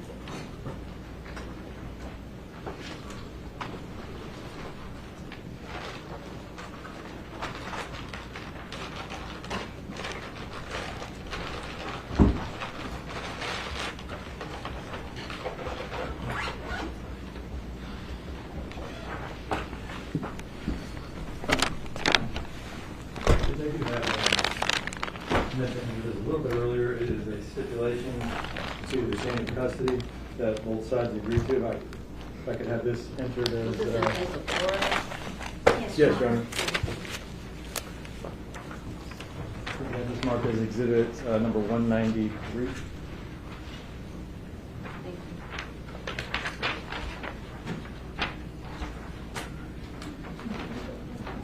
I'm ready to read this out to the jury. Good. Comes now to the state of Tennessee and the counsel for the defendant, both of whom agreed to stipulate that on June 30, 2022, criminalist Lindsay Flores of the Memphis Police Department retrieved Adidas slides, swaps from the Adidas slides, white socks, and the defendant's buckle swab from the Memphis Police Department's property and evidence room at 201 Poplar. She also retrieved the blood spot of Danielle Hoyle from the property and evidence room. All of these items were properly sealed and delivered by Ms. Flores to the Tennessee Bureau of Investigation for DNA testing. That is signed by counsel for both sides. All counsel from all sides? Yes, ma'am. Yes, Your Honor. Thank you. And including Mr. Isabelle. Thank you. Your Honor, ladies and gentlemen of the jury, the state rests its case in chief at this time. Members of the jury, we have a matter we need to take up outside of your presence. I'll be with you in a minute. You're not to discuss anything. You are not deliberating. And we'll figure out how the rest of this day is about to look, okay? Jurors excused, leave the notebooks.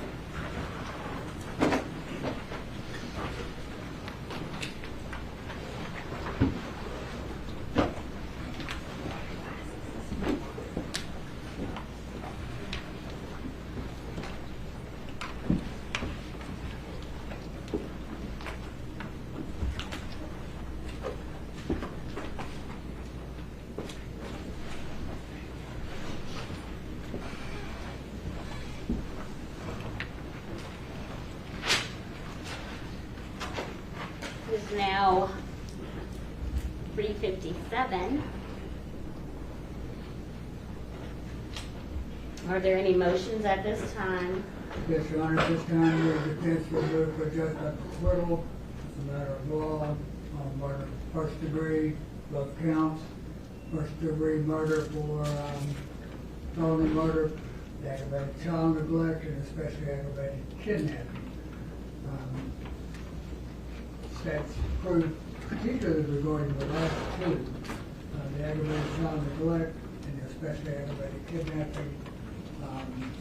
Does not reach the level of beyond a reasonable doubt as a matter of law. Would the state like to respond? Yes, Your Honor. The state has proven through the course of the trial that, one, the defendant admitted to shooting Danielle Hoyle. We've heard significant evidence that he did not want the baby, significant amount of evidence that he was in love and concerned about losing his relationship with Artesia Stewart. He admits to being at the scene at Levi and Sedgwick and shooting the victim Danielle Hoyle. We have shell casings at the site of the shooting that match the shell casings that are in Danielle Hoyle's car, that match the ammunition that's in Brandon Isabelle's car. There is GPS information showing him at that scene. He also admits to going down to the river at Wolf River and Mud Island. He admits to throwing baby Kennedy in the water, in the river. Baby Kennedy has never been seen since. The baby's hat is down there. There's video evidence, there's tag, license plate reader evidence, and GPS evidence that corroborates what he said about being down there. He admits to throwing the baby in the river, but even if you go back to the idea that he left the baby down there, that is still obviously aggravated child neglect. The fact that he took the baby, drove it all the way up to Lathbury, and then back down to the river is pretty clear. Aggravated kidnapping. Even if we were to assume that he didn't throw the baby in the river, clearly that's aggravated child neglect, and clearly baby Kennedy is gone and dead as a result of that aggravated child neglect. So, especially in light most favorable to the state, the defense motion should be denied. Thank you. Court's going to be in a brief recess while I take this under consideration. It is now 4 o'clock. I'll be back soon. Court stands in recess.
Do you have an over-under on how long this process is about to take?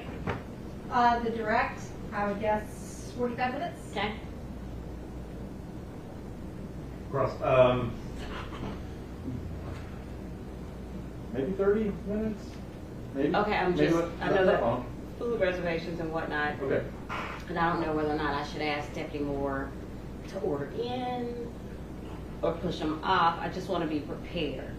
So right now I'm prepared to rule on the motion for judgment of acquittal, and then I don't know if you want to go straight into defense proof. Do we need to momentize? We can deal with that tomorrow. Why can't we deal with it today? Because he would need to have heard all of the proof.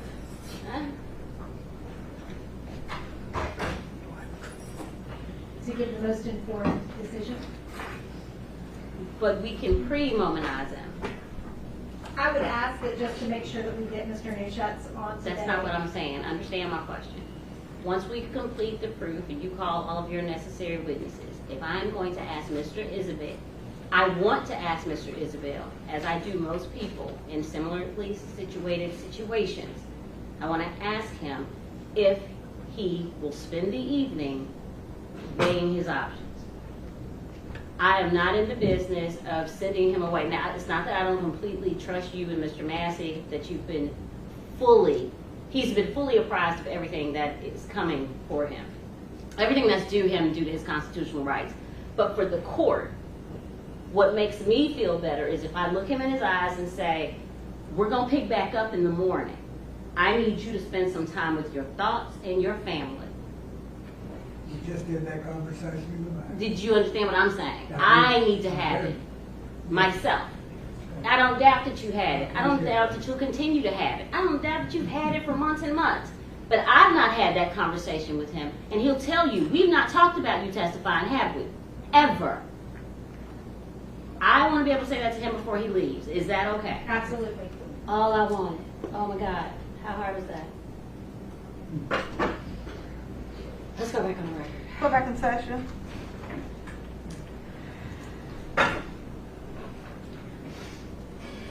Mr. Massey, on behalf of Mr. Isabelle, has asked for a motion for judgment of acquittal. Mr. Massey indicated that the state of Tennessee has failed to meet their burden.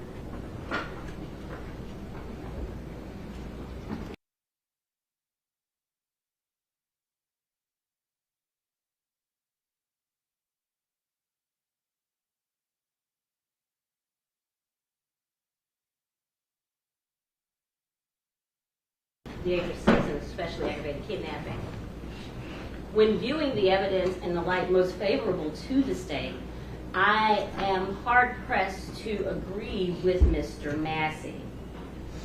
What we have and what the state reiterated over the course of the last few days, there have been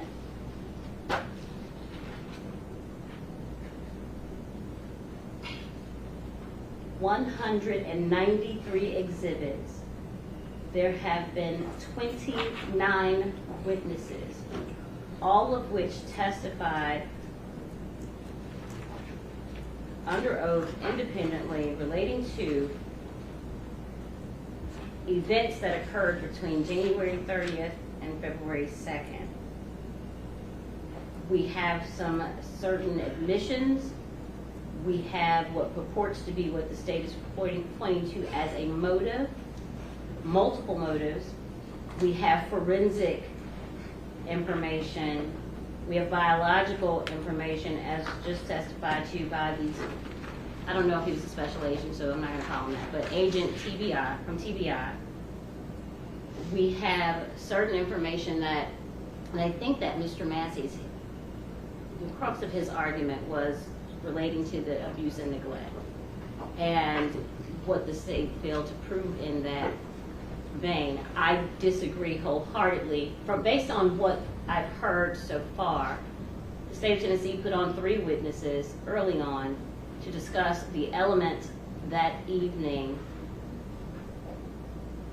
And I say evening, like February 1st, February 2nd. It was a rain event that was testified to, so it was pretty wet. We saw the body cam on Levi and Sedgwick, which showed water in the ditch. So there was some rain event, which was testified to, I'm not making that up, and then the search had to be suspended due to inclement weather. I don't know if you all remember where you were during that ice storm, but I do. And it was not in the comfort of my own home because I didn't have power. It was a heavy ice storm, and that was confirmed by all who, was it Braden? Braden pre-Shelby County deputies. The divers, Sergeant Klein, Sergeant Smith. I'm going on memory, not my notes, but respectfully, I'd have to deny your request, Mr. Massey, for a judgment of acquittal when viewing the information that we've received, the evidence, in a light most favorable to the state. Does the defense wish to put on any proof? Please, may I ask you, and I may have missed it because we came in with respect to Mr. Isabelle in the back, but did you address also the especially aggravated kidnapping? I addressed, no. What we have. I did not, I think I stopped at, you're not wrong, especially aggravated kidnapping. I'm ready to get into it. You want to hear it? Mm-hmm. As it relates to baby Kennedy Hoyle, and I know you hate that, as it relates to Kennedy Hoyle, the less than 48-hour-old infant, he had no legal connection to her. He had not executed a voluntary acknowledgement of paternity.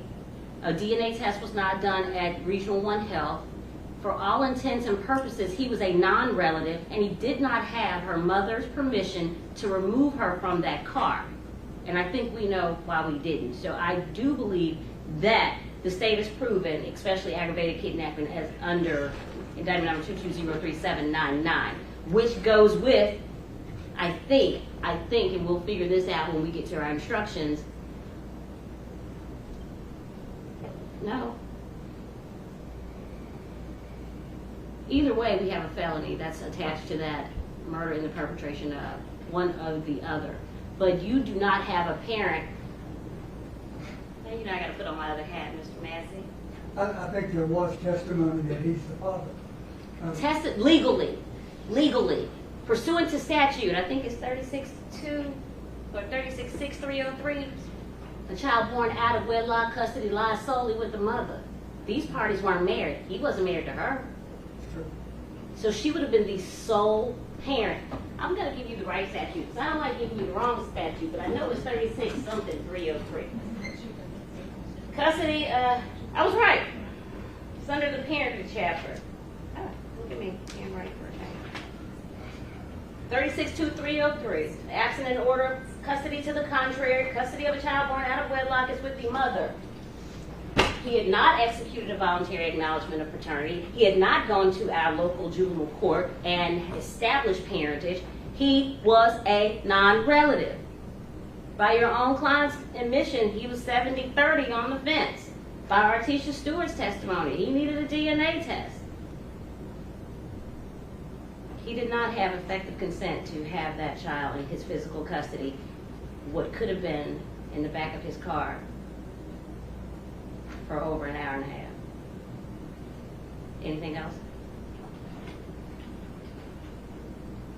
Let's talk about where we are now. We're ready to call Mr. New Shots. He's present. He is present. Call him on.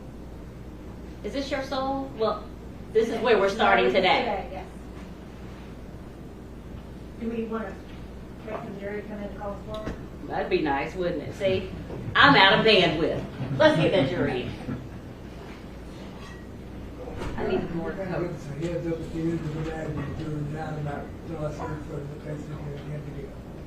Will I give you a heads up about what? Like the lesser included offenses you intend to instruct the jury on. I'm not instructing the jury on any lesser included. You got to file that. You have it. By statute, you need to file. Once all the proof, you haven't filed that. I've been looking for it. You not seen me up here with the files? I've been looking, he's been looking for it. We've been looking for it for the better part of 2 weeks because we started our instructions early. Require, we just never have done it. No. In Division 5, you want me to consider lesser included, you need to put it in writing by statute. And then we get to argue about it. Under State v. it's State v. something, and we get to argue about it. I'll tell you what it is though. And it'll be multiple rounds of us going through it, us not liking it, Mr. Christensen doesn't like the way his name's spelled, you don't like the font. We'll go back and forth. I won't not ask for your input. You got a juror in the courtroom?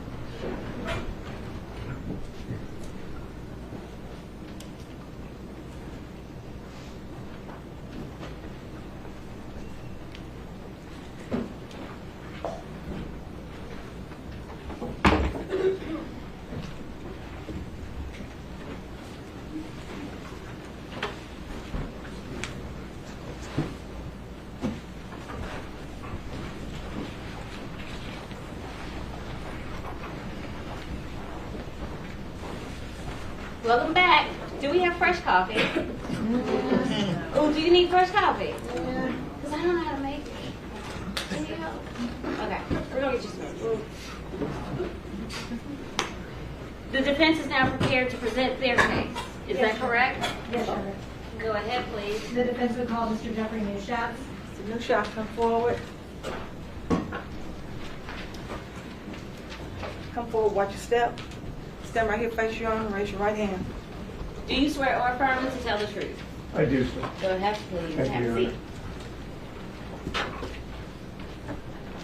Can you please state and spell your name? Jeffrey Neuts, JEFFREY,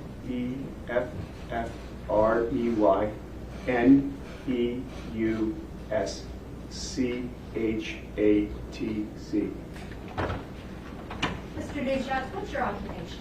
I'm a professor. I'm a core faculty member at Fielding Graduate University. Okay. And what is your educational background? I got my bachelor's degree at Roger Williams College.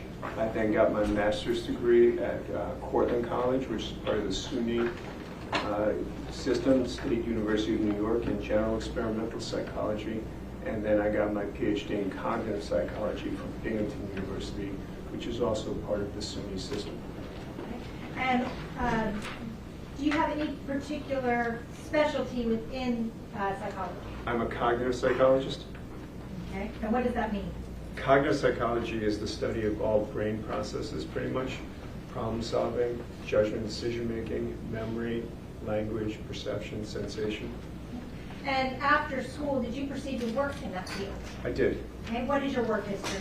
I worked 1 year at St. Mary's College of Maryland as a visiting professor. Then I moved on to the University of Alabama in Huntsville, not home of the football team, one of the schools related to it.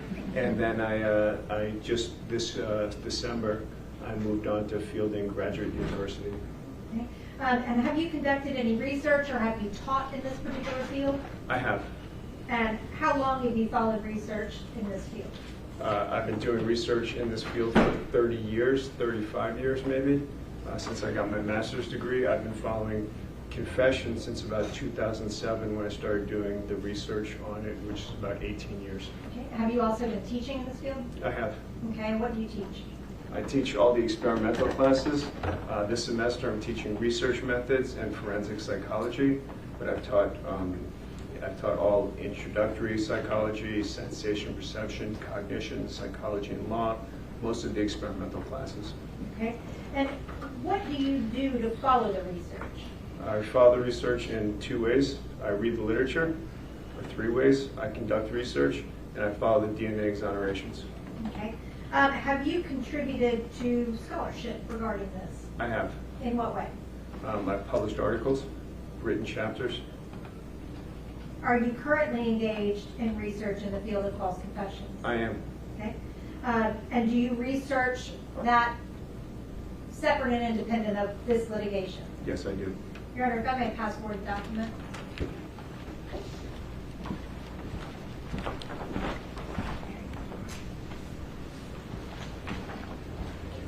Do you recognize that?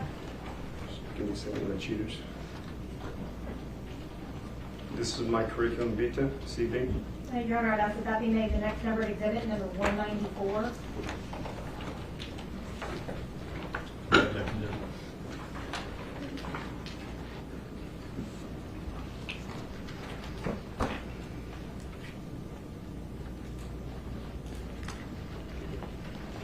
Mr. Neuts, how many papers approximately have you written in this topic?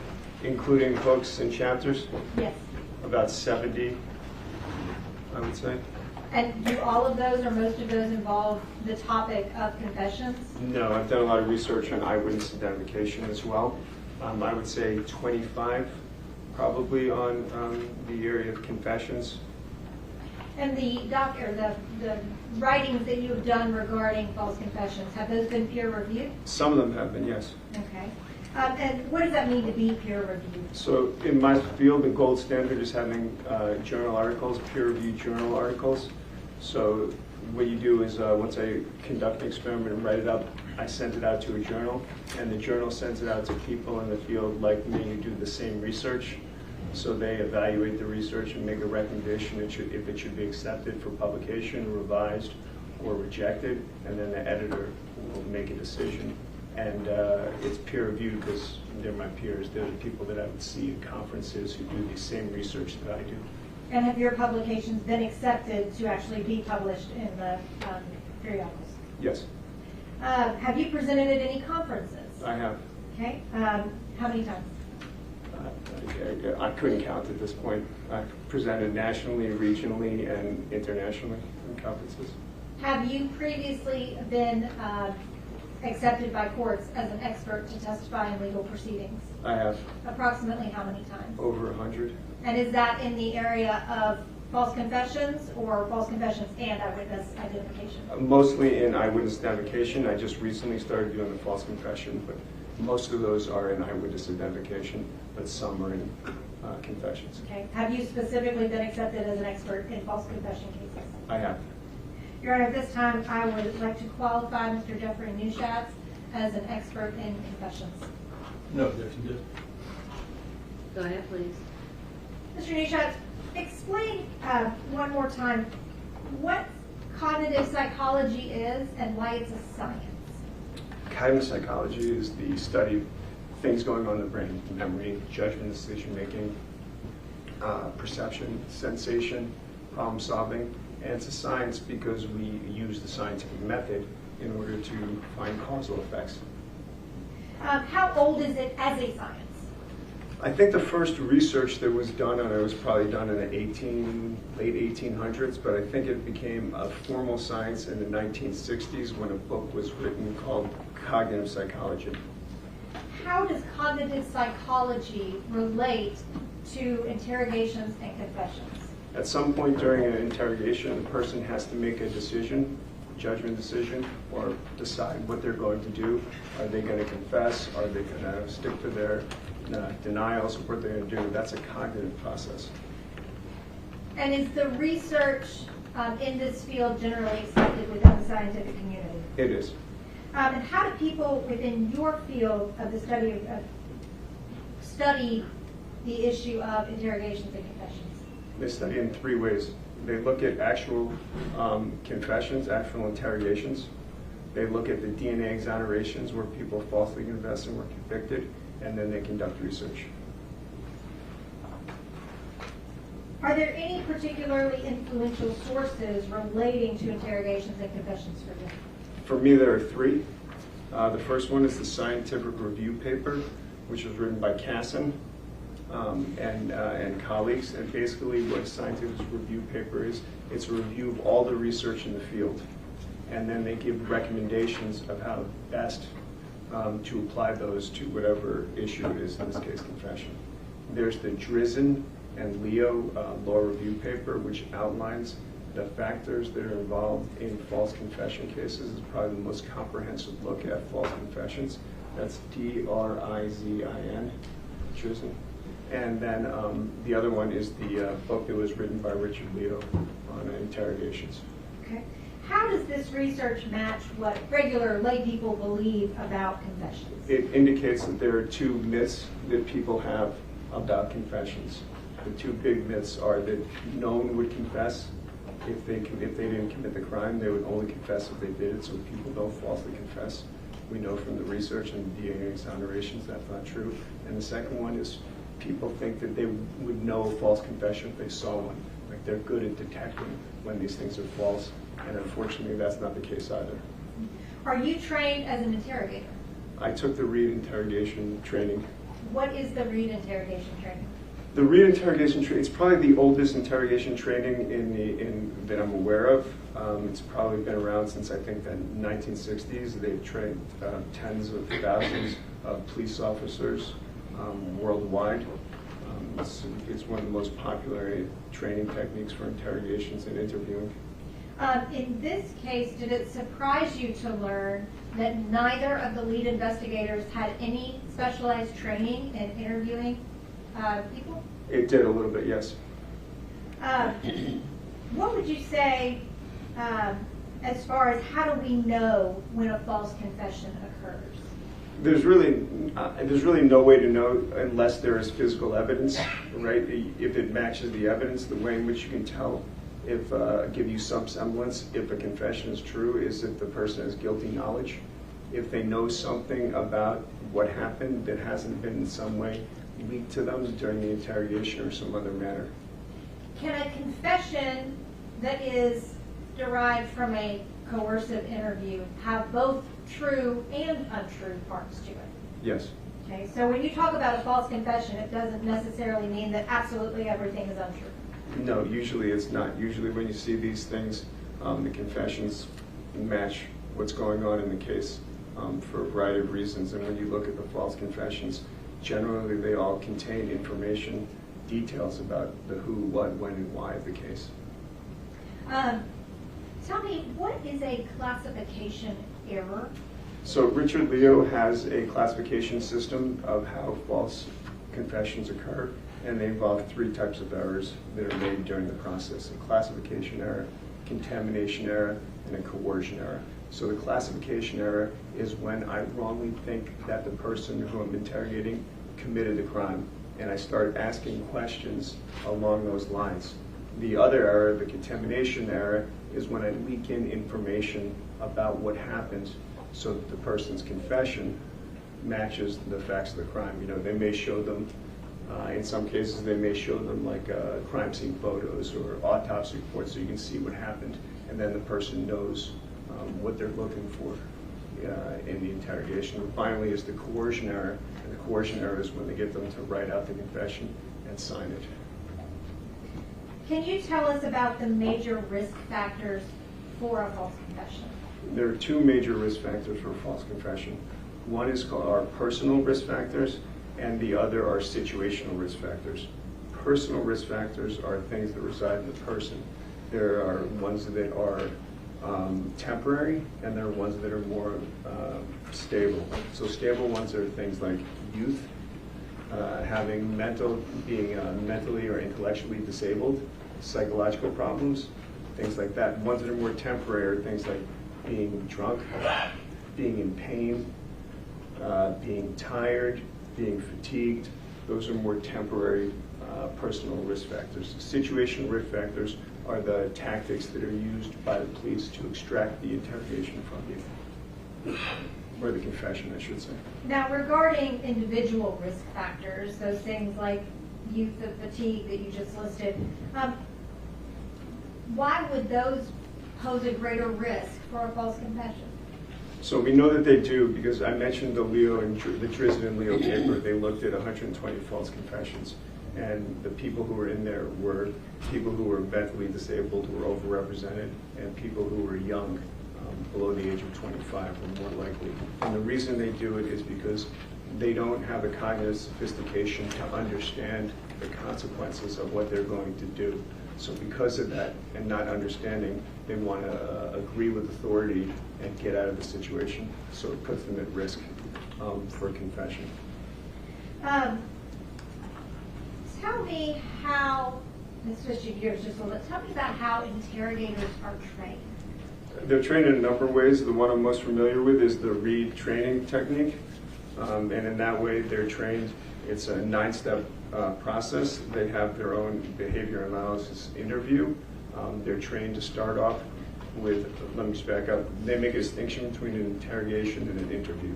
An interview is a non-accusatory fact-finding question and answer thing. So if a person after the interview thinks, the police officer thinks they did it, they move to the interrogation, which is more confrontational and accusatory, and starts with a positive confrontation: you committed the crime. and they do this thing called theme building. And what theme building is you build a theme to give the person and justification and a rationalization to confess. And they're told to present lots of evidence, right? Bring big stacks in and say, look how much evidence. And they're taught to refuse denials, because in the training what they say is that if people deny, it's harder to get them to confess. Tell me why investigators are trained. You want to train investigators so they can do the best job interrogating and interviewing people, and the best job is extracting as much honest and truthful information without getting any false information. And what is a guilt presumptive technique?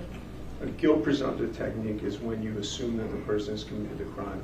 The problem with doing this is it directs all the questions in line with that, sort of in a confirmatory way, to try and get the person to agree with your point of view. And are those tactics effective in getting confessions? They are. What happens when those tactics are applied in situations where maybe the person didn't do something? There's a lot of social influence and persuasion going on, so it sometimes can also lead to people who falsely confess. What happens when they're applied to a situation where the police have already kind of framed out their narrative? It can be extremely persuasive and influential to the person they're trying to get the information from, if that's what you're asking me. So why wouldn't a person just maintain a denial? It's very difficult in that situation, right? You're in a situation, you don't know what's going on, you're being told that the only way to get out of the situation is that if you confess. You're told over and over and over again that you're lying or you're not telling the truth. It's very hard to get out of there. In some situations, you're told the only way you're getting out of this room is if you tell us that you did it or something like that. It's not as easy as people might think to just say, hey, I'm done. And the problem with the Miranda warnings is that people understand that they have a right to an attorney. They don't understand the second part, that they can end the interview at any time and ask for an attorney, so they don't realize that they have the opportunity to just stop the interview and get relief or help. I want to talk to you about the psychological impacts of interrogation tactics. Tell us about self-regulation. Self-regulation is a process where you have to maintain cognitive, physical, and emotional control in order to achieve some goal. So if you want to lose weight, right, you have to maintain your cognitive, you have to maintain your emotions, and you have to stick to whatever physical exercise you're doing. In the case of confessions, right, you have to maintain your composure in order to not confess if you in fact haven't committed the crime. And does fatigue weaken your ability to do that? Yes. How? When you get tired, it's hard to maintain and continue to be vigilant in these things. I mean, you know from your own experience that when you're exercising, when you get tired, it becomes harder and harder to force yourself to do whatever exercise you're trying to do, to lift the weights or to do more push-ups. It just becomes more difficult as you become worn down. The same thing happens in the interrogation situation. What happens when a person kind of comes to the conclusion that what they are saying will not be accepted by the interrogator? Two things can happen. One is if they understand their rights and they exercise them, they can end the interrogation and say, look, I want a lawyer now. At that point, the interrogation will end. So the other opportunity is they can just give in and confess. It's particularly a problem for people who are innocent, because if they're being shown evidence, people who are innocent will think that that evidence will then exonerate them because they didn't commit the crime, if that evidence actually exists. Are you able to give an opinion about whether a confession is true or false? I'm not. Can there be parts of any confession that are true and parts that are false? Yes. And is it your job to say which of those are true and which of those are false? It is not. Can both the true parts and the false parts be a product of coercive tactics? Yes. Sometimes you have a very detailed confession that you're dealing with. Doesn't detail show truth? Unfortunately not. So that when they've looked at the first DNA exonerations of false confessions, when I look at the actual confessions, most of them have in them, 95%, have in them something about the who, what, when, and where of the crime, as well as oftentimes they have an apology in them as well. And these are documented false confessions because they've been exonerated through DNA. Now, I'd like to direct your attention specifically to Mr. Isabelle now, okay? Did you have an opportunity to review the interrogation in Mr. Isabelle's case? I did. You mentioned the Reed technique earlier. Is that thought to be a coercive technique? In the psychological literature, it is thought to be one of the coercive techniques, yes. Did you believe the Reed technique was being utilized here? Yes. Okay. Even though they haven't been specifically trained on it? Yes. So, even with the Reed technique, well, let me back up just a second. Can you tell the jury a little bit about the Reed technique? It's what we talked about before. To do the Reed technique, starts off, it's a 9-step process, and the police in this case didn't do all of it. It starts off, they train you in a behavioral analysis interview, which is supposed to help you determine if these things are true, if they're not true. And then you use the tactics that we talked about, like refusing denials and presenting evidence. Is it thought to be a coercive technique? It is. Even with a reputedly coercive technique, are there certain practices that are frowned upon within the Reed technique? So the Reed techniques published unacceptable, a list of unacceptable practices. And two of them, the most ones they talk about the most, are making threats of inevitable consequences, and then promises of leniency to get someone to confess. Did any of those happen here? They did. I'd like to direct your attention to a quote from Sergeant Boyd, okay? He said, because the story, and I'm gonna paraphrase some of the language, okay? Because the story that you're running with right now, and I'm gonna say that with all effing honesty, the story that you're running with right now, you will be effing dodging dicks for the next 50 effing years with that effing story. Do you understand what I'm saying? That shit ain't gonna effing fly, Brandon. I'm just being real with you. It ain't gonna effing fly, bruh. You know that, and I know that. What's problematic, if anything, about that quote? It's a threat of inevitable consequences, and in the Reed material, they expressly state that you shouldn't threaten someone with rape in order to get them to confess. Is there a reasoning behind that? There is. Cases have been overturned because that tactic was used, and the court decided that doing that made it an involuntary confession. Are there any examples that you saw regarding promises of leniency? There were implied promises of leniency. Sergeant Winbush said, I'll tell you like this right here. I'm almost through with my cup of coffee. When I'm through with my cup of coffee, I'm going to get up and walk out of this room. If you ain't came off of it, I'm leaving. I'm going to leave. You got to face the music on this. This is the only time I'm offering help. This is it.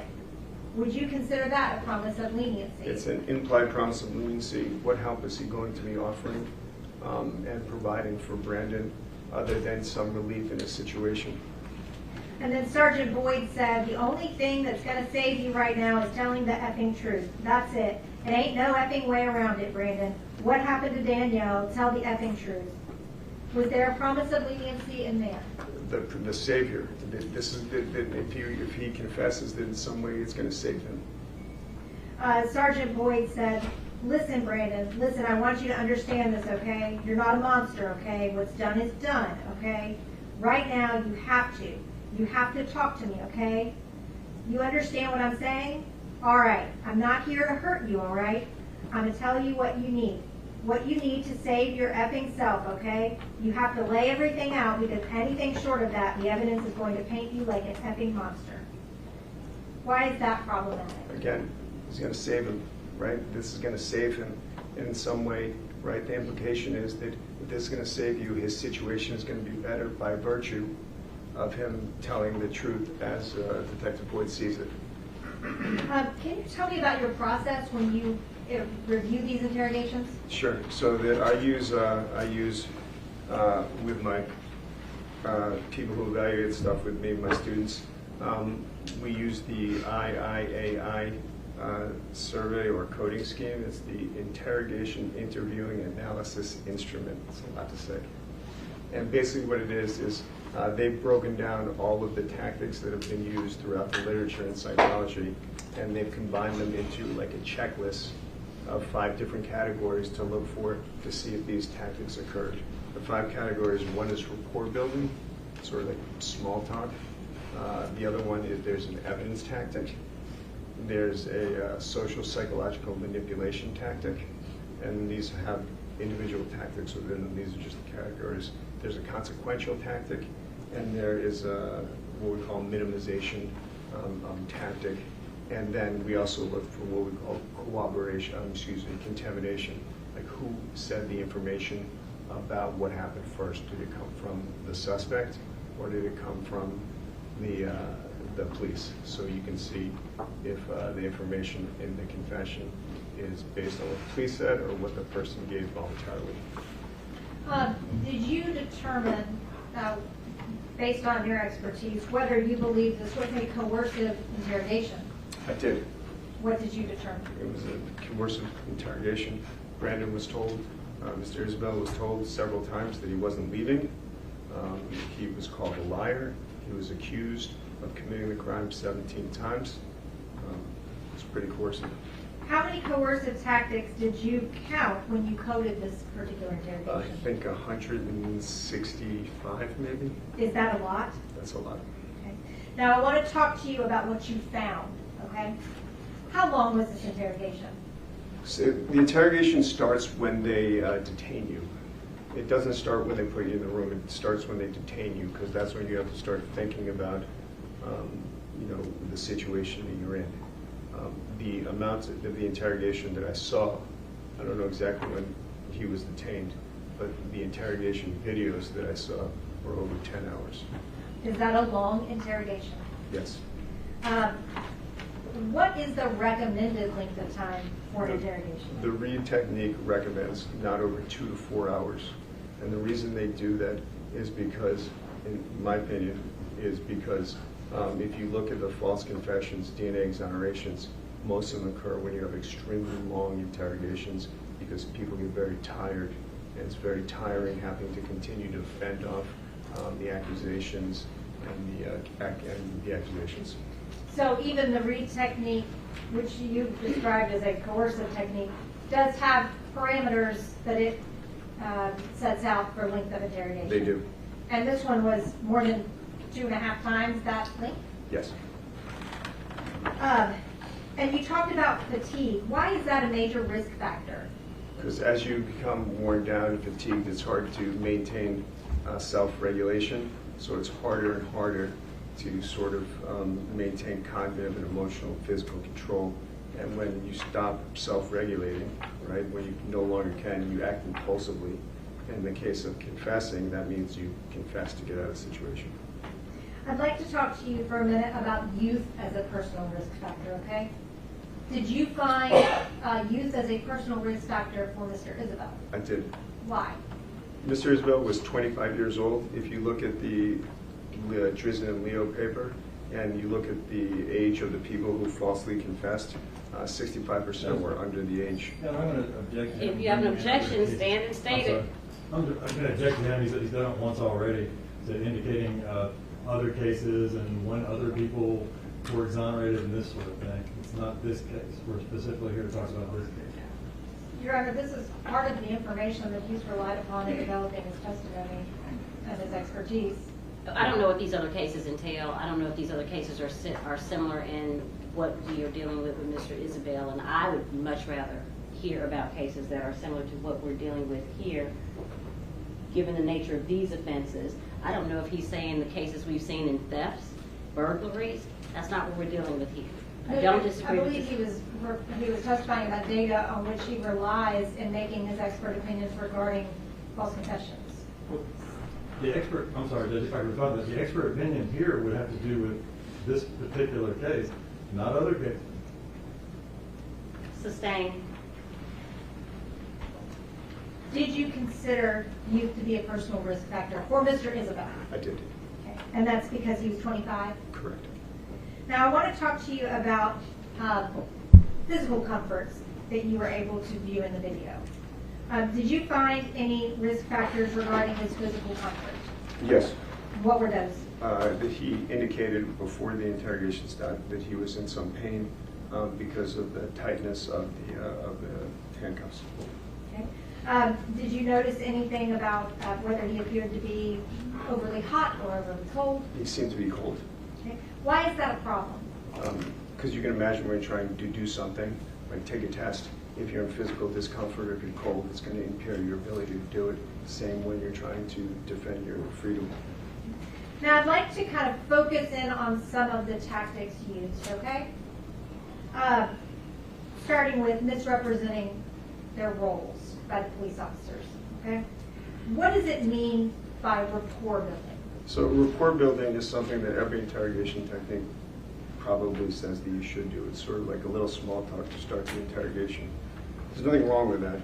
It becomes problematic when the police misrepresent their role, when they say they're there to do something other than their legal obligation, like I'm here to help you, or if they show sympathy for the person because that's not their role in an interrogation. Did that happen here? It did. I'm going to read you a quote from the statement, and I want you to let me know if that is an example of a misrepresentation of the role.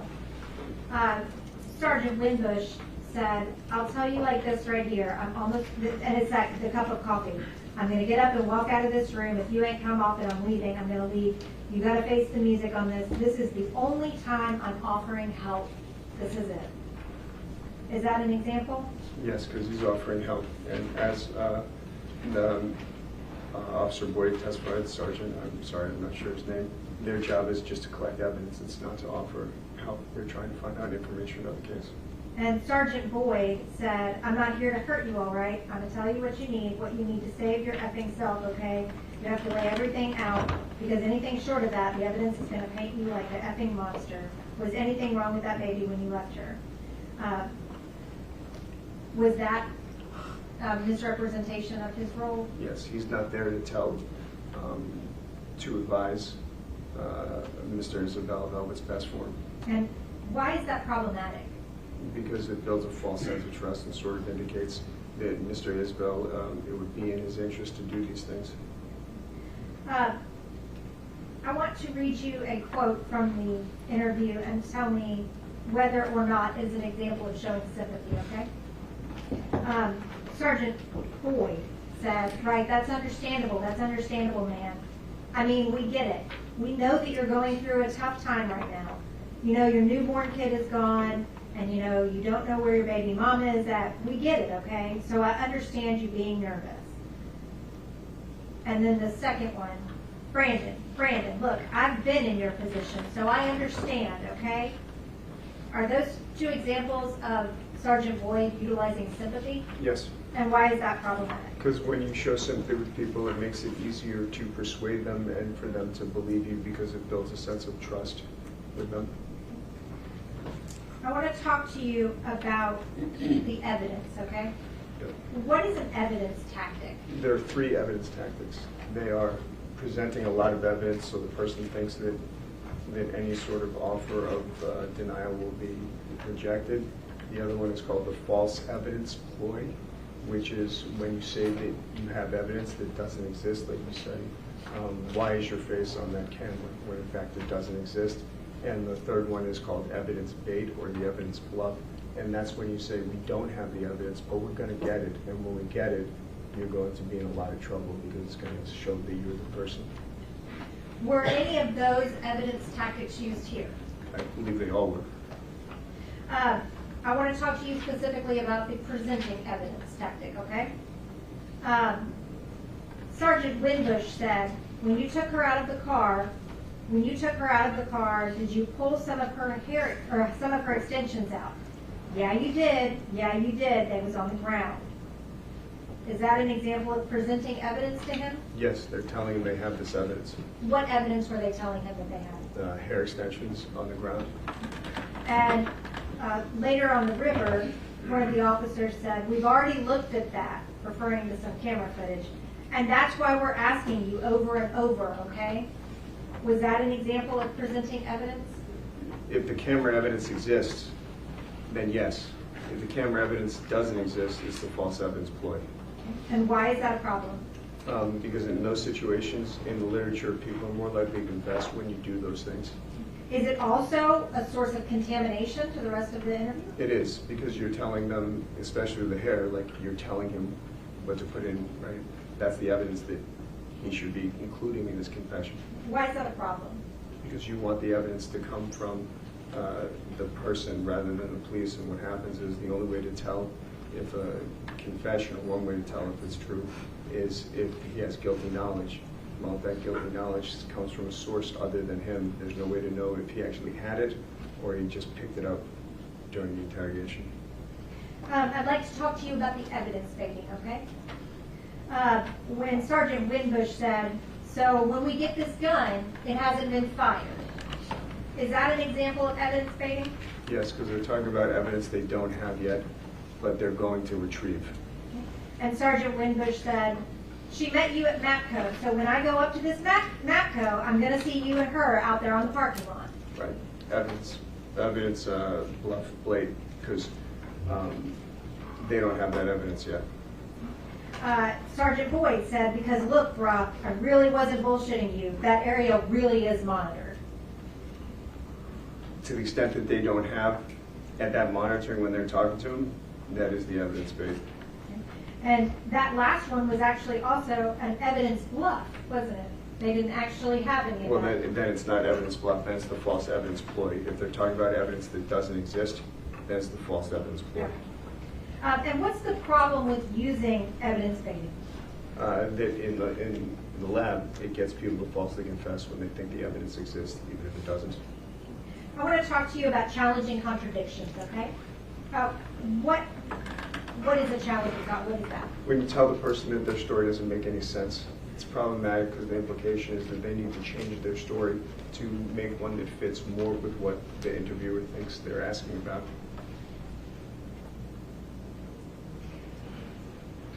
Did you see examples of challenging contradictions in Mr. Isabelle's case? Several times. Are these, I'm going to read a couple of quotes, and let me know if these are examples of challenging contradictions. Sergeant Boyd, Brandon, let me tell you something, okay? You had to walk on rocks to get down there, didn't you? Yes, so they're telling him that his story doesn't make sense. And then Sergeant Winbush, well, if you're holding her like this, her hat and her head is pressed against your arm. How did it come off? Right, so they're telling him whatever story he's telling doesn't make sense, so that here's a story that makes more sense and has to be true. Sergeant Winbush, if you placed the baby where you say you placed the baby, then we would have the baby, Brandon. We would have the baby. That's challenging. His story is contradictions, yep. From the picture you're painting, you had to be a whole lot closer to that water when you tossed that gun in. Yes, another example. Why is that a problematic tactic? Because what you're telling the person is whatever story they're saying is not going to be accepted. Come up with a different story, one that fits the narrative that we think fits the evidence. Now, I want to move from that into psychological manipulation, okay? What is social and psychological manipulation? So social and psychological manipulation is when you're trying to increase the person's guilt. And I don't mean a legal sense, I mean, their guilt that they have, they're carrying with them. Sort of like either shaming them, making them feel bad, making them think that people will think better of them, like their parents or the community, if they stand up and confess to the crimes. Did you see examples of psychological manipulation in this interrogation? Yes. I would like to give you a quote and let me know if that's kind of an illustration of what you're talking about. Sergeant Winbush, are you a monster? Sergeant Boyd, are you an effing monster? Brandon Isabelle, am I a monster? Sergeant Boyd, are you a monster? Sergeant Winbush, are you a monster? Is that an example? Yeah, they're shaming him, saying he's a monster. And then Sergeant Winbush later on said, do you live with your mom and dad? I've talked to some of the other investigators who have talked to mom and dad. your parents think very highly of you. Just the situation that's going on, okay, with the women and everything. But they think very highly of you. And I don't think they would think highly of you right now, okay? Because they know their son. And they know that their son knows that he has done something. Don't get one part out behind you, but not the other part. Yeah, so they're saying to him, they're shaming him and telling him that in some way his family is going to feel better about him if he confesses to these crimes. One of the officers down at the river, son, let's talk, okay? Right now, you already did the unspeakable, okay? Right now, it's time to get it all out. Get it all out right here, right now. Right here, okay? Where's she at? Where's she at? The truth. So that is problematic because what they're saying is that it's in Brandon's self-interest to get at the truth. In some way, he'll be better for telling them where the baby is or what they're looking for. I'd like to discuss with you now consequence-based tactics, okay? What are consequence-based tactics? Consequence-based tactics are tactics in which it's communicated to the person that the full weight of the law is going to come down from them if they continue to refuse to accept responsibility for the crime. Did you find consequence-based tactics utilized in this interrogation? I did. Now, while they were at the river, did Sergeant Winbush tell Brandon that they would not leave until he confessed? He did. Specifically, I think Sergeant Winbush said, so see all this standing around right here? It's not going anywhere. It's not going anywhere. But we can stop this now and just say, hey, I put her in the water. If he was referring to the interrogation, it means it's a thing referred to as trapped, that you're not leaving until you tell us, in this case, where the baby is. And he specifically wanted to say, have him say that he put the baby in the water. Yes. Did detectives leverage their experience to communicate to Brandon that any attempts to deceive them would fail? Yes. Sergeant Boyd said, Brandon, how long do you think we've been doing this?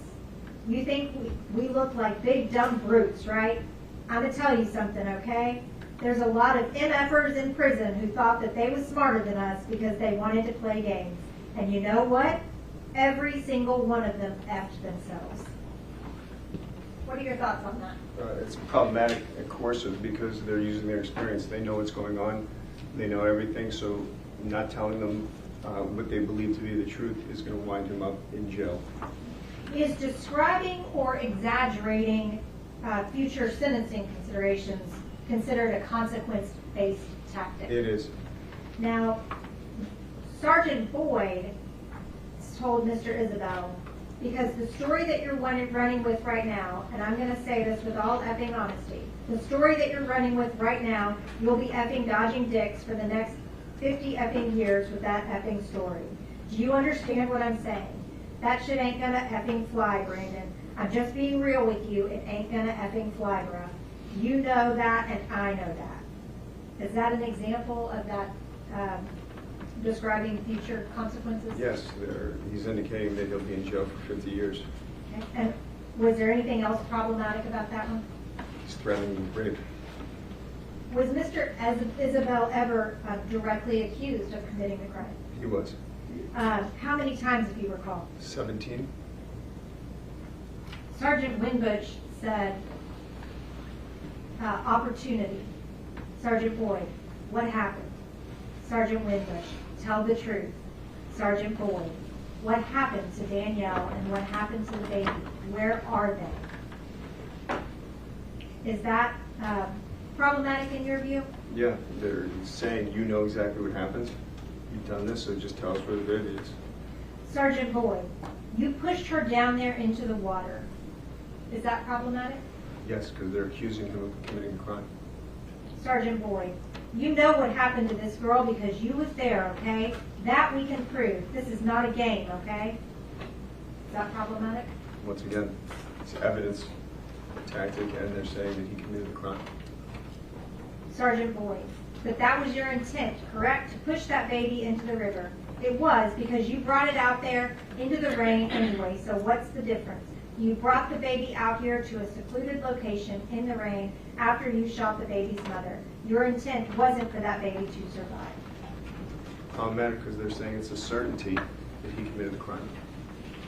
What is information degradation? It's when you tell the person they're lying.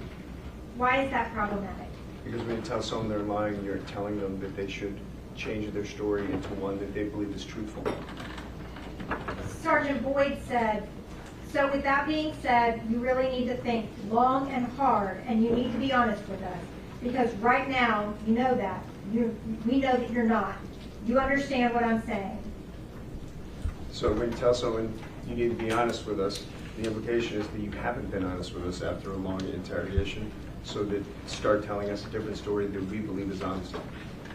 Sergeant Boyd, I'm going to tell you something right now, okay? And I want you to hear me loud and effing clear, okay?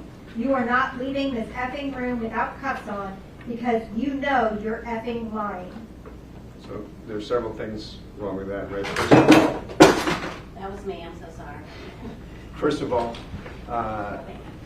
it's trapped, right? They're telling him the only way that he's getting out of the room, right, is if he confesses to what they want to hear, and they're telling him that he committed the crime. Sergeant Boyd, right there, you're a effing liar. You're a effing liar, Brandon. Where did you put her? So they're telling him that he's a liar, right? They're saying whatever he says so far is not true. They want something else from him. And what's the risk factor there? That he's going to tell them a story that comports with what they want to hear, whether it's true or not. I'd like to talk to you now about minimizations, okay?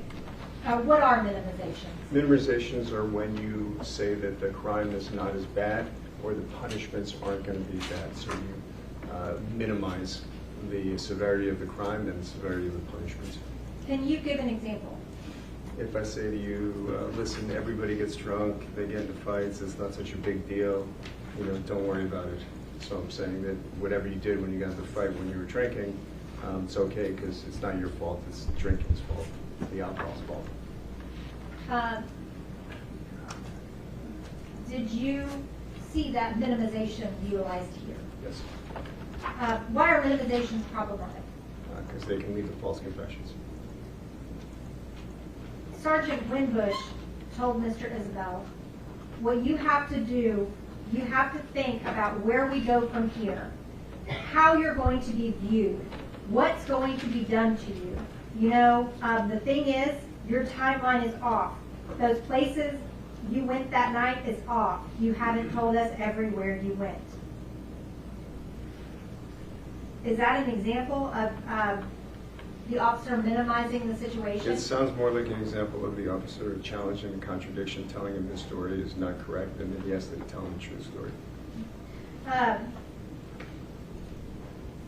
I'm sorry. Is that an example of him appealing to Mr. Isabelle's self-interest? Yes. And then, what minimizations did you see here with Mr. Isabelle?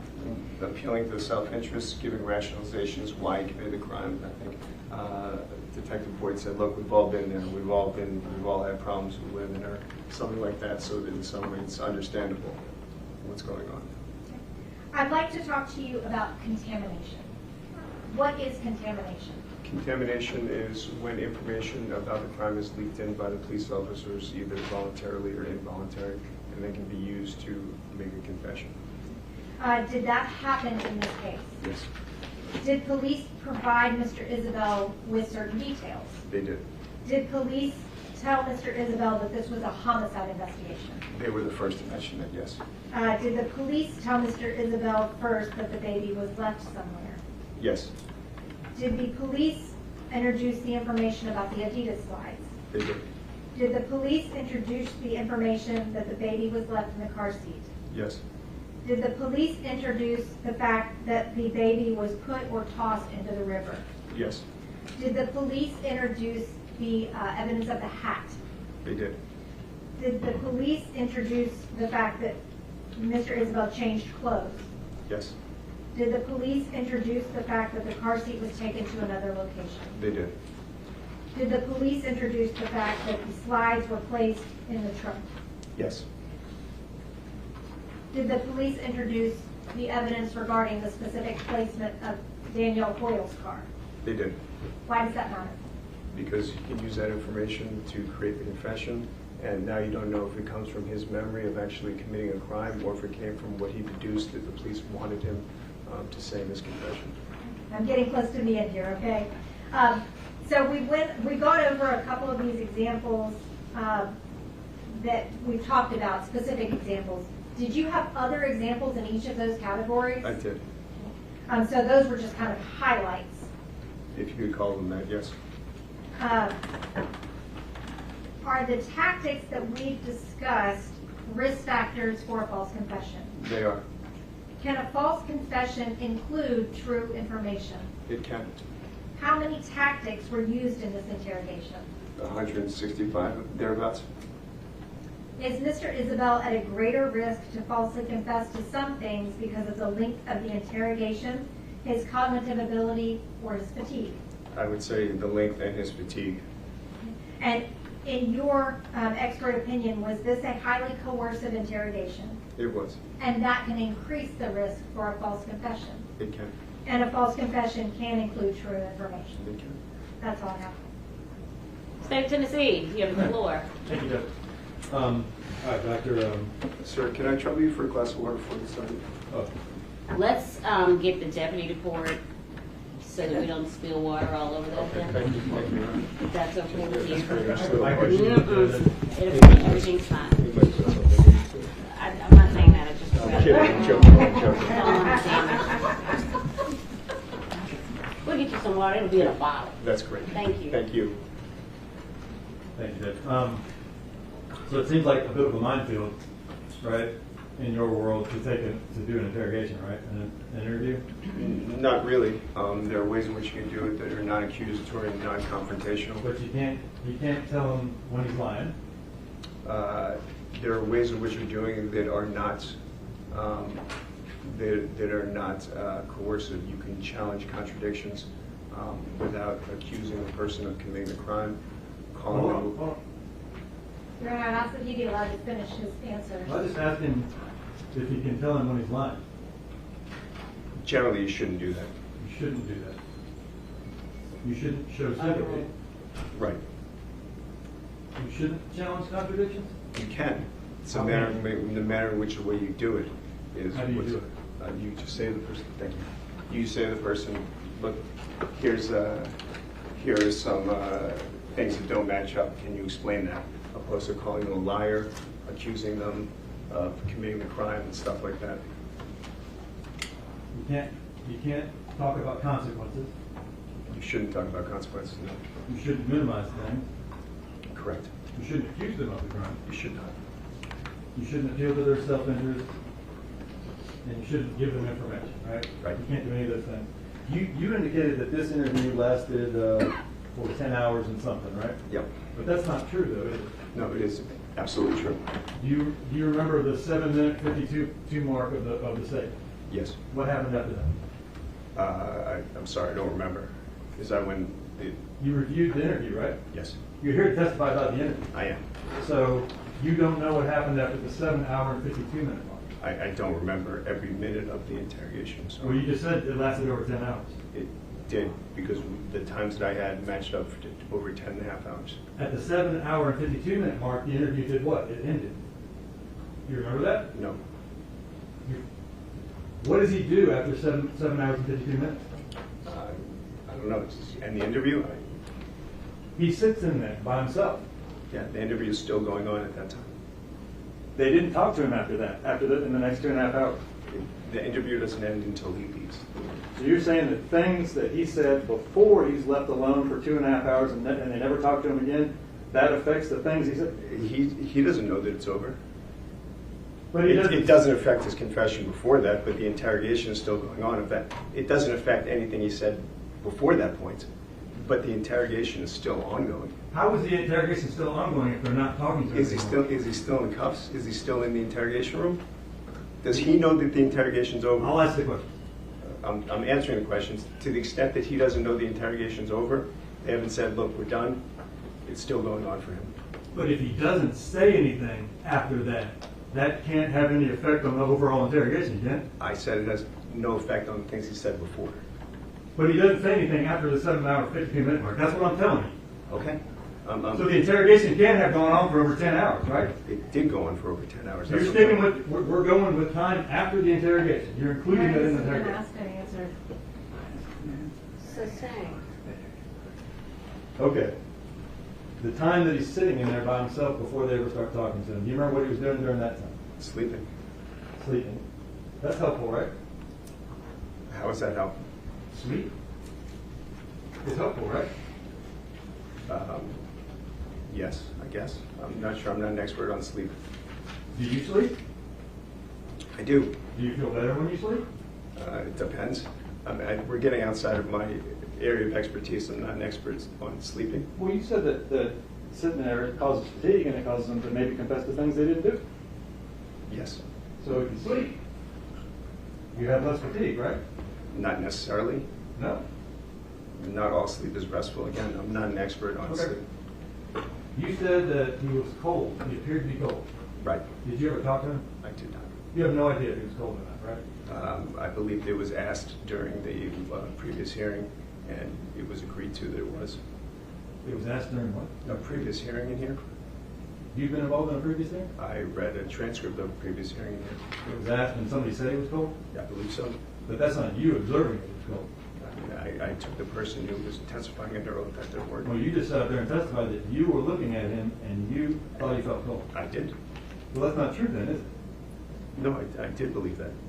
You believed it based on what you heard from a previous hearing?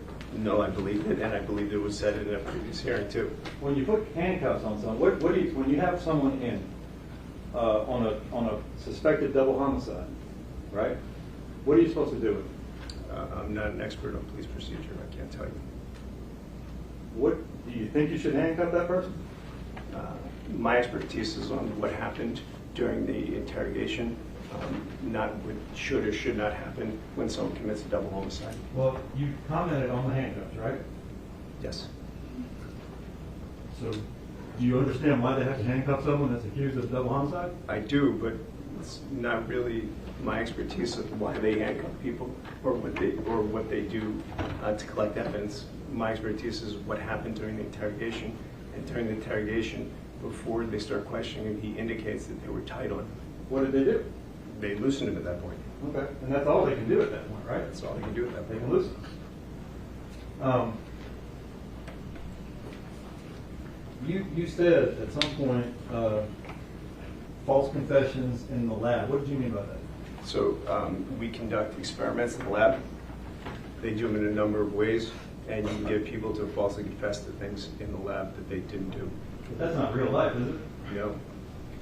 It's in a laboratory. It is. That's what makes it so scary, right? You can get people to false confess under those situations. So imagine what it's like in a situation when you're fighting for your life. Well, there's no real consequences when you're in a lab, are there? Right, and people still falsely confess. That's my point.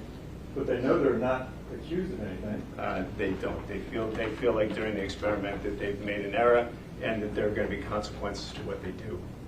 So people go into a lab knowing that they're part of an experiment? Yes. And then they all of a sudden think that they're actually being accused of something? Would you like me to go over the scenario that they do in the lab? I'm good. Okay. What is the best way, honestly, though? All this stuff we're talking about here, right?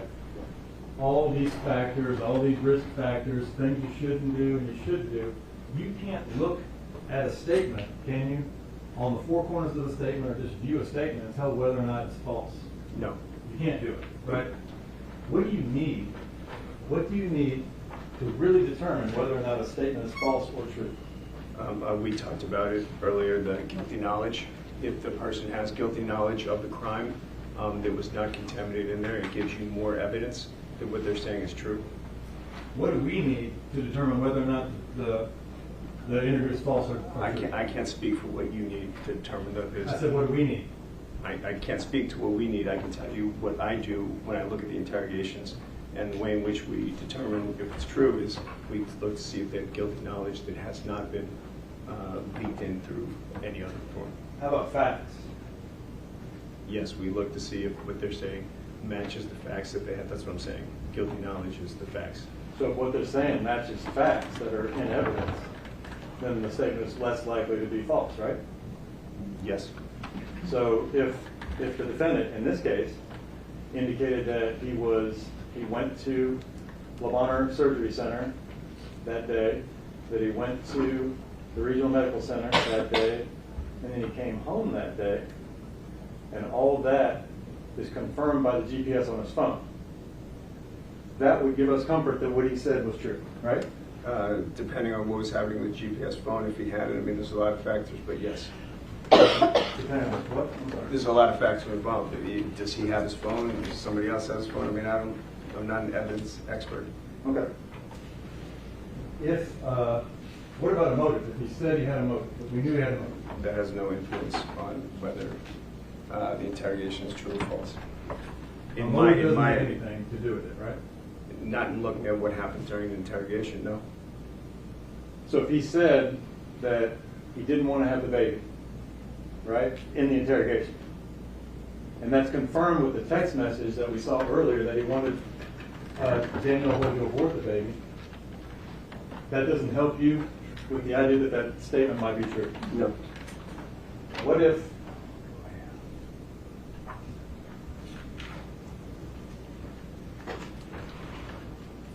if he said he was on the scene? Well, we know he said he was on the scene at Levi and Sedgwick where Danielle was shot. Right? He said this a number of times, correct? Yep. What if the GPS on his phone put him right there at the area of Levi and Sedgwick from 9:02 to 9:17 p.m.? What if? I think you're misunderstanding my role. I'm not here to determine whether what he said was true or false. And I said that I'm only here to tell you what happened and what the psychological impacts of the interrogation are. I'm not asserting that anything is true or false. I don't make that determination. You keep asking, does that give you more confidence in this being true or not false? I don't determine that. They'll determine that. But you just got through answering a bunch of questions about things that might make the statement false, did you not? And I didn't say the statement was true or false, right? But you're answering questions about what might make it false. You kept saying, yeah, that's a problem. That's a problem. It's a problem when you tell him he's lying, right? Right. It's a problem when you tell him about consequences, right? Right. All these things are problems. Right. What we're talking about now are things that mitigate those problems. You came in here prepared to answer those questions too, didn't you? I'm answering your questions. Well, here's the question again. If he said, well, he did say, right, that he was at Levi and Sedgwick. He said he went there, right? He said he went there, yes. If we have information from the GPS on his phone that he was in fact at Levi and Sedgwick from 9:02 to 9:17 p.m., that's a good thing, right? That's a non-risk factor, right? A non-risk factor? What do you mean? The opposite of a risk factor. How? I don't understand. All right. If his GPS of his phone was there, that makes it more likely that he was there too, right? Yes. Okay. If he indicated that he took a 9mm gun and he fired it at Danielle multiple times, and we know that she was shot 5 times in the head, does that make it, I'll call it a non-risk factor, that's false? Not exactly. It depends on how we came to that information and what information we used to get it from. Well, do you remember who the first person was to say they shot Danielle? I don't exactly. It was him. Okay. He was the first person that said he shot Danielle. So if he's the first person that said he shot Danielle, and we know that she was shot, that makes that less likely to be false, right? Yes.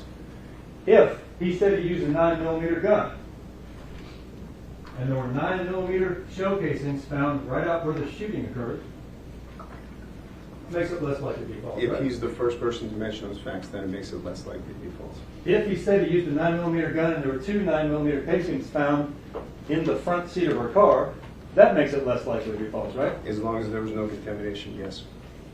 If he said that her car rolled back after he shot her, okay? Rolled back from where he shot her. and we find that the car, in fact, did roll back, that makes it less likely that that's a false statement. Right? Again, if he's the first person to say those things, then yes. He was the first person. You don't remember that he's the first person? No. He was. Does that give you comfort? You telling me that he was the first person? No. No. I'm telling you that he was, in fact, the first person. Okay. So if he was the first person that said the car rolled back when where the shooting initially occurred, that would make that less of a false statement, or less chance of it being a false statement. To the extent there was no contamination, yes.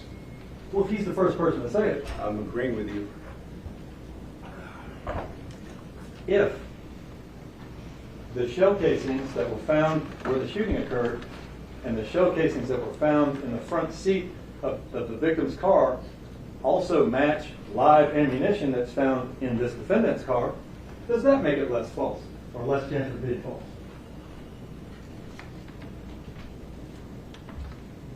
Say it again, I'm sorry. If live ammunition was found in his car, Yes, it sir. matched Yes, sir. those things, not necessarily. So you're saying the exact same ammunition that was found in his car matches the shell casings that are in her car and the shell casings that are at the shooting I'm not scene? assuming in any way how the information, how that stuff got into his car or what happens. Right. So I don't know. If all those things match, though, it makes it what?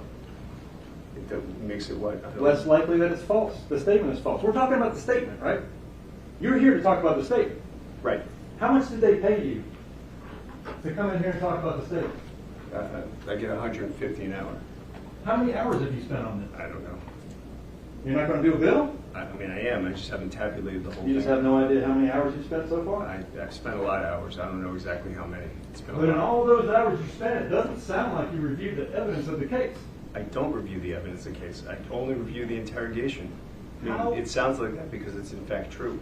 Well, when we talk about the DNA exoneration, right? Mm-hmm.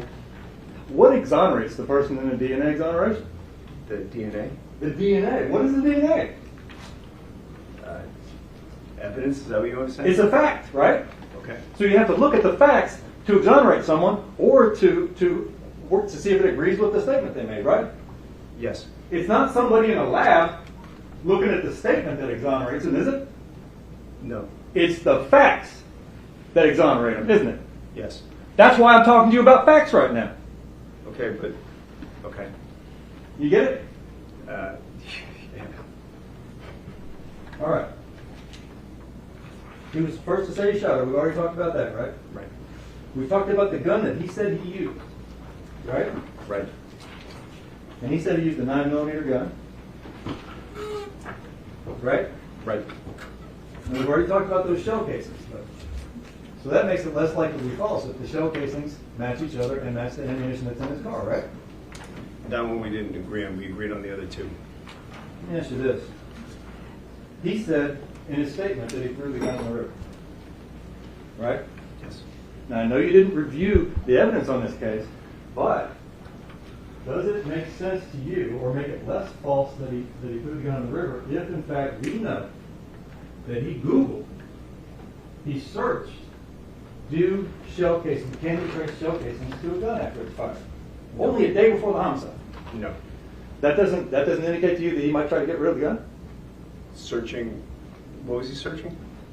He was searching just before the homicide whether or not bullets fired from a gun can be traced back to that gun. That doesn't have any impact on Your Honor, this. I'm going to object. This doesn't have anything to do with the tactics employed by the police officers, which is where Mr. Neuschat's expertise is. I mean, we're entitled to cross-examine him with respect to the facts of the case. He's up here saying that all these things are risks. States on cross. Overruled. Thank you. So it doesn't mean anything to you if you actually search, just the day before the murder, if you actually researched on Google, can shell casings be traced back to a gun? Does it mean anything, or does it in some way affect his statement? Yeah, does it it make doesn't mean anything to me. It means nothing to you. No, does it mean his statement is true or false? No. It doesn't. And what, Motive? Planning? I mean, again, those aren't the things I look at in the tactics. I don't look at motive. I don't look at planning. I don't look at the evidence in the case. That's not my role. Maybe you should start looking at the evidence in the case. Maybe. Is there a question? No, I'll move on to it. What about an empty holster in his car? That doesn't mean anything to you? No. Now, he said that he put the slides he was wearing when he shot Danielle in his trunk. That they found the slides in his trunk. Does that make his statement less false? Same answer. If he's the first person to mention it without any contamination, then yes, we talked about guilty knowledge. He said that the blood on the slides that were in the trunk of his car would be Danielle's blood, right? Yes. And the fact that the blood on the slides that were in the trunk of his car was in fact Danielle's blood, does that make it less likely to be false? If that is in fact, if he said it first, then yes. Well, does it really matter if he said it first? Yes.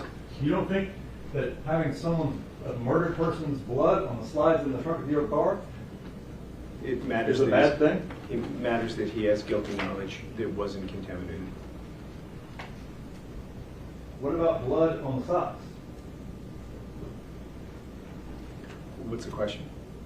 If there's blood, Danielle's blood is also on his socks that he's wearing during most of this interview, which we know happened, but I don't know if you're here for that. Does that make the statement, this is my question, does that make the statement less likely to be false, in your opinion? Again, I'm not looking at the evidence. I'm only looking at what's in the statement. Did he mention that in the statement? If not, it doesn't. Really not what I do. So you don't care about the evidence? My job is not to look at I'm not an evidence witness. I'm only looking at the statement and what was done during it. How about this? He said he left the murder scene, which is where? The murder scene at that intersection, I don't know the actual name of it, the intersection near the one they were going over earlier. I mean, you reviewed the statement, right? I did. Did you review before you came in here? Not all of it. I don't remember the actual But street you don't names. know where the murder scene is? I don't remember the street names. Levi and Sedgwick. Thank you. Okay? So he said he left the murder scene at Levi and Sedgwick and took what with him? The baby? The baby. And where did he say he went? Mud River? No. He said he went home with the baby. Okay. Okay? I'm telling you what a statement is. We're talking about a statement, right? Okay. I'm sorry. I don't remember every section of a 10-hour statement. Okay. Well, we can agree to disagree on the 10-hour statement part. But if the GPS on his phone tracks him from the murder scene at Levi and Sedgwick all the way to his house at Lathbury, that would make that less chance, a non-risk factor, right? More likely. That's information that corroborates what he said in his statement, isn't it? Correct. If we have ring camera video from his house at Lathbury that shows him getting out of his car, at the same time his GPS shows him getting there, wearing what? I don't know, what was he wearing? Should have looked at the evidence. Wearing Adidas slides. Adidas slides. Right? Does that make it less likely that this statement is somehow false? Yes. Those are the Adidas slides that have Daniel's blood on them. Does that make it less likely that his statement is false? Yes.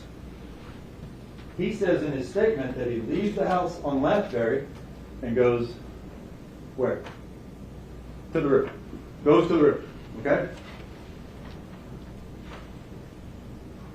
There's ring camera video that shows him leaving the house, and then his GPS on his phone showing him going from his address at Lathbury all the way down to the river, make that part of the statement less false. Yes, it makes it more likely that he went to the river. He said he went over the A.W. Willis Bridge, right? I don't know. What bridge? I don't know. I know he went over a bridge. I don't know the name of the bridge. Okay. He went over the bridge, and he drives up and down Island Drive, right? If that's the drive, yes. If we have a license plate reader that shows his car going over the A.W. Willis Bridge, does that make that statement more likely to be true? If he's the first to mention it without any contamination, yes. If there's video of him shown driving up and down in his white Chevy Malibu, driving up and down Island Drive Does it make that part of the statement Yes. more likely to be true? If his GPS shows him going all the way to the boat dock, does that show that his statement is more likely to be true? Yes. He says that he left the baby down by the river. Right. He was the first one to say that, right? Right.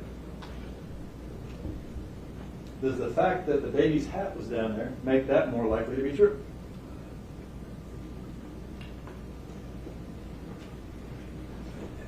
Yes. Okay.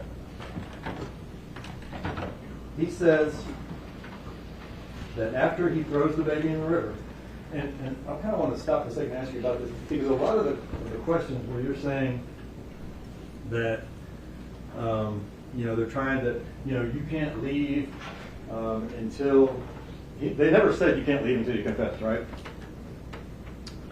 They said this, no, they said this will end. Right. But what did they want to happen for it to end? They wanted him to tell them where the baby was. They wanted to know where the baby was. Why do you think that is? Your Honor, It's outside my expertise. I'm not speculating. on Just a what- second. It's Sorry. asking him to speculate that it's not relevant what he thinks they were thinking.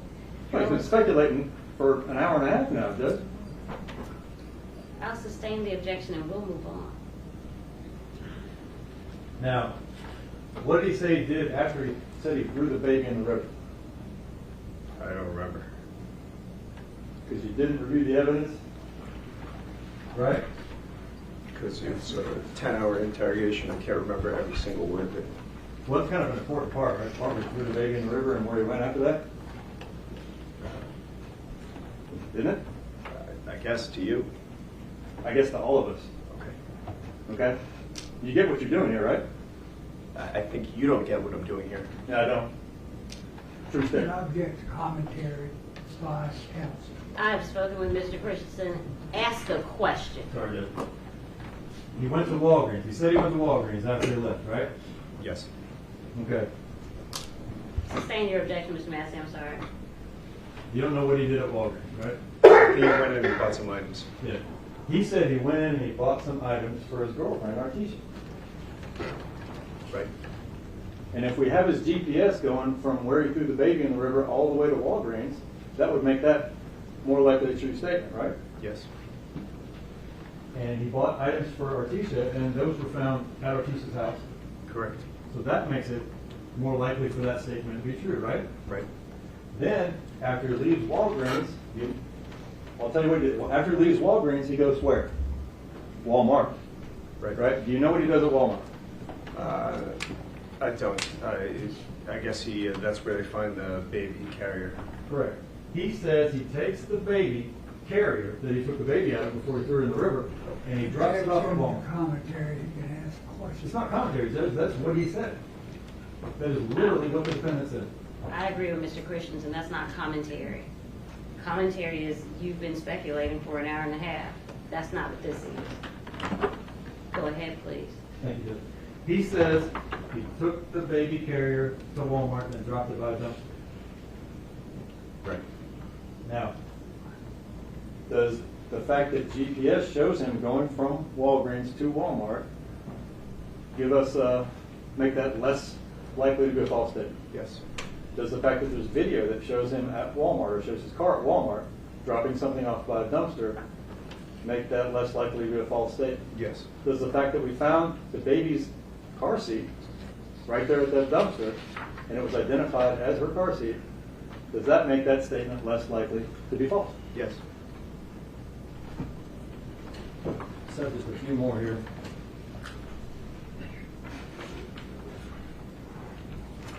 Now, I want to ask you, because we've been talking a little bit about, sorry, let me ask you a couple things about, do you remember the first version that he gave about how and why he shot Danielle?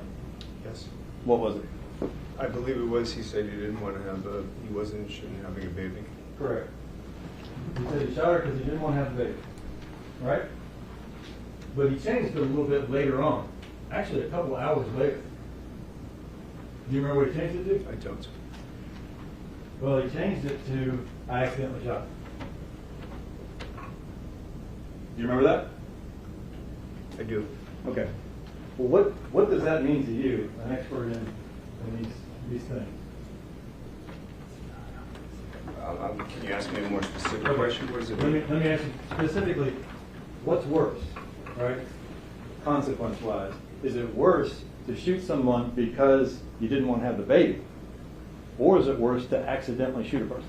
This is outside. Objections are relevant. Objections are relevant. They're talking about apples and oranges here and have been for the last time. There's a point to it, Judge. Well, your witness has indicated that this is outside of your Expertise. expertise. It's not. This is foundational. I'm going to ask him another question. It's actually right in his wheelhouse, I think. His testimony is about the tactics used by police, not about the truth he said. I can't tell you if it's true or false. I know they don't I'm want to just talk about telling you the the tactics police use. Both of you, all three of you, we're not doing that. I'm going to sustain your objection. You're going to bring it in, and you're going to be specific as to the questions you ask of this witness relating to what his expertise is. I know you have a wide open cross. I'm not trying to take that away from you, but we're not going to get distracted. Well, okay, yes, sir. Please. If the statement that he gives is more beneficial to him as the interview goes on. Your Honor, I believe the objection was sustained. As to that question. I don't even know the question because he didn't finish. I didn't actually get to finish it. Because you've indicated that there's coercive tactics, right? Yes. And they might make him falsely confess. Right. Right? My point is, he went from a really bad thing to a much less bad thing during the course of the interview. Right? Accidentally opposed to doing it on purpose? Right. Yes. So does that make it less likely that the statement is false? No. The fact that he had the presence of mind to change his story during the course of this interview doesn't make it less likely that the statement is false. Not in my mind. Let me ask you this. I'm just going to run through a few things with you. Okay? Brandon Isabelle was the first to mention Danielle and the baby was missing, correct? Correct. Brandon Isabelle was the first to give a timeline.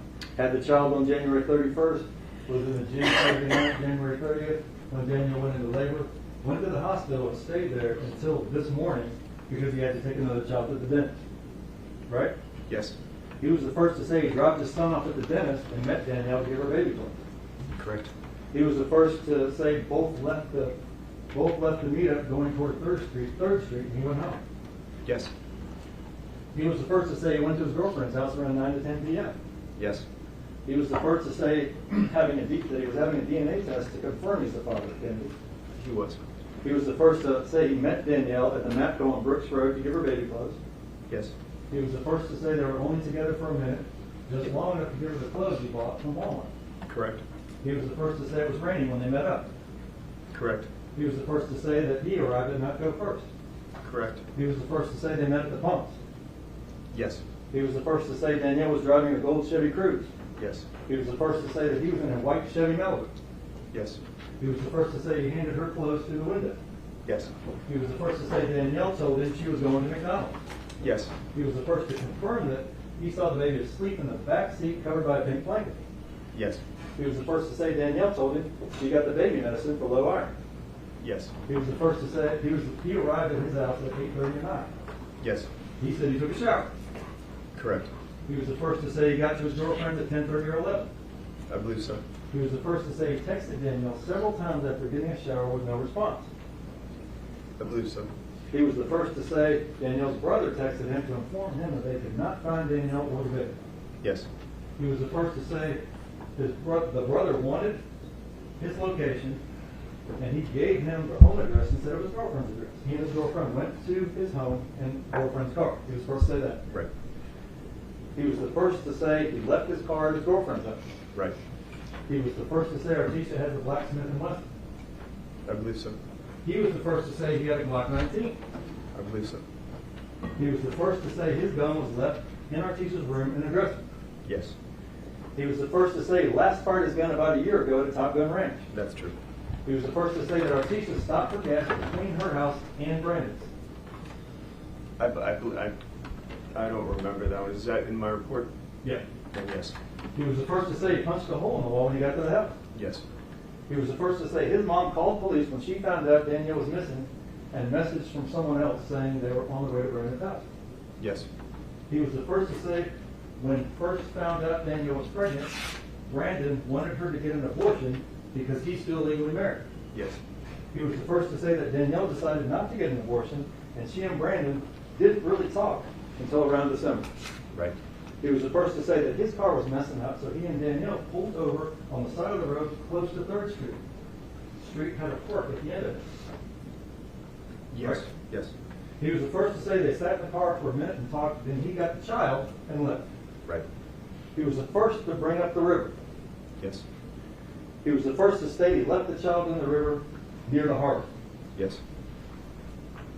He was the first to say he left the baby by a fence or a gate. Yes. He was the first to say he went over A.W. Willis Street off of Danny Thomas. Yes. He was the first to say he went to Artesia's after leaving the baby. Correct. He was the first to say that when he and Danielle pulled over and she parked behind him, he was using a flashlight to look at his wheels because they were screeching. Danielle then pulled in front of him to give more light.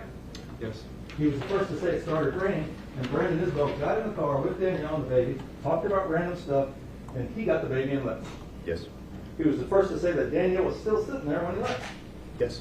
He was the first to say the gun is not at Artesia's, and he doesn't know where it is. Right. He was the first to say that Danielle's mom called her and asked if they'd been to the store. Brandon told Danielle he was about to go to the mall, took the baby because it was the end of his birthday. Yes. He was the first to say he left the baby in the parking lot because he was trying to take her back to Danielle. Yes. He was the first to say he shot Danielle. I believe so. He was the first to say they were talking in the car, then he pulled the gun. Right. He was the first to say he shot her while standing outside the passenger door. That's right. He was the first to state that he shot Danielle because he didn't want the baby. Right. He was the first to say that he threw the gun in the river. Yes, I believe so.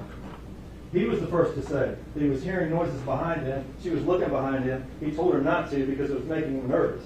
She said it didn't matter because he had his gun on him. She turned and looked out the driver's side window, and he shot her. Yes. He was the first to say he pulled Danielle out of the car after shooting. Right. He was the first to point out where he left the baby at the river. He was the first to say he slid the car seat and he didn't know if it went into the water or not. Right. He was the first to say after leaving the baby, he went to Walgreens and got candy, a card, and a rose for a t-shirt. Right. He was the first to say the shoes are in his trunk. Right. The jacket's in his closet. Right. He was the first to say that he took a seat to the Walmart dumpster. Right. He was the first to say that he grabbed the baby by her leg. He was the first to say that, right? Right. He was the first to say he left his car at Artesia's because he was out of gas. Right. He was the first to say that the slides looked like they had blood on them. Right. He was the first to say he grabbed Danielle by the shirt with two hands to pull her out of the car. Correct. He was the first to say that Danielle's car rolled backwards after he shot her. Right. He was the first one to say that the baby's hat fell off while he was carrying her down the river. Yes, I believe so. So all those things that he said are uncontaminated. Fair? Correct. All those things that he said about shooting Danielle, about throwing the baby in the river, that's an uncontaminated statement, right? Right. And does all that stuff should it give us comfort that his statement is in fact not a false statement, but a true statement? Those parts of it, yes. That's a lot of it, right?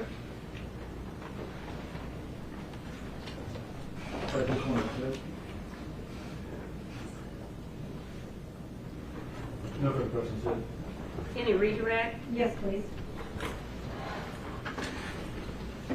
Do you recall when you reviewed the interrogation, Sergeant Winbush telling Mr. Brandon Isabelle, you had that baby by her leg? Yes. And that was before he said anything about holding the baby by her leg. I'm not exactly sure when they said which. And that was when they were talking about the way he carried the baby down. Yes. Do you remember that being before Brandon ever said anything about grabbing her by the leg. Do you have my report? Can I look at my report? I can't remember now the timeline of all this stuff. I'm sorry. Ma'am.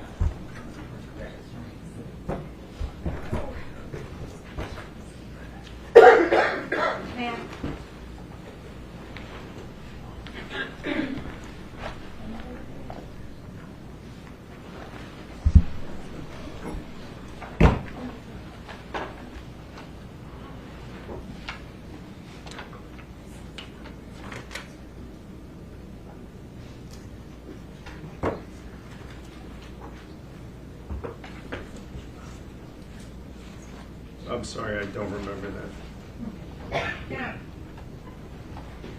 Now I want to talk to you about what your role here is, okay? Are you here to tell the jury any particular part of Mr. Isabel's statement is true or false? No. Are you here to testify about the tactics utilized by police?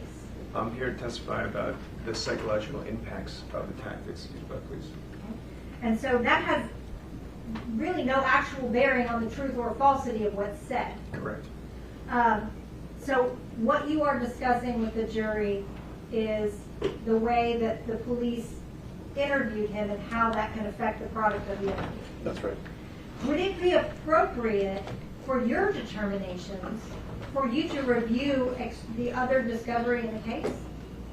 No. Why not? Because it has no bearing on what I'm doing. I mean, I could review it, but I try to be a good steward to the state, and I would just be charging them for stuff that I would not consider, in my opinion. Okay. And does the other evidence have anything to do with what you look at in your particular field? No, only to the extent that the evidence is either the false evidence or the evidence-based questions. And when we talk about the false evidence or false confession, what you're testifying to is really the coerciveness of the interview, right? Yes. That's what you are opining on, whether the interview was overly coercive. Correct. And you look at the tactics the police utilized to do that. Right. And the police utilized overly coercive tactics here. They did. So whether certain details are true or false is completely outside of that purview. Right. You can coerce people into giving a true statement. That's true. Okay. What you are here to do is to just kind of help the jury understand the psychological processes happening during the interrogation. Yes. And to look more closely at parts of the statement that are not corroborated by other evidence. Correct. Where are you going to object to the leading, by the way? I can rephrase. Okay. Sustain. Can coercive tactics influence details? Yes. Can coercive tactics affect the reliability of a statement? Yes. Can coercive tactics result in a confession that has both true and false components? Yes. Are you here to say whether Mr. Isabel's statement was true or false? I'm not. What are you here to tell the jury? I'm just telling you the tactics that were used during the interrogation and the psychological impacts of them. Is it your opinion that this was an overly coercive interview? Yes. That's all I have. Oh, wait, I'm sorry.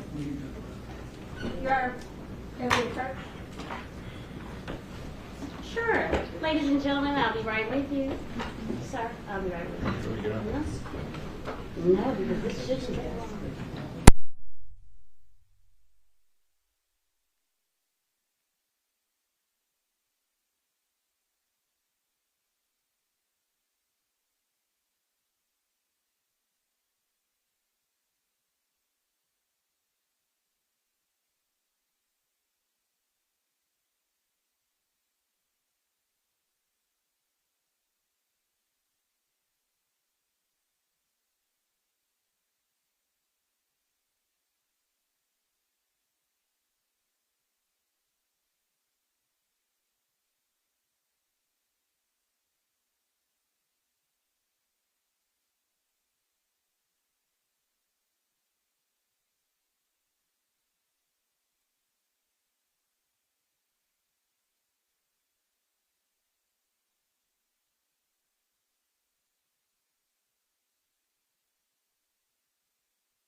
So I don't know if you were stopping or starting back.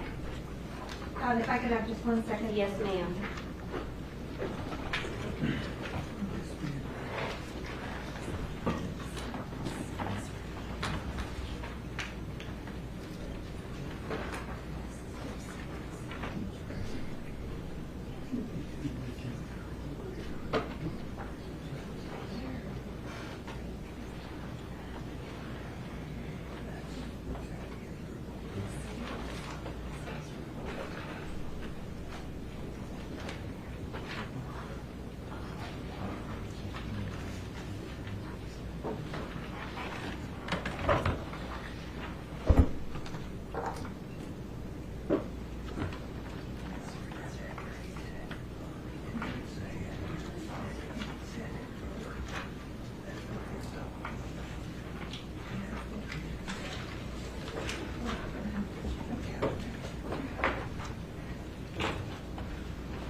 Mr. Neuts, when you were talking with the state about the fact that in your report it says that Mr. Isabelle was the first to grab the baby by her leg.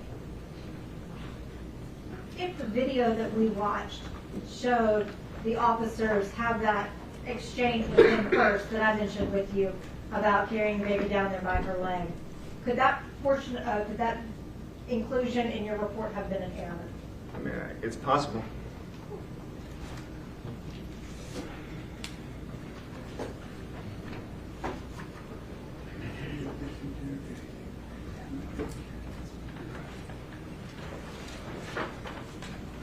That's all I have, Your Honor. But it isn't your report where you said that he was the first to say grab the baby by his leg. I can't see my report, but I accept your word on it. And it's, you don't have it up there? But it's also, I can hand it up to you if you want. I trust you. You just, thank you. But also in the, and I'm looking at the transcript of the last part of the interview where Sergeant Wimbush asked you grab her by her arm. Do you remember that? At the very last, I don't remember it exactly. And he corrected him and said her leg. Okay. The first bit. But facts matter, don't they? When we're trying to determine whether or not a crime was committed. Yeah, it's not what I do. It's not my expertise to talk about the facts matter and all that stuff. They don't, or they do? They, of course they do. Okay. Nothing further. Nothing further. Thank you, sir. You may sit down. Have a safe trip. Thank you.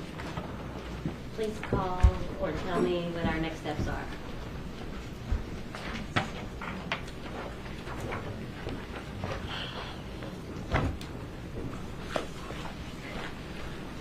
All right, well, we've had a day. Let's get on out of here. You guys done a tremendous amount of work today. I'm super proud of you. Do not discuss anything that we have covered. I will let you know when you can. Otherwise, get some rest. Have a good night. Don't overdo it. Sure, excuse. Walk around the block. Find a gym. I will see you in the morning. Maybe bright, maybe early. I don't know. Y'all have a good night. Thank you. Thank you so much.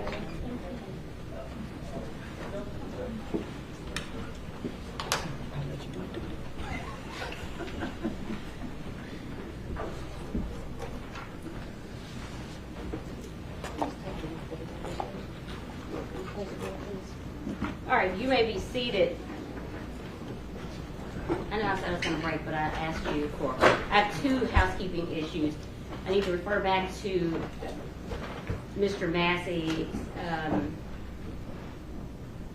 especially aggravated kidnapping. I went back to review the statute and looked at that language, and it specifically provides where the victim was under the age of 13 at the time of the removal or confinement, which is, I think, part of the state's prima facie case. So I wanted to add that, okay? I went into a different part of my brain for that statute I gave you, although I still believe it's relevant. I just wanted to go back to that and clean that up. Number 2, I asked you about whether or not we were going to have a hearing.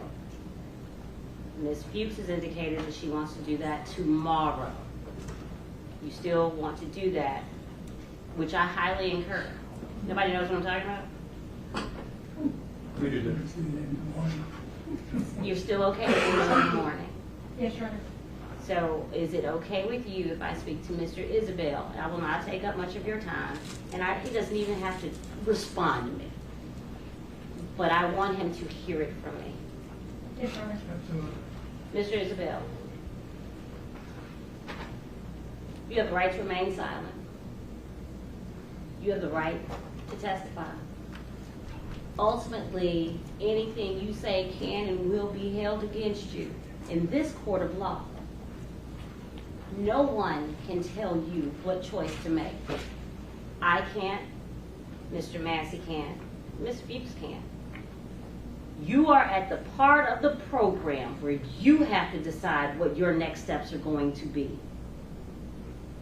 Either you are going to spend some time that I asked you earlier, you know what I expect you to do. You need to spend some time with yourself. You may need to reach out to someone to talk to. You got 2 right here that'll be happy to speak to you. But we're here now. This is your day in court. And you've got to figure out what you're going to do. No one can tell you. Do not let anyone take this from you. Do you understand? And you understand what I'm saying? And you understand what I expect to hear from you tomorrow? Spend time with your team, yourself, and whoever else, your trusted advisors. I don't know. But you're going to have to talk to me in the morning. Are we clear? Recess. No. Adjourn. All right. This court now adjourned to 9 a.m. tomorrow morning. Your Honor, will we be starting back at 9? I don't know why she said that. I don't want to start at 9. 9:30.